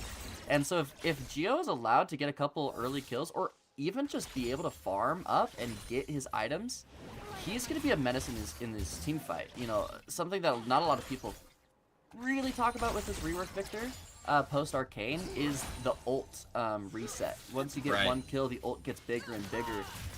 And Blorb is very, like, meatball, just run at them in one big clump. And Victor loves that. So Victor, I think, is going to have a heyday in these later game team fights. But again, we keep bringing it up. It's if they can get to that late game. Right, and the beginning of our conversation was about scaling. Ruin goes in, Derry is ignited, huge damage. Jump in from Tilt with the Arcane Shift. Down to 80 health is Derry, and the engage from Blorb looking real strong. The mid lane, Call Me Soul takes quite a lot of damage. Geo is doing a lot here. A flash forward. It is first blood for Geo. Meanwhile, Kibo finds Psychopathic Poro. That is the mirror matchup from what he did last. Conqueror's Procky flashed over the bandage toss, and Kibo picks up a second. That is a brutal flash there from both sides, or from both players of Blorb. The mid flash after the auto attack already went through, securing a kill, and as well as a Mumu dying there. That is a big kill for Diana and a big kill for Victor. That's going to be swaying the map the way that this map should be playing quite a bit. But also the bot play is actually really good for Blorb. Something about Ezreal Kai'Sa. A lot of people think, oh, it's just Kai'Sa is just like a great counter into Ezreal as they start to trade once again. AFC Superfan is in some trouble. He doesn't have the gray health, flashes away. Tilks almost gets that last Mystic shot down onto Derry, but normally Ezreal lanes are the safe lanes. Like you said, they just swap supports. If you put Rel with Kai'Sa and the Tahm Kench with Ezreal, then you have our standard what you want to play and matching lane matchups. This could easily be a dive. They're actually not going to go through with it. They're going to rotate to this Diana play instead. Kibo dodges out the Psychopathic Poro. Kibo does not have flash. He will go down. Tilks picks that one up. Geo is now being chased. Call Me Saul pulls him away. And this will be a blue fub steal. Nice. Blue bluff steal. I still can't say it. That's a hard word. For the side of Blorb. No, I get you. I hear it. I hear it. But that is going to be Tilks with double buffs now. And what I was about to say is, yeah, a lot of people think Ezreal is just like a passive, like I'm just going to scale and once I get 3 items then I'm a champion. Ezreal's actually such a big lane bully. The fact that you're getting attack speed from your passive, your auto Q is just an empowered auto attack. So it's kind of like playing like an Ashe level 1. It's actually really dominant in lane, especially into Kai'Sa. He has a longer range.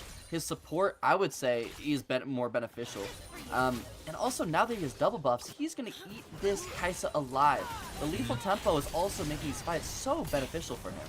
More engage from Ruin. Tilks decides he doesn't want anything to do with this. Abyssal Voyage does not get the knockup, but Ruin is getting the plasma stack. Huge damage coming out of Derry. Stunned, but red team does get the feat of warfare, getting that kill first. Tilks gets the kill onto Derry, but it's not just that, it's a double, and the Ezreal is strong. Yeah, he's really strong. He's going back with a tier Sheen. Like, this is it's going to be unplayable for this bot lane. And we saw it in that 2v2. Tahm Kench just doesn't really do anything against this Ezreal. He used his Arcane Shift, but Tahm Kench has no, like, Ezreal can E onto Kai'Sa with Rel stun, and he's just kind of there like, hey man, thanks for hitting my 80 carry, appreciate it. Like, doesn't really serve any purpose. And you need to put pressure on Ezreal. You need to. That's why you play things like Leona, like Nautilus, these engaged supports that force him away. But if Tilks is just able to free hit like he has been in this lane, I'm really scared about what's going to be happening in this team fight. First objective does go over to Blorb. They pick up the Mountain Drake. I was going to say Earth Dragon, but that's not right. Wow. We're struggling today. Yeah, we really are. It's okay. It's the weekend, right? It is. Isn't that what it is? Yeah. But that is going to trade Grubs over to the side of Filmy. And if I remember right, this is something that they really enjoy, getting the pressure in the lanes and pushing those up. They've even rotated Superfan up there. So that's going to be secured for sure for Filmy. And it's the trade of objectives when looking at our feats. Yeah, I mean, this is tale as old as time. now that with grubs being spawned, it's one team gets the dragon, the other gets the grubs, and it's just the debate of who and which one is better. In my opinion, I'm always going to favor the team that's getting the dragon stack. I think being able to potentially have soul is so much more powerful than grubs, but also, you know, it depends on the game. And I think that this game, Aurelia having Engage on 6 top grubs side, is big. engage on bottom side. Superfan is low, he goes into the gray health, but the crash down will help secure that. That's a rampage level on Tilks. Up on the top side, Finesse uses his own finesse to get the kill onto Awoa. So something that we didn't bring up also is the fact that Yasuo Awoa did bring exhaust in this matchup. So I was thinking about it a lot. Something that is really, really important if you're facing a champion like Diana is exhaust, because, you know, Diana jumps in, she wants to do all of her damage, and then she just gets hit by exhaust. It's the same thing as Kennen. If you watch any Korean support play against a champion like Diana or Kennen, they always bring exhaust. Even if they're playing a kill lane, they have exhaust, just for that champion. The fact that Awoa brought it is a little strange to me. I don't know if it is for Diana or if he wants to use it for lane. In my opinion, if he was going to use a combat summoner, it's got to be Ignite. You have to get Grievous Wounds against Aurelia. I mean, that's the only way that she's able to win this lane, is if you make a really aggressive trade into her, and then she just heals it all back up. I agree with you on that. It's odd how some teams make choices, but there's always a reason behind it. And if we do get the chance to talk to Blorb, maybe we can ask for that reasoning. But that's also the reason why we typically don't see exhaust in the top lane. It's because they're so isolated. You're not thinking about team fights. You're thinking about igniting, or you're thinking about teleporting in to get to the team fight. So Awoa is going to proxy the wave here, but Finesse doesn't care all that much. He's gonna leave the wave underneath the turret. No? Yeah. Alright, Awoa is still there. But now, Superfan and Derry are on the bottom side. They're just looking to do some stuff. Geo, though, is having a really good time in this mid lane, like you talked about during Champ Select. And Kamisol is having a lot of trouble. Not... Oh, gonna get stunned there. And into the ultimate, has to flash away. But the Arcane Storm is still there. Spirit Rush will keep Kamisol alive. Spirit Rush actually was not needed. That Death Ray was not going to land, or the second part of it wasn't going to. But, you know, better safe than sorry. But Geo actually should not have this much pressure in the lane, but because of that early kill, or that early solo bolo, that allowed him to get the upgraded laser early on, which allows him to get pushed faster than Ahri. That's kind of the point that I was teasing at earlier, is Ahri gets pushed first. But it's actually and we go. This is 4 members of FM. That flash from Tilks keeps him alive. Kibo almost got him with the Pale Cascade. Yeah, I mean, that's a good flash burn, but also that's a lot of time for FM, and that's going to be a showcase of what the team fights are going to be. We saw there, they don't really have that surefire of an engage on Ezreal. It's going to be a Diana dash with ult, but that's always going to be eat away or flashed away. Tahm Kench is going to use Abyssal Void to try to get onto him, but that's easy to space. And he's also just going to eat the whole minion wave by himself. He goes in, he's ignited. Tilks gets the kill onto Superfan. Darius underneath the turret. He does have his ultimate. He gets one shield. He gets the barrier. It's not enough. And that's another double kill. Tilks now 6-0. More fighting here in the jungle. Oh. Okay. Psychopathic Poro gets low. Kibo is low. Poro picks up the kill. Assistance from Kamisol and Blorb.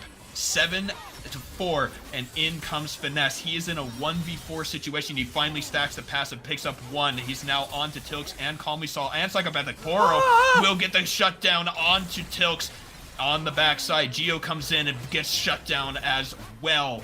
Geo goes low. Abyssal Voyage comes in trying to land on the Kamisol, but he misses. KFC Superfan is going to go on the chase. That's a Void Seeker from Derry. He picks up that one. He's going to stack the Plasma. Kamisol has nowhere to go. He's on Vision. Supercharger to get a little bit closer. Derry is on the chase. A nice slow from the Tongue Lash, and Derry picks it up, and it's a tie 8-8 in kills now.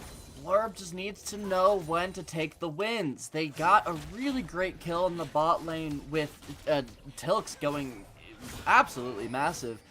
But the invade, I mean, it was fine. You got the kill onto Kibo, you got the blue buff, but from there, just leave. Especially once Aurelia has TP advantage, which she'll have all game. Superfan might be caught out here. Psychopathic Poro is on the way. Lands the first bandage toss. Darius trying to lay some damage down on the backside. The Drake might be interrupted. Poro goes in, does not steal it. Kibo secures that one. Darius in trouble. Now hit with the last Mystic Shot. Gets burst. In goes the Tahm Kench. It gets pulled out. Kibo gets a pull in. Psychopathic Poro goes down to Geo. And on the top part of the fight, Ruin goes down, but Tilks is still alive. Throwing out the True Shot Barrage. Wow. He clips Derry, and we get away with 25 health. But we're once again seeing it. I know I keep bringing it up, but Kibo just doesn't do anything to Tilks. Diana got the full combo off, and it did 0 damage because she's a little behind, actually, in her farm. And, I mean, she got her item now in this base, but there was no follow-up. Derry was too chunked out to be able to use her ult to be able to proc and get some damage onto Ezreal. And from there, then the only other person that's in that fight is Geo on Victor, and Victor can't follow that up. It's too far from her. Exhaust is down onto Finesse. Ultimates have been used. Awoa is in some trouble, goes down. Finesse picks that one up in the solo kill. Psychopathic Poro is the next target, but he's going to go underneath the turret, so no chase from Finesse. Meanwhile, Kibo finds Call Me Saul. Stops the re-engage there. Yeah, and I will say the back end of that play earlier was the fact that Finesse got the shutdown on Ezreal. That was a 700 gold bounty for Finesse. Oh, caught underneath the turret. Finesse is going to get shut down here. Psychopathic Poro picks that one up, and he says, thank you very much. Yeah, and that's something that we haven't talked about either. We kind of talked about, is the fact that the divers of Kibo and Finesse have to dive into a Rel and a Mumu. If you dive in as Aurelia, you're going to just get Curse of the Sad Mummied and potentially CC'd to death. They don't really have, and that's kind of why I want that follow-up of, an Alistar, a Rel, or a Rakan to support the CC and match CC. But, they don't have that. Filmy does not have that. So I feel like once Tilks gets the second item, Blurb just needs to wait for Tilks to get the second item, somehow stop the bleeding of this Aurelia, and be able to just play the second item. Amumu's on that first. Ahri is going to get her first item soon. This is going to be, very soon is when they want to fight. How do you feel about a Heartsteel Tahm Kench as your main source of engage? Yeah, so it's hard because PLC does love fighting, as we're about to see here. That's true. Derry is low already, Tilks stealing the damage, but look who's here. It's Kibo. In goes Derry with his ultimate. We get the action paused here. Ignite is down. Ruin dies. Derry is still alive. Kibo picks up that kill on the bottom side. Pulls in Tilks. Doesn't get the damage of the second half of the pull. Psychopathic Poro gets slowed by the tongue lash, and that probably saved his life. Meanwhile, topside, Finesse will throw down the ultimate, and Awoa has no recourse. Yeah, we haven't... as much as it is a Yasuo favored matchup, it is still technically a skill matchup, as you do need to win ball either the ult or the stun. And it seems that is not something that Awoa has been able to do so far. But speaking of skill, bot side, Tilks is just running a rampage on them. And we keep bringing it up, but it's because that he is Blurb's win condition here, and they're doing a great job of playing through it. Psychopathic Poro doing a great job of playing through the prio that Ezreal is gaining, but also allowing him to play as aggressive as he is. Tilks is doing a great job of putting the pressure onto Derry, not letting Derry get free farm, while also putting him under kill threat at all times. And Kibo has tried to stop the bleeding bot side, but Psychopathic Poro has been there time after time. Poro has to flash. The follow-up engage is there from Superfan, but the re-engage from Ruin is in. Tilks on his tail. 5 members of Blorb up here on the top side. Meanwhile, Victor's on the bottom. Geo is just going to take another turret. He's got 6 grubs. Kibo in some trouble. Dodges out the crash down, hit with the Magnet Storm and the stun. Teleport is coming in. That's Geo. Nope, that's Finesse on his way. And map pressure. We talked about it because of the way Filmy played last time. This is exactly what they wanted. And they might just get caught here in the red buff. Rel sees that. It got taken away. Dragon is up here in about 30 seconds. And with their top laner and Blorb's top laner not having TP, it's really hard to play against these side lanes of Filmy. And Awoa is going to try and contest Geo, but he knew that they were all rotating bot side and still committed to the play, dying, which is now going to give Filmy a free dragon. very quickly too. We didn't even get a chance to switch over to it. And speaking of, this Drake is not their third monster. It's actually their fourth. Feet did go over to the side of Filmy. That gives them the blessing of Noxus very early in the game. Congrats to them. And this will be the first step to getting the Cloud Soul. Yeah, and Victor is really online. I'm assuming he's got 2 upgrades, but he does have 2 items. In the Symbiotic Shoes, Ahri with Malignance is going to have a rough time. I was really hoping that Soul was going to go for the Ahri build that is being popularized right now in the East of going Roa into Liandry's. You don't do as much damage and you don't have as much cooldown reduction, but you're really tanky and you're really slippery. And that's something that I would have loved to see because Filmy's damage is pretty low. It's very burst. It's very shotgun of with the Diana burst. Victor has a couple lasers and then Kai'Sa burst, and after that they don't really sustain after. But it's gonna be another fight boss set. Awoa does get a knock up. He is slowed by the red buff, trying to dodge away, but I don't think you get away from this. The exhaust might do it, but no. The W comes out, and that's the kill. Engage here onto Kibo, but Geo has his back. Curse of the Sad Mummy into the Magnet Storm, and the True Shot barrage. Mean Keo and Geo both go down. That sounded like a lot of fun, but Poro dies. That is a 1 for 2. Rift Herald is the target. Blorb, look at that. Need someone to answer bot though. Aurelia's just gonna get a free unanswered tier 2. That was kind of the issue that I had with how poorly Awoa was playing the lane. It's gonna be a liability now. Aurelia's just gonna have full side lane control, probably gonna rotate to top side and try to take the top tier 2, especially with that hull breaker. But they are at least trading. Blorb is at least trading. Getting a Rift Herald, getting a couple kills, that's what you need to be doing. But also, Psychopathic Poro is going full AP Amumu. I thought he would go a little tank. I thought it was going to be like, you know, maybe like a tank second item, or like a Abyssal Mask, or that would have like been a pretty Rift good. Maker. But we're going Malignance. I get it. You know, he's going to one-shot everyone. Well, so, not only that, it reduces the cooldown on the ultimate, and so being able to cast that more often is a good idea. I agree with you. I think that there were better options. However, I see it. I understand it. Yeah, I mean, and also if they're able to burst Aurelia through the CC timer, so this is kind of the weird thing. I remember watching. Oh, I don't know if I'm gonna. Kibo's in trouble. Gets stunned by Ruin, but the rest of Filmy are here. TP does come out from Call Me Saul. They want to continue. Awoa being dove underneath the turret. Finesse is just like, hey man, remember how this happened last time? Yeah, he can't. Throwing down the Vanguard's edge, and there it is. Another kill for Finesse on a rampage now with this Aurelia. And we talked about it. If Aurelia gets going, Aurelia is going. So now it's a 1v2 underneath the turret. Finesse is going to get hit with the Magnet Storm underneath the turret. He's healing quite a bit, but Finesse will be taken down underneath the turret. Shut down over to Call Me Saul. Good locket there from Narelle to save Call Me Soul and from that W, but again, it's just going to be side lanes. They're bleeding out. Yeah, you got the kill onto Finesse, but look at topside. They're getting the second tier 2 very free.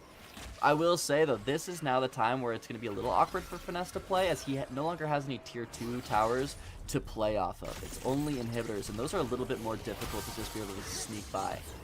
Absolutely. Superfan, caught, knocked up, dodges, and he wants to go right back in. Psychopathic Poro is ignited. He's hit with the first stack of unacquired taste. Kibo helps secure that one. Ruane on the backside.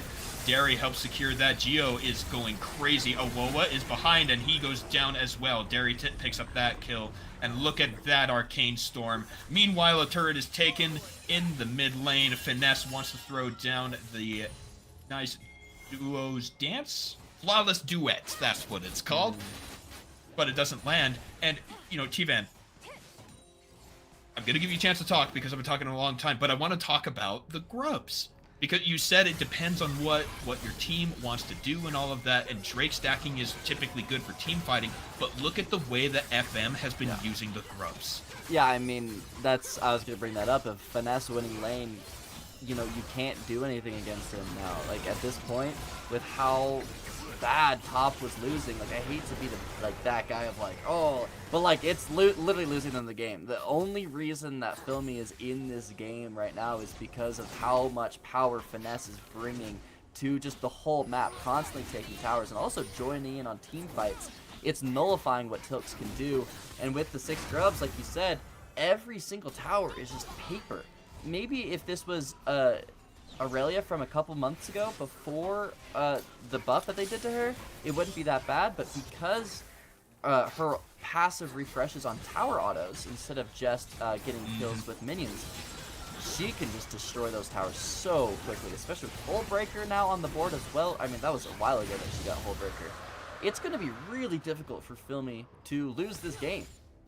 And we agree that that was a pretty good quality of life change for Irelia, though. Oh, yeah. Giving her another way to stack her passive, because it was abysmal before. It was so annoying. It actually, like, made her, like, that's why the champ was not played, is she was, like, it's little things like that in this game that, like, there's so many champions in this game where it's like a little thing like that, if your champ can't take towers like a Jax can, then you're not going to be played, because a Jax is going to be played instead. You know, it's very interesting. But what is also interesting is the fact that he, oh, well, just kidding. What's interesting is up on the top side. Yeah, we're at 8 out of 10 power spikes, so yeah, the 0-8 is on its way. The side of Blorb getting the Rift Herald charge. It will go in. It won't take a turret, but on the other side, Superfan is Kappa. In goes Derry. Oh, this was an unwise choice. I think he thought his support was going to last a little longer. Derry is still alive somehow. He actually makes it out. Tilks is taking huge amounts of damage. The red buff is going to burn him. Kivo finally gets his kill on the Ezreal. And Finesse gets a kill on the Call Me Saul. He took a turret. He took an inhibitor. I think he just wanted to win the game. Geo teleports in. They've got the grubs. They've got the kills already in. They've got 1 turret. They've got 2 Nexus turrets destroyed. And that will be the game. Filmy have just a support and a Yasuo to fight. And once they go down, that is the end. And that is our finals going to Filmy. That's one of those games where you just say in all chat as Ezreal, 80 carry matters, GG. Like, that is quite the tilting loss. But what a great turn of events from Filmy, playing through the aggression of Aurelia, not forcing a lot of plays until Aurelia is going through, and just allowing them to just play through their strength. With Ezreal Tilks, the team, Blorbs weren't really doing anything with him. They were kind of just being like, yeah, you keep doing your thing, you keep having fun, I'm gonna go fight elsewhere. Whereas Filmy, they had a strength, they had somebody that was really strong, and they allowed that pressure to allow the other players to get back into the game, start scaling back up. And they also knew that Blorbs didn't have any answer to Aurelia, so just that exactly happened. What's fascinating is seemed like an awkward draft. They fought through the early game in what looked like a pretty big deficit, and then they just let it happen, and those into victory. Well, T-Van, as you know, we've had some audio issues throughout the broadcast, and what that does mean is we won't be doing our interview as we customarily do, and everyone, from the bottom of our hearts, we apologize. Sometimes there's something you just can't fix. But, Filmy, congratulations on a great tournament. Well played and well deserved. Congratulations and GG to all of our teams. Blorb putting up a great fight here in the finals. And T-Van, before we go into our exit, do you have anything else you want to say? I'm just excited for the future of PLC. I feel like every single time I get to cast one of these, I just see the level of play just keep increasing. And the amount of teams that come in, you know, there's higher quality teams. And, you know, if we keep growing like this, I might just have to get my team back in and, you know, get the cobwebs off our fingers and might have to compete as well. So I'm excited. I'm excited for the future of PLC as always. Same here. All right, everybody. So don't forget, May is next. That is May 17th. Put that on your calendars. That starts at 1 p.m. Pacific. June should also be open for registration. And because I can't read, I didn't realize it was on the 21st of June. I've been waiting to say it until I got confirmation. And the 21st of June, signups are available. We are ready for both of those. And from the broadcast crew and everyone else involved, we thank you so much for watching. PLC will be back on May 17th.